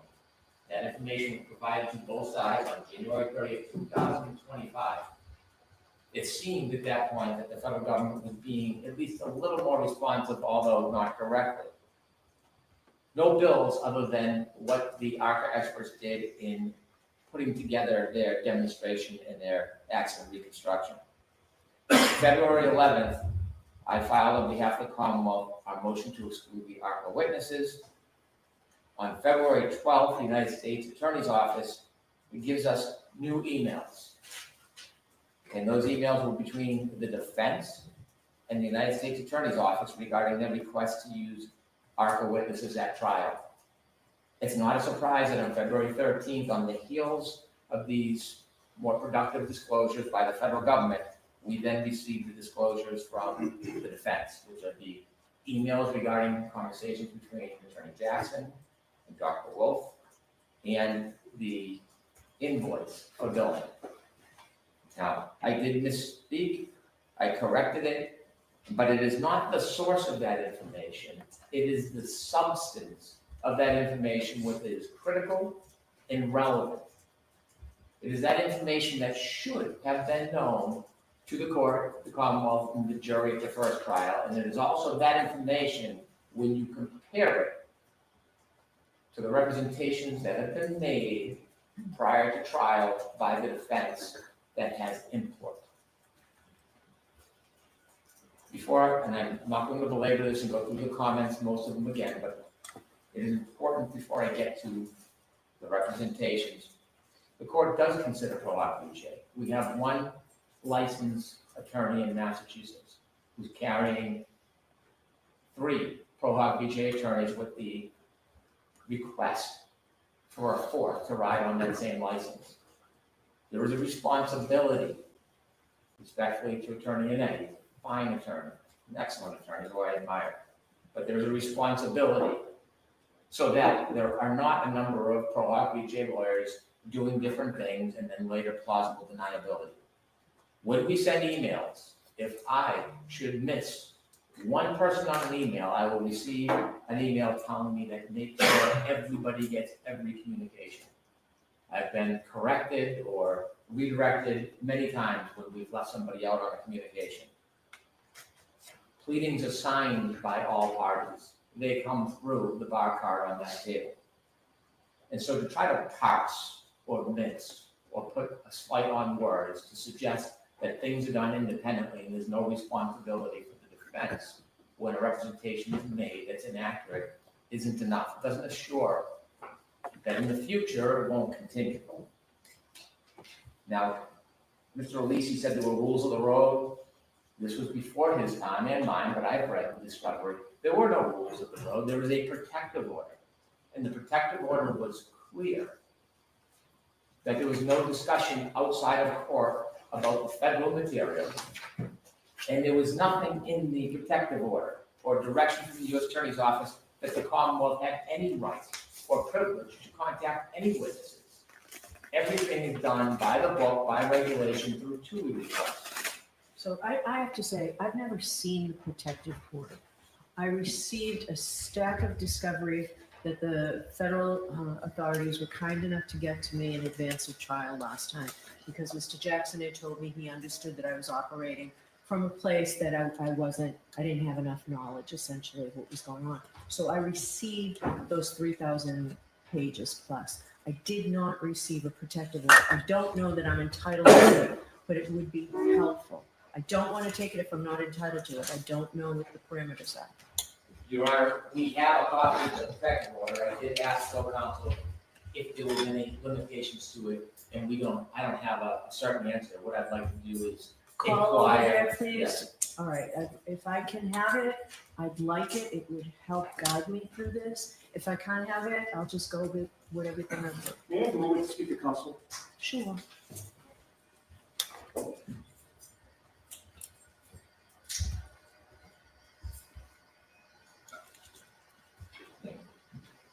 Thank you, Ron. I'll need to call the United States Attorney's Office and get an answer. All right, I appreciate that. Sorry to interrupt. And so the portrayal that there was a rules of the road, there was no such rules of the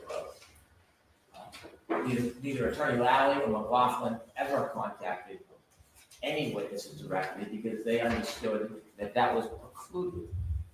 And so there was not an opportunity to call or discuss or have conversations, share direct examinations, or have emails with these witnesses. In fact, it's underscored, isn't it, by the emails that we received where Dr. Wolf replies on the 24th saying U.S. Attorney's Office essentially told them to hold off on communications. It doesn't seem like it would be a very clear rule of the road to have independent conversation with these witnesses and then be cautioned that that no longer was viable. And so inevitably, it was the understanding that nobody would be speaking to the witnesses. And I did see in the transcript, in the Voadier, where it was asked, were you available to the Commonwealth? And the witness said yes. I don't know any basis whatsoever for the witness to suggest that there was any invitation to speak to them. And so what we have is we have witnesses that were wholly portrayed as independent. When we look at the testimony, it was represented many times in court, leaving the impression that the defense had no access and no special relationship with the ARCA witnesses. On June 5th, 2024, day 26 of trial. What date? Day 26 of No, I know trial. that, but what date? June 5th, 2024, discussing scheduling and Voadier hearings. The defense said, I provided everything we have. I can't make up discovery. I mean, I got a report. And everybody in this group knows why I can't provide additional discovery for ARCA. Everybody knows they've got what I've got. Your Honor asked, I haven't. If you can't, that's fine. So not everybody knows, and I make those decisions. Response, certainly. You're the one who needs to know, and I thought you knew. The federal authorities will not allow me to interview or ask for additional information from anybody in their world. So I have nothing. I've got a report. He's got the report. That's it. I'm going to start asking questions on the report. That's it. He can cross the report. So as many times as he says, I don't know what they're going to testify to. Yes, you do, because they're going to testify to the content of the report. And those are definitely questions I'm going to ask, so I've got clean hands. All right, so you're reading from a transcript. As you know, there are dozens of transcripts. What's the volume number? There's Dave, I'm sorry. What's the volume number and the page number? Day 26 of trial, page 248 to 250. I will get a volume number to the court. That's okay. This seems to directly contradict the theory that Attorney Lisi has been promoting today of the rules of the road. This does not suggest that ARCA is open for business and private discussion and consultation and payment. It says the opposite. The federal authorities will not allow me to interview or ask for additional information from anybody in their world, so I have nothing. And so this presentation today by Attorney Lisi, suggesting somehow that this was open and notorious, is not backed up by the defense attorneys themselves. The June 10th hearing, we've already been through it. I won't repeat it, but those comments are important. I think what stands out about the prior hearings, and I say that I think that there's a murky relationship that we have not done more than scratch the surface of, is Your Honor may remember that the defense noticed 3 experts, including Mr. Klein. When we get to June 10th, Your Honor is asking, regarding the 3 experts from ARCA, this is June 10th, 2024, trial transcript 28. Hold on one second. Let me go with that.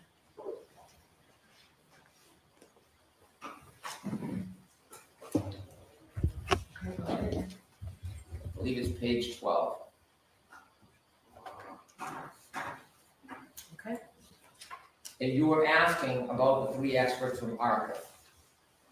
And you mentioned, notably, I can't tell who does what or what the basis of the opinion is. And when we look at the ARCA report, there's no delineation on which of the 3 experts did what in that report. You can't tell what role each of them played from the report. And so if we only had the report, we wouldn't know which of those experts to call. And so when you continue questioning, you were told, you said, so I'm to believe that the defense is calling 3 witnesses that you've never spoken to and putting them on the stand. And Mr. Yannetti said, that's essentially it. He gives some detail. As mentioned earlier, we've spoken to them only for the purposes of coordinating their testimony and background. The important point for this particular point is that the defense inevitably calls 2 witnesses, Mr. Wolf and Mr. Rentschler. And when they only call Mr. Wolf and Mr. Rentschler, there must be a reason why. Because you can't tell from the report who did what. They noticed 3 experts. So there must be conversations with somebody explaining the witness's role or why only 2 of those 3 witnesses are important to the defense.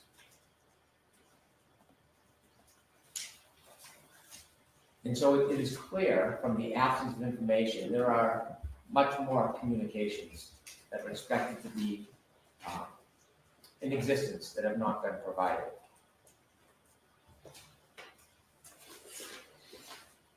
On on June 18th, 2024, the Voadier hearing.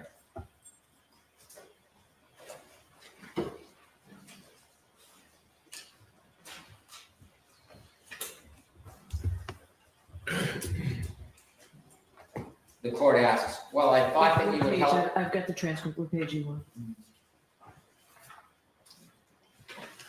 Do you know? No, but I can. If it's just your notes, that's okay. I can pull it up.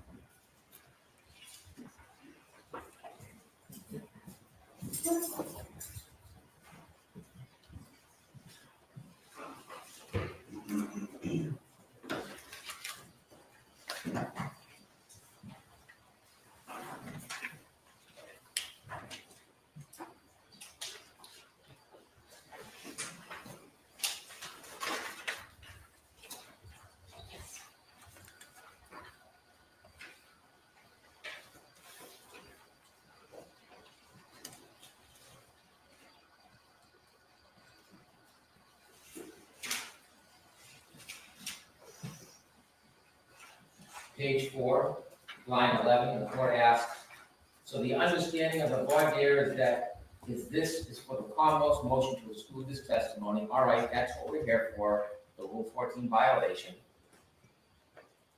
And Mr. Jackson says, is that the same with Dr. Wolf and Dr. Rentschler? And the court says, well, I thought that would help both of you. The Commonwealth has nothing on that, and you say you haven't been able to even talk to them at all about this case. And the answer is that's correct.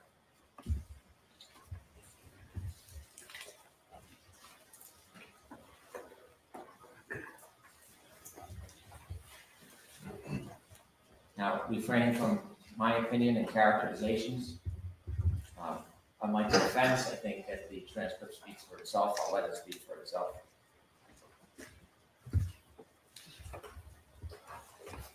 When we continue in the Voadier hearing, page 71.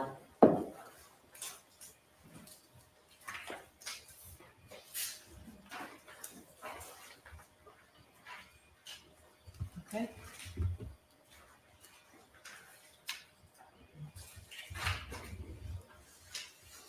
Line 4, importantly, were you hired by the defense in this case? No, sir.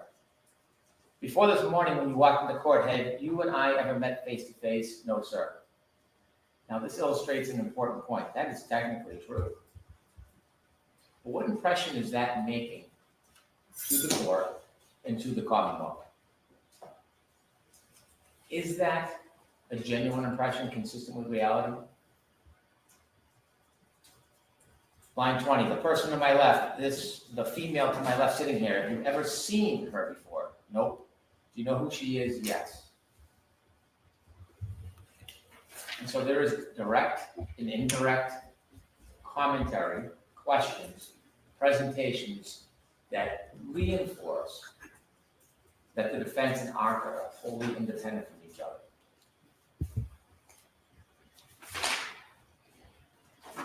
This is also consistent with the representations regarding payment. There are questions, voir dire, and at trial, about whether or not the witnesses were ever paid. It may be technically true they were not paid at the time they were asked the questions, but if there is an expectation of payment, it is a promise, reward, and inducement. It can show bias. There's nothing wrong with paying an expert. There's nothing wrong with going over a direct examination with an expert. There is nothing wrong with talking about particular questions with an expert. But when these experts are being portrayed a certain way, that they're independent, that there is no evidence, information about them, then it is not a fair representation. It is not an honest representation.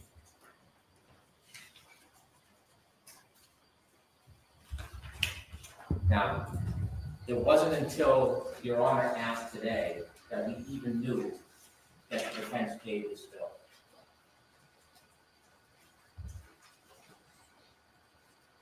When you look at the bill, there's some things that stand out. There's a tax ID number, an invoice dated July 12, 2024, it's addressed to Hold on one second, Bruce.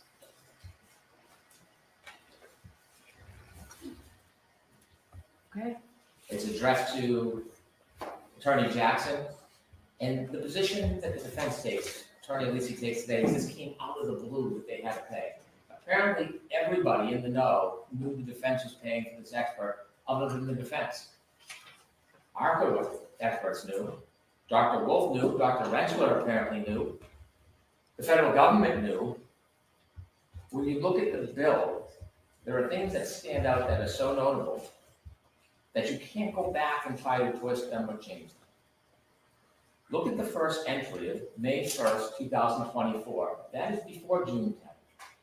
That is before the representations that there was no intention of compensation. Apparently, the witnesses they were going to call expected that they were going to be paid by the defense, and they wouldn't have been keeping track of their time back on May 1st, 2024, participating in a telephone call with Alan Jackson. And so the March 20th email asking for an engagement letter and a retainer, and then the 24th saying you need to take a step back because of the U.S. Attorney's Office. 22nd. 22nd and 24th. There is obviously more communications because the relationship re-engages at least on or before May 1st, 2024, and these witnesses understand that they're going to be paid by the defense. And as I mentioned in the materials we got from the United States Attorney's Office on February 12th, there is no billing related to prep for Voadier, travel, trial, none. So the only people who were surprised that they were paying the witnesses apparently was the defense themselves. And then before that June 10th hearing, where the representations were made, there's a June 9, 2024 phone call. Another participated in telephone call with Alan. And then we see before the Voadier testimony, there is billing to the defense, which is now we know paid by the defense, prepared for Voadier testimony, June 17, 2024. What we don't know is, in the preparation, was there any conversation with the defense? Was there any emails? Were there any documents? Were there any outlines? Was there any discussion about the potential testimony, or is this solely the preparation of Dr. Rensler on his own? On the same date, 3 hours billed by Dr. Wolf, prepared for testimony and hearing. Now, they felt inclined and comfortable billing the defense for. Was there any interaction or discussion between the parties? We don't know. This was the time that the court gave the defense an opportunity to bring in their product, their receipts, the emails, to elucidate, illustrate, demonstrate, prove what the relationship was. We don't have anything.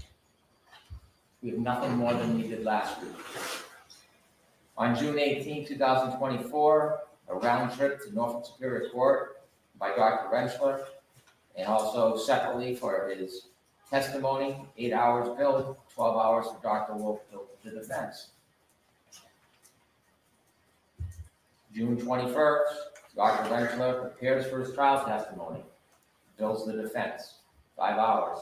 Again, we have no idea if that includes in any way correspondence, communication, interaction with the defense.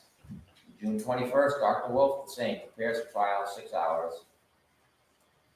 June 23rd, Dr. Wolf travels to Boston for trial, significant delays, and then Dr. Rensler on the 24th, round trip, Norfolk Superior Court, 11 hours, 6.5 hours respectively, billed to the defense. Now, it's hard to believe these witnesses would put forward money and expenses and travel without some understanding that they were going to get paid. It is hard to believe this company, especially after receiving an email about engagement and retainer, especially after having conversations, collaborating on their potential testimony. It is hard to believe that they would come to Boston, spend their time and their own money to do this, to just simply send a bill later with no expectation of being paid. In fact, it's a very specific accounting of their time. And when one accounts for their time, it's because they need to have a contemporaneous record so they can get paid for that time. Also billing for wait time and travel, testimony at trial on June 24th, and then there's expenses for June 18th and June 24th. Specific expenses, $1,749, $1,932. So they are keeping very careful track of the bill that they send within 1 month of the defense. They get paid that Commonwealth and court never knows about. Talking about correcting a record. And so this $23,925, we find out today, it was paid by the defense. We hear that there was a conversation with the federal government. We have no affidavit, we have no witness. We have no writing, no email, no correspondence, nothing to support or put in context the conversation, nothing. Nothing. And so when you look at the story on this bill and the timing of it and the details of it, we know that we are getting a fraction of the story, a fraction. It's not enough to blame the court, blame the Commonwealth, blame the U.S. Attorney's Office. There's some accountability.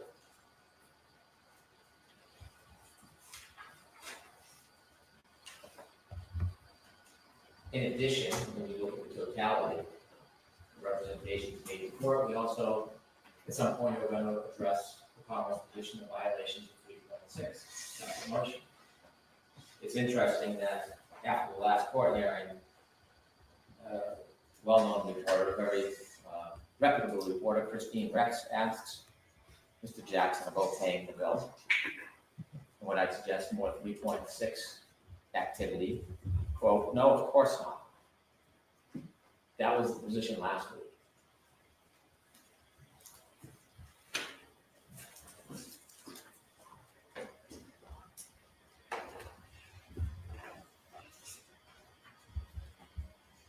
So what we're left with is we still don't know the relationship between the defense and ARCA. We don't know about the impact it had on the first trial. There has been these multiple representations that ARCA was independent, they had their opinions, and they were exculpatory. ARCA's opinions changed. There were 4 opinions. And if you look at their report, and I'm not going to read it for the sake of the press and the public, we'll have a trial, and we'll vet it at trial. But when you read the report, clearly the representations made about that report were extended at trial. And the question is going to be, why? Why did they improve? Why did Any the, particular page you'd like to with outside?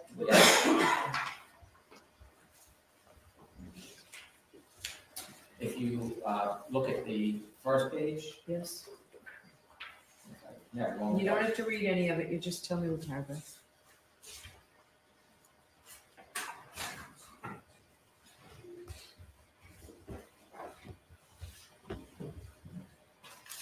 Yeah, I think it's just the first paragraph that lays out their findings. Thank you very much.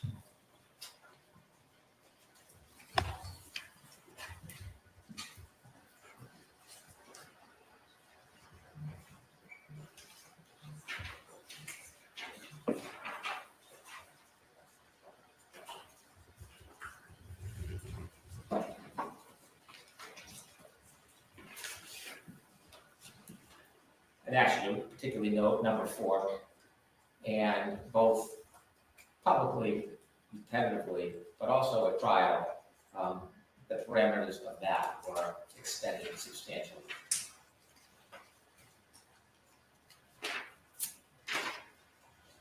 There is a summary again at the end of that report, substantially says the same thing. If you look at the last page, which is signed by all 3 of the experts, Mr. Wolf, Mr. Renshaw, and Mr. Klein, says essentially the same thing.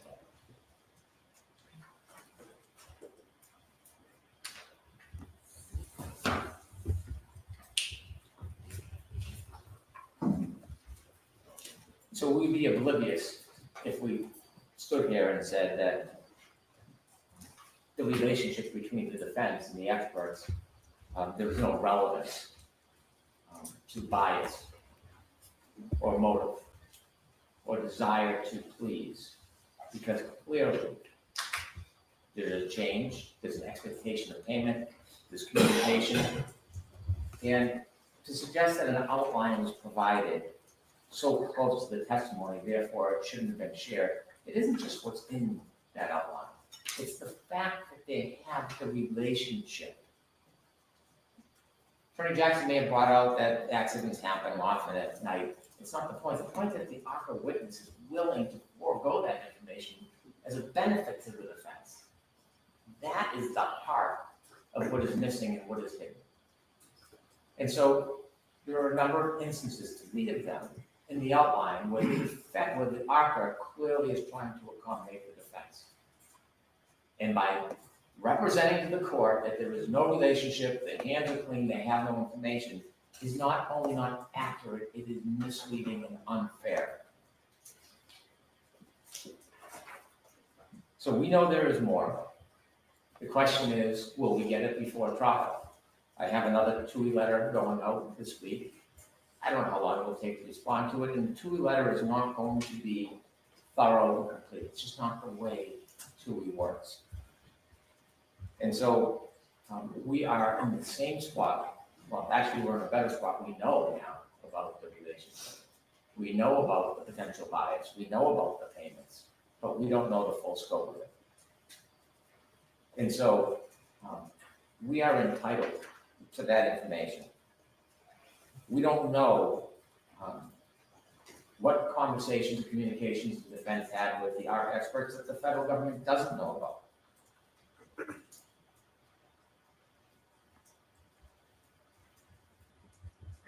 Over the next few weeks, we're going to attempt to get more information, but we will never have an accurate accounting unless it's compelled.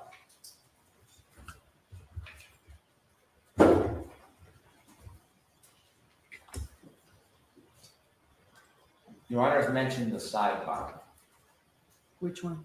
the most recent one. Okay.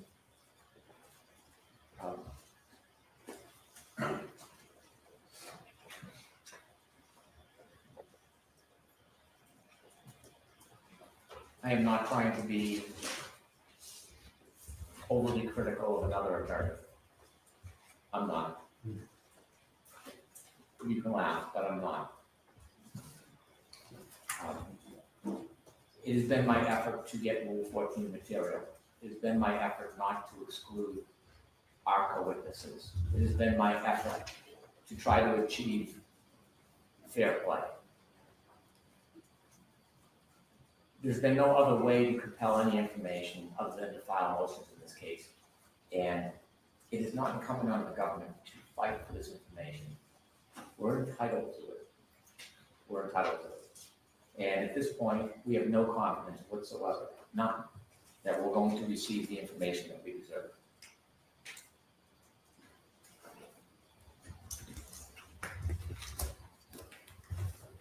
All right, thank you. Mr. Leslie, very briefly, if you have something. Yes, thank you, Your Honor. I'll be very brief. And I hope we get an opportunity to have a more fulsome response, but I'm going to be very brief on the key points. Attorney Brennan focused a lot on the invoice. As I said, I work with experts all the time. The experts keep track of time. They had historically been paid by the government. There's another completely rational, more probable explanation that they had been retained by the government. They were being paid by the government. They maybe at a certain point didn't know who was going to pay their bills because they turned out they were going to provide testimony. That is a whole different issue, what they expected to be paid and by whom from what the defense expected. So 2 things can be true. It can be at some point they thought they were going to get paid, but up to that point they were being paid by the government. And the entries, all that Mr. Brennan went through, particularly the early ones, there is 0 evidence before the court on any basis that they expected on those dates of those entries that they were going to be paid by the defense. And it's very important because Attorney Brennan spent most of his time on that invoice. With regard to the comment he made, and this is the problem when we don't have notice, like I provided a notebook so everybody could see it. We don't have some of the things that Mr. Brennan was referring to, but he referred to, of all things, Mr. Jackson's response to a reporter. We're here talking about communications to the court. But to be clear, the reporter asked, did you pay for testimony? Did you pay for testimony? Mr. Jackson, of course, said, no, I paid for their time. Did he say I paid for their time? Pardon me? Did he say I paid for their time? Mr. Jackson? I said the words, of course not. Did you pay these witnesses for their testimony? And I said, of course not. If the court were to ask me that question today, I would respond exactly the same way. All right, so you just told that I paid for their time. That No, was not said, right? That was not said, but I'm saying there's always some inference about me as what he said, that what was said, but that was his response, that was it. But it was only, the premise of Attorney Brennan was, what Mr. Jackson said to the reporter was different from what you've heard in court today, and it wasn't. It's important to be accurate. The other things that I'm going to go through quickly is it kept stating that there had to be a belief that they were going to be paid by the defense. There is no evidence whatsoever for that because it didn't exist. So now with regard quickly again to the other topics, Attorney Brennan talked about 3 witnesses, right? And he said he was, I believe I took it as clearly inferring 3 ARCA.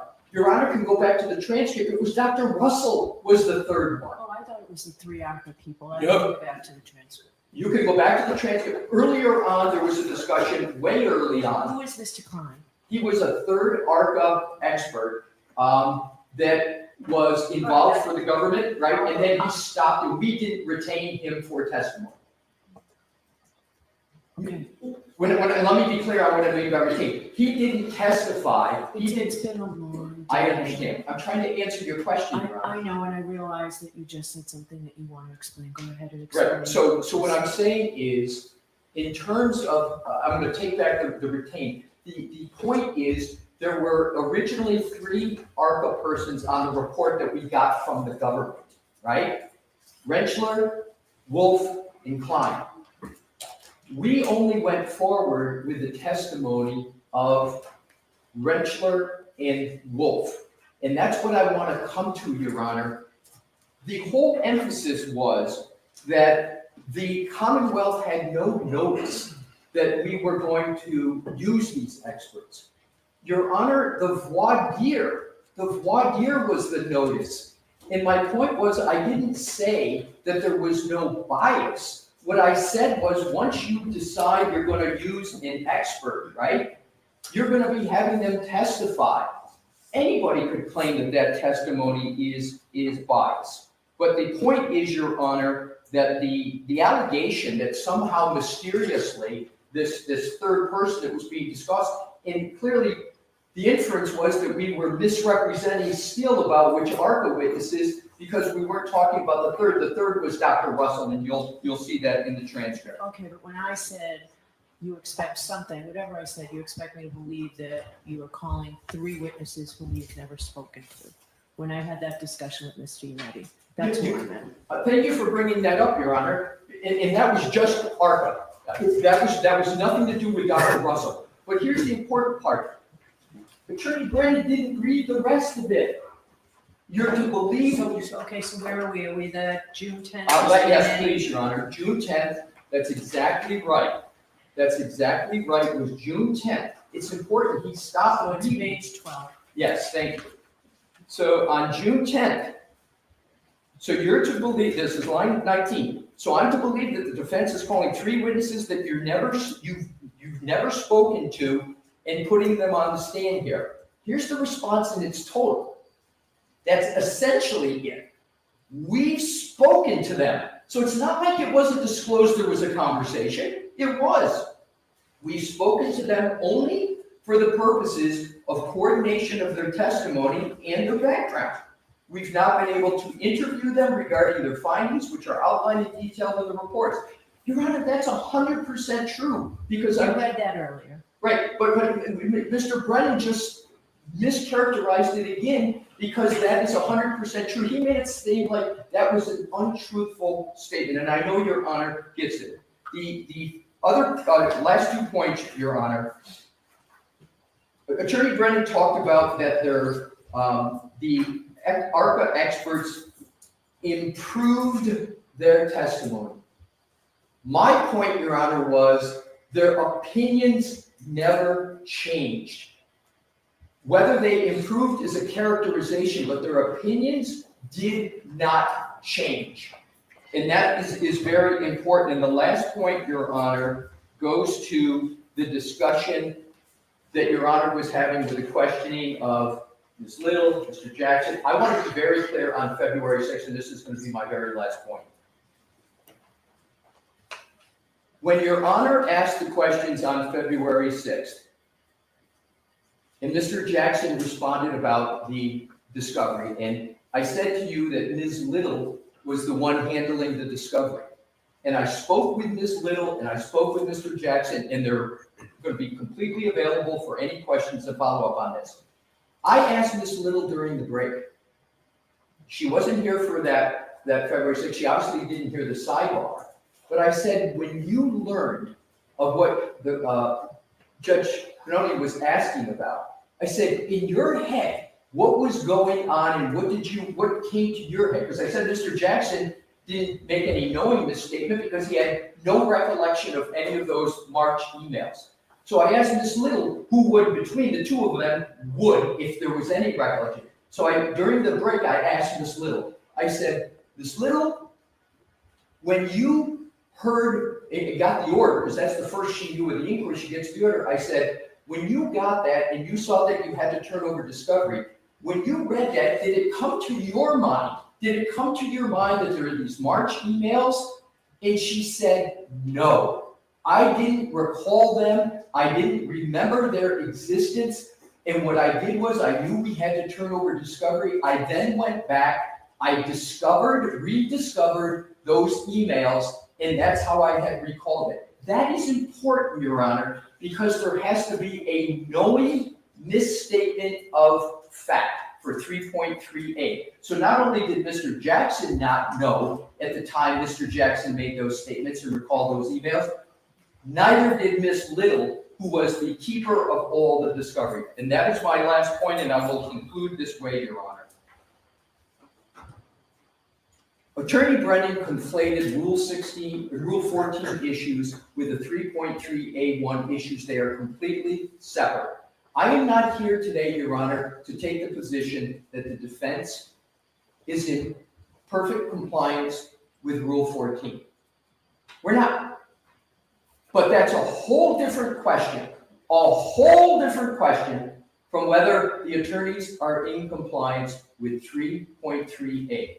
And I would urge Your Honor, as I know you will, to keep those distinctions as we go through the matter, because conflating them is not proper for the analysis. And my last is a citation of law, Your Honor, which said that Gonzalez involved a very minor issue. Attorney Brennan is correct. There was a minor issue in Gonzalez, but the Supreme Court went through those things that could rise to it. And I'm going to give you another cite, Your Honor, which is United States versus Diazzi, that involved a lot of serious issues with regard to conduct of counsel. They were not pro hoc vice, but it's 807 Fed 2nd 12 First Circuit 1986, where Your Honor can read it as to what were happening. The attorney's conduct was deplorable, and yet the court held that you could not disqualify them because of the Sixth Amendment. And my last point, Your Honor, is when you do a Sixth Amendment analysis, whether or not the attorney at issue is pro hoc vice or not, is not weighty in the determination of balancing the Sixth Amendment. It is not. In the abstract, Your Honor, in civil cases, is it easier to knock out a pro hoc vice? That would be absolutely correct. But when it comes to a criminal case where a defendant or choice of counsel, that is a much different analysis with the Sixth Amendment. So I will stop there, Your Honor, because you said to be brief. There would be more I would have to say, but those are the highlights for the moment. Anything, Mr. Brown? Very briefly.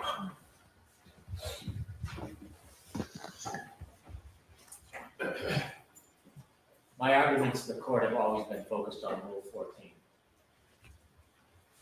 The verbal gymnastics that counsel engages in to use words like misrepresentation to distort reality is extraordinary. So let's use the defense words themselves. If you look at docket 505, which was signed in a pleading, That was filed on late, right? The February first 6th. Saturday or something. February 16, 2025. This sums it up, really. And this is signed by Attorney Jackson, Attorney Alisi, Attorney Manetti, certificate of service by Attorney Was Little. it signed by Ms. Little? It's not, Ms. right? Little has It's only done the maybe certificate of authored service. by- Okay. She did not sign it. It was signed by Attorney Jackson, Alisi, and Manetti. And this is the defendant Karen Reed's opposition to Commonwealth's motion to exclude employees of ARCA LLC. And here's the representation they made. Not my words, not a misstatement, not a distortion. This is their words. Now comes the defendant Karen Reed, Ms. Reed, and respectfully request that this honorable court deny the Commonwealth's motion to exclude the expert testimony of employees of ARCA LLC, namely Daniel Wolf, PhD, and Andrew Rentler, PhD. Here's the important part. The Commonwealth's motion to exclude these exculpatory expert witnesses who were not hired or paid for by the defense is not made in good faith and is a desperate and transparent attempt to keep exculpatory testimony of neutral expert witnesses from reaching the jury in this case. I know Attorney Alisi no longer likes the word retain, but that retain word has import. The reason he said their words, their motion. This is no different than the tone of representations made February, last June, May, and before. Thank you. All right. So we're back here next week. I believe we're back here Tuesday, Wednesday, and perhaps Friday. Is that accurate? Your Honor, may I speak to Wednesday, please, the 5th? As this court may know, Mr. Jackson, myself, and Attorney Weinberg are scheduled to appear before the federal court What at time? 9:30 in the morning. Okay. Could we possibly go there and then Yes. come here immediately afterwards? Sure. Thank you, Your Honor. Sure. All right, but we'll see you here, Jim. We have these all scheduled at 9. We do. Okay.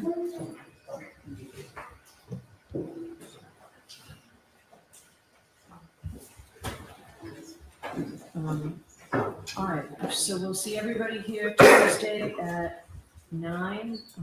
We've blocked off the day for Tuesday, Wednesday, and of course, I'll let you go to federal court first, and also Friday. All right, so we'll see you next week. What am I, please?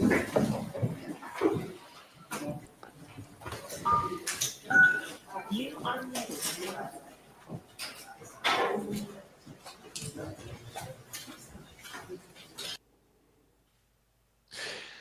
So just some quick notes. First, we did not get any mention that the federal investigation has been completed. I can tell you, so you'll have to accept my word or Ted Daniels' word that it has been completed, and the U.S. Attorney's Office reached out to the Mass State Police. Ted Daniels reports the Canton Police. I didn't know that, and also to the Norfolk County. So. But unfortunately, you don't get the confirmation here today, so I don't know how else we're going to get it. I got somebody has their speaker on. I'm getting some feedback. You're getting feedback? Getting echo, yeah. Oh, you know what? Hold on, it's me. Hold on. That's okay. So I want to just read. I took some extensive notes in this, but I'm not going to read all of them. Just from the very beginning, because these were the most interesting to me. So. ARCA, not wholly independent. This is from Brennan. Like a raindrop in a hurricane, meaning he's talking about we only touched the tip. In fact, he used that, only scratched the surface of the iceberg in terms of the relationship between ARCA and the defense and the feds. And he said, in reference to the feds, the relationship between them and the defense and ARCA is murky. Not complete, meaning we don't have an understanding of it. Relationship between the defense and the U.S. Attorney's Office, tip of the iceberg. And so based on that and some other other things that Brennan said, I believe that Brennan, it kind of feels the way I do about what's going on here with the feds. But again, there wasn't any smoking gun evidence for it, but he certainly seems to believe the same as I do. The question of, is biased, the relationship was hidden. So just, there's just a lot of hints in there. I'll try to put it together more concise for people later. But it seems that Hank Brennan definitely believes that there is some kind of murky, improper relationship between the defense and the U.S. Attorney's Office. So, Kate, do you want to respond to that first? I think that, he was more concerned with, the amount of prep and sort of what the arrangement was with with just ARCA directly. There just doesn't seem to be a lot of evidence. I mean, he completely destroyed all of the 3 hours of just verbal diarrhea, mental gymnastics very quickly with just like, look, here's a motion they recently filed and they yet again said that they're completely independent. Right. We didn't pay for them. Like, they put it in writing. Right. They put it in freaking writing. Hopefully she does. Like, I hope she boots Jackson. I don't know at this point because it looks like they're, advocating for maybe a lesser remedy, but like this is egregious. Mm-hmm. Matt? Yeah, I mean, I feel like Alessi, I don't know why she let him go on and on like that all day and waste everybody's time. I mean, how much does this cost taxpayers to listen to this crap? And at the end of the day, he avoided most of the issues. And then within 5 minutes, Hank Brennan called out with the transcript and said, in open court, you said you never met this person. You never had any communication with them. And they testified to that under oath. And then in their latest filing, they're still saying, oh, this is a completely independent witness that they're trying to exclude so that Karen can't get a fair trial. The entire defense is a fraud. So, I mean, the judge just needs to drop the hammer on these people. Jen? Jen, I don't know what will happen because I think the big balance on the other side is the Sixth Amendment issues. Certainly the case would have to be postponed drastically if the pro hoc vice is revoked. I think it would make a mockery out of pro hoc vice, those appointments, how you should conduct yourself. I can't imagine that she cannot revoke his pro hoc vice as a remedy for this. I just can't imagine it. But I'm worried that she's worried about the Sixth Amendment and the trial delay. So I don't know what she'll do. Yep. I just want to also announce, I just saw a story. This is way more important than Karen Reed. Gronkowski might be coming out of retirement. Okay. I'm sorry. Just wanted to announce that. I heard he was actually in the house, though, and participated. Oh. Hank did also, he handled smoothly. So unless he tried to listed 10 points that show, actually, I have the clip here. I'm going to bring it on for one of these 10 points that Hank Brennan lied about or misled the court. And this will address one of them. This is one of the first ones that he made. And Hank just handled it smoothly. Like, I believe you have the transcript, Your Honor, rather than go through each one. I don't know why this is really, some people send it. Thank you for sending it, but it's really, I can't even hear it.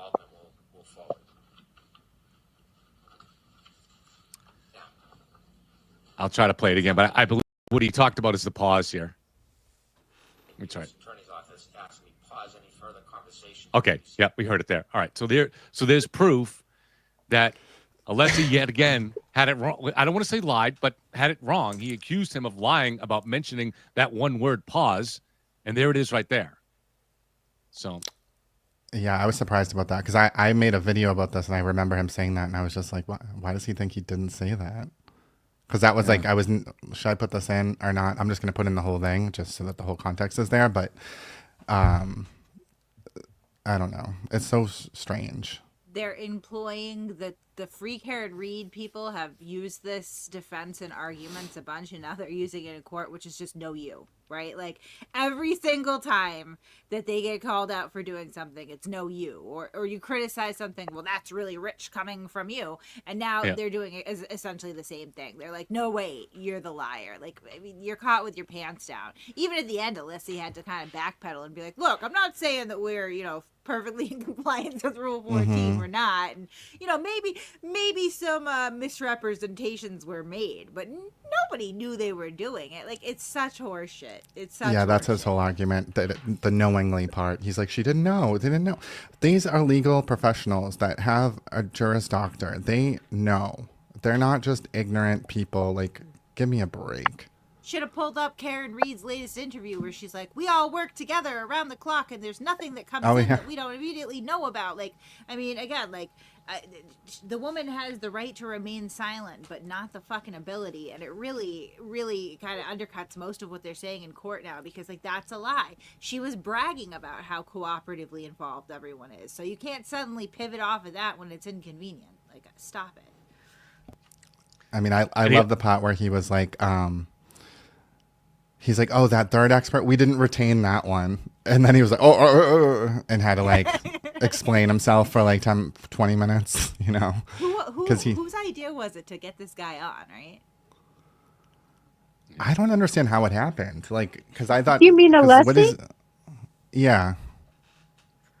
He's an expert. He's his skill is, and he referred to it today, is his specialization is preparing expert witnesses. I don't know if I believe that his specialization is wasting the whole day so inconvenient facts can't get to the media, because that seems to be what he's done every single time. I'm with you, Matt. Like, I don't understand how this happened at all, but like, if I was Karen Reed, I would just be like, somebody get me a weapon right now. I'm ending it right. He could do assisted suicides for a living. He's like AI when you tell it one sentence and tell it to make it into like a paragraph. Like, that's what he does. He's AI as a human. But it spoke volumes when neither Yannetti or Alan Jackson could take the podium. That was just right when that happened. It's a win, because they are so worried about further perjuring themselves, further saying something that is not accurate, further digging their hole. And so they had to put Alessi on there to dig the hole. To me, right when I saw that this morning, I thought, wow, it's a victory. Yeah. And I think there's more too, because I think they have been communicating with whoever it was from the U.S. Attorney General's office. I mean, I think they were probably worried other things could surface, so they don't want to say squat. Well, I still think it's interesting, though, just that this was in the discovery. I made a joke a while back when this came out, and I said, some intern is in trouble. I know Little's in charge, but some intern is in trouble for throwing this in. But obviously they threw it in because they know it's going to come out, and they probably buried it on page, 2,975. Mm-hmm. He also mentioned emails between the defense and the U.S. Attorney's Office were turned in by the U.S. Attorney's Office, and then disclosures from the defense came. So that was a couple weeks ago when he got those and the way Hank said, no surprise, right? He's saying that he's suggesting that there continues to be communication between the U.S. Attorney's Office and the defense. That's what he believes there. And that was the precursor to them releasing this. Yeah.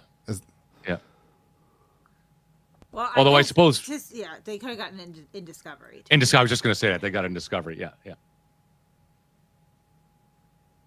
There was a lot of sleight of words by Alessi, where he's implying that this is the prosecution's argument when it's not. So, for instance, he was talking about how the ARCA guy's testimony changed or evolved or improved. I think improved was the word he used. Mm-hmm. But what Alessi ignored, what he was really trying to say with that is that that's indirect evidence of prepping, which Jen could probably speak a little bit more about that, since she's done this somewhat. She does it for a living now. As I said, the prepping amongst attorneys and expert witnesses is so minuscule compared to the prepping with other witnesses because they have the reports, right? So where the conversation really takes place is in advance. So this is an odd situation because they had the report, so they knew their position, right? Oftentimes an expert is queried about, these are the facts, what's your opinion? And you will initially look at everything and then give a cursory opinion based on what they give you to see if you can even help them. Because oftentimes, and with me, it probably happens 1 in every 4 cases, there's no way I can help the client because I don't support their position because the facts don't support it. So I just did not, I just reject the case. In this case, they already had that report, so they knew their position. So do you see how the amount of prep is really not that necessary? I mean, these are expert witnesses. And the fact that they would talk about, pedestrian crashes happening at night, do we really need to mention that? Can you imagine what their discussions were? If that's what we're seeing in emails, it is so concerning that these suggestions are made to their expert to, downplay certain points. It's really, really not right. I don't know how to explain it other than that. I have a follow-up question for Jen. This is based on something that you talked about during the trial, and we've talked about a few times about how when you get this packet of information from a defense team that's looking to see what your opinion will be, and you look it over and you say, yeah, but this is what my opinion is, and so they decide they don't want you because your opinion isn't exactly what they're looking for, so they're fishing for an expert help.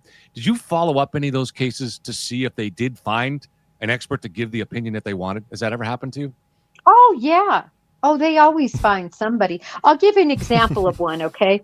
Just generally speaking, obviously won't say the jurisdiction, or anything like that. But generally speaking, there was an individual who there was law enforcement intervention in an arrest, and they were tased multiple times, 8 times to be specific. And they wanted my opinion on whether all 8 tasings were legitimate, were illegal use of force or not. And I won't even say it. Well, I guess you'll figure out what side I was on. I said, tase 1 and 2, good. Tase 3 through 8, bad. No, I can't support that. And they were great. They said, thank you so much. We'll find another expert and we're going to keep your name for future. Honestly, most attorneys, to be brutally honest, they want the truth from you as an expert. They don't want you to get up there and lie, and they will find an expert who will take that position. But they're not manipulative like I'm seeing here.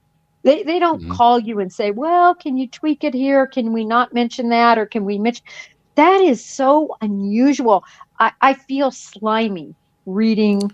Well, I feel slimy every time I look at this case, but I particularly feel slimy in how they were addressing these witnesses, like their opinions were malleable and for sale. Well, actually, in this case, just to clear that up, it was the expert witness that put the notes in the column. So we didn't see anything coming from the defense. And that was Alessi's argument that, this was the witness that was volunteering. Yeah. Volunteering it because he was nervous. That they could change it. Still. Okay. I think that's worse. I honestly think it's worse as an expert. Because he knows who his boss is, right? Yeah.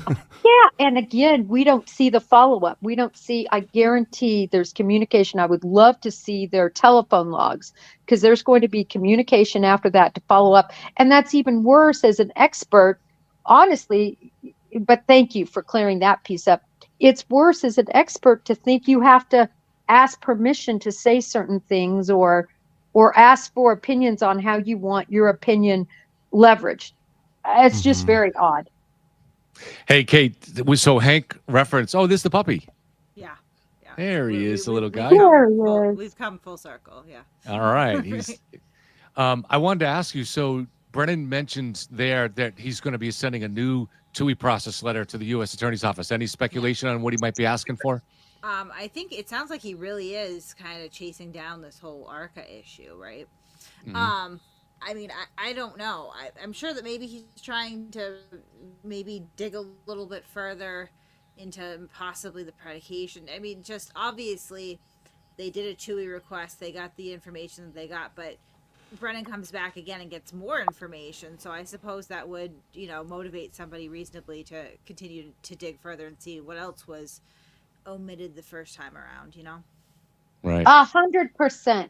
He knows there's more out there because all these questions are only partially answered, or they're asked and not responded to. Yeah, in fact, when he talked about when he finally did get a response after a change in U.S. attorney, but he used the word "I got a response," but incorrectly was the word he used. So he's still not at all happy with the level of cooperation coming from the new U.S. attorney's office. I mean, I would think that they want to clear it up, because this case is unique. I know that the federal investigations usually don't result in them coming out and telling you everything if there's no indictment.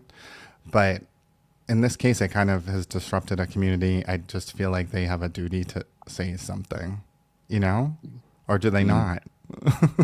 I think They're so. not going to say anything. Right, The U.S. Attorney's Office? I doubt it.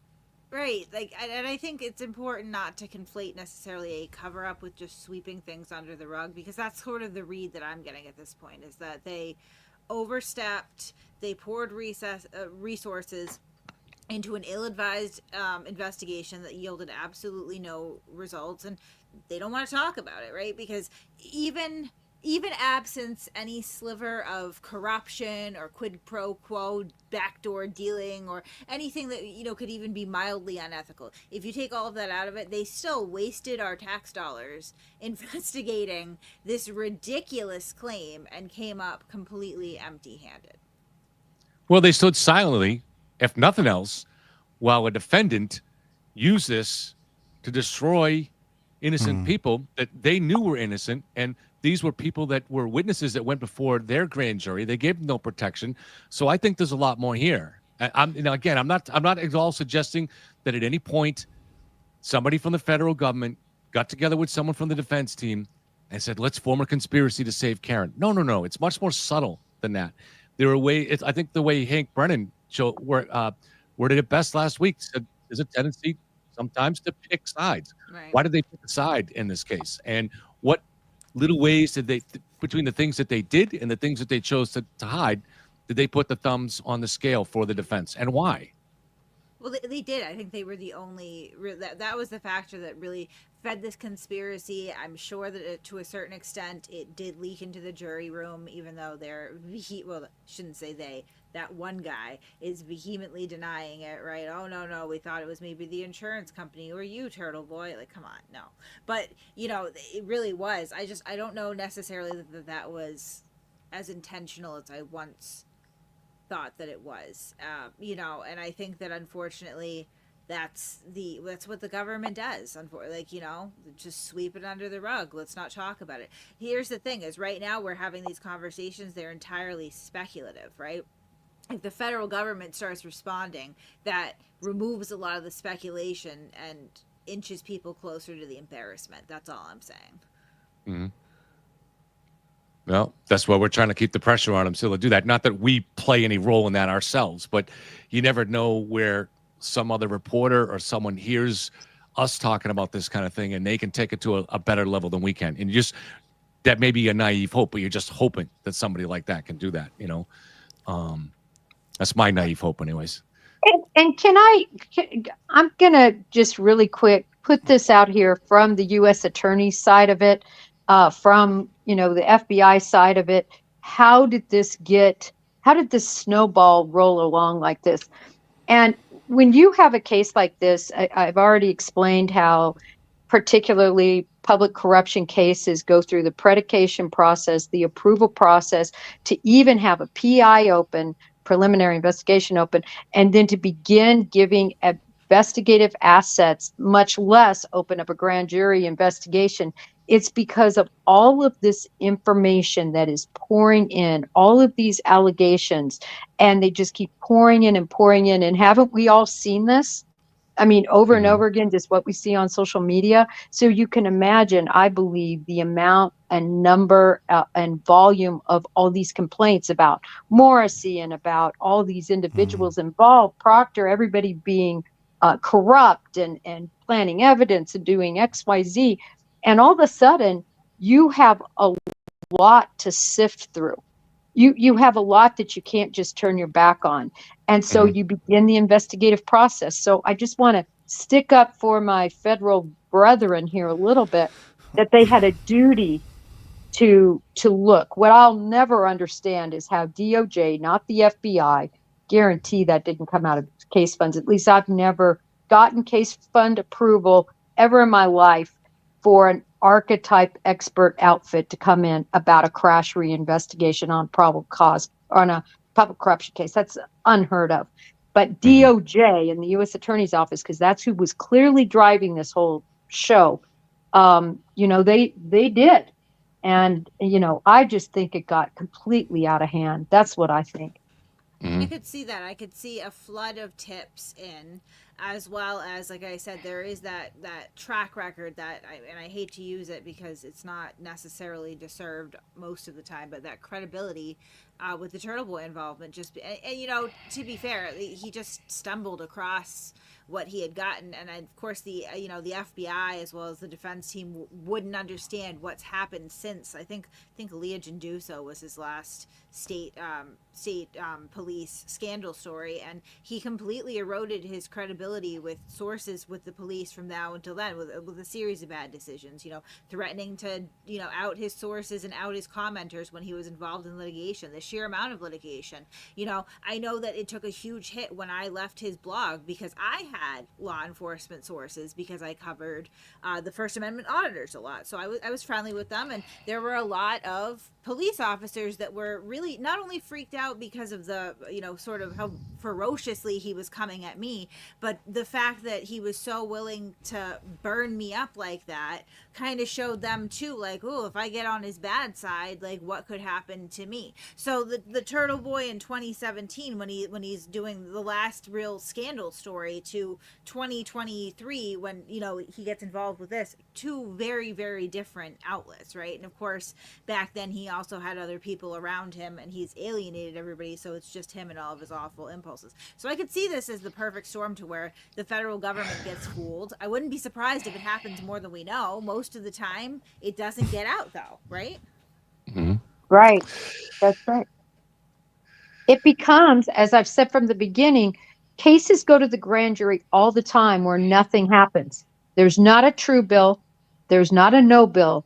It's strictly a grand jury investigation. I always quote, the Koberger case over on the East Coast, that they called his parents into that grand jury about another murder. Well, nobody was no billed. Nobody was true billed. It was just they looked into it and it just gets tabled and they move on to something else because there's nothing there. Unless the prosecutor specifically asked, for the grand jury to make a decision, nothing happens. I think a lot of people don't realize that happens so often, that you investigate and it just goes nowhere and then you move on to your next case. Yeah. I know there's some confusion about when they got involved too, right? Like I've heard the claims December 2022, which would obviously predate all of the social media stuff. However, what I would point out is that there is nothing I have heard of anyone being subpoenaed in for any grand juries before this firestorm started. All the reports that at least the ones that have come out, like through motions and stuff, were done pretty close to the trial. I'm even questioning the timeline a little bit about, okay, so December 2022, why didn't they actually do anything that the defense can bring up or can be traceable until a year later? And it makes me think that maybe it did coincide with the social media stuff. And your conversation with Rollins, Kevin, about how they look for headlines, and so it all kind of comes together. I mean, I think regardless, I am inclined to believe that the federal government is corrupt. No offense to not the individual people, but the institution as a whole, because that's just my belief system. Correct. whatever, right? Make mistakes. They make Mhm. mistakes. They get misled. They go down the primrose path too often. They have to respond to all these allegations, but I don't think they're willfully corrupt for the most part. For the most part. But you're right, Kate. There probably are individual bad guys. Or, you Mhm. know, like I said, I think the system as a whole, not necessarily the people that are comprised of it, right? But I think that more often than not now, we're looking at things that unfortunately, I guess this is a story all the way around. If you look at it about how toxic our relationship with social media and the internet has become, that it's driving the most fundamental institutions here, right? You're able to throw criminal trial. It sounds like, from anything I've heard, that the DOJ, one of the highest legal institutions in this country, right, is swayed by what's going to get them press, what's going to get them buzzing on social media. And that's problematic, right? All the way around. I think every angle of this case potentially is permeated with it. And I think that's something to really think about and be upset about. Kimmy K, I may have just actually got an answer to. She notices I've been having some more pain sitting here lately. So just as we're doing this, I read the results of my recent scans, and there is a new expanding lesion in one of the vertebrae. So it looks like, so it's nothing. It's not like end of the world thing. So I think it'll be just another week's of radiation treatments in the near future will probably be the thing. So we can live with it. Not the end of the world. Thank God we have these treatments available to us. So You are brave. I can't even do And MRIs. the worst thing I've Shane. I am had not brave. is basically a torn labrum is probably the worst thing I've suffered from. So for people who are suffering these life-threatening type illnesses, my hat goes off to you, Kevin, for your bravery and, dealing with it head on. Yeah. We'll be okay. All right, guys. Anything else anybody want to say? Did the judge say that she's reserved 2 days for next week, or is there actually 2 hearings next week? I thought it was 3 days. I thought she said Tuesday, Wednesday, Thursday. I was like, what? Oh, 3 days. So we might have more. We might have 3 days of hearings next week. Wow. Yeah, I'm not Good sure, but heavens. Is Alessi going to be allowed to talk? That's my please first no. question. Thank you very much, Alma. I appreciate it. Yeah. Thank you, guys. Yeah, thank you all. All right. Well, thank you. So this is Jen Coffin-Naffer from Breaking the Case with Jen Coffin-Naffer. So please always check out her channel and head in there and hit subscribe. Obviously, most of you probably already subscribed to Matt's channel, Boundless Millennial, but please head over there and do that. And then obviously Kate, Masshole Mafia. So everybody appreciates your support, guys. So we will see everybody probably sooner next week, but we'll obviously see you next week too. Thank you guys for being here. Thank you. Have a good one. Take care.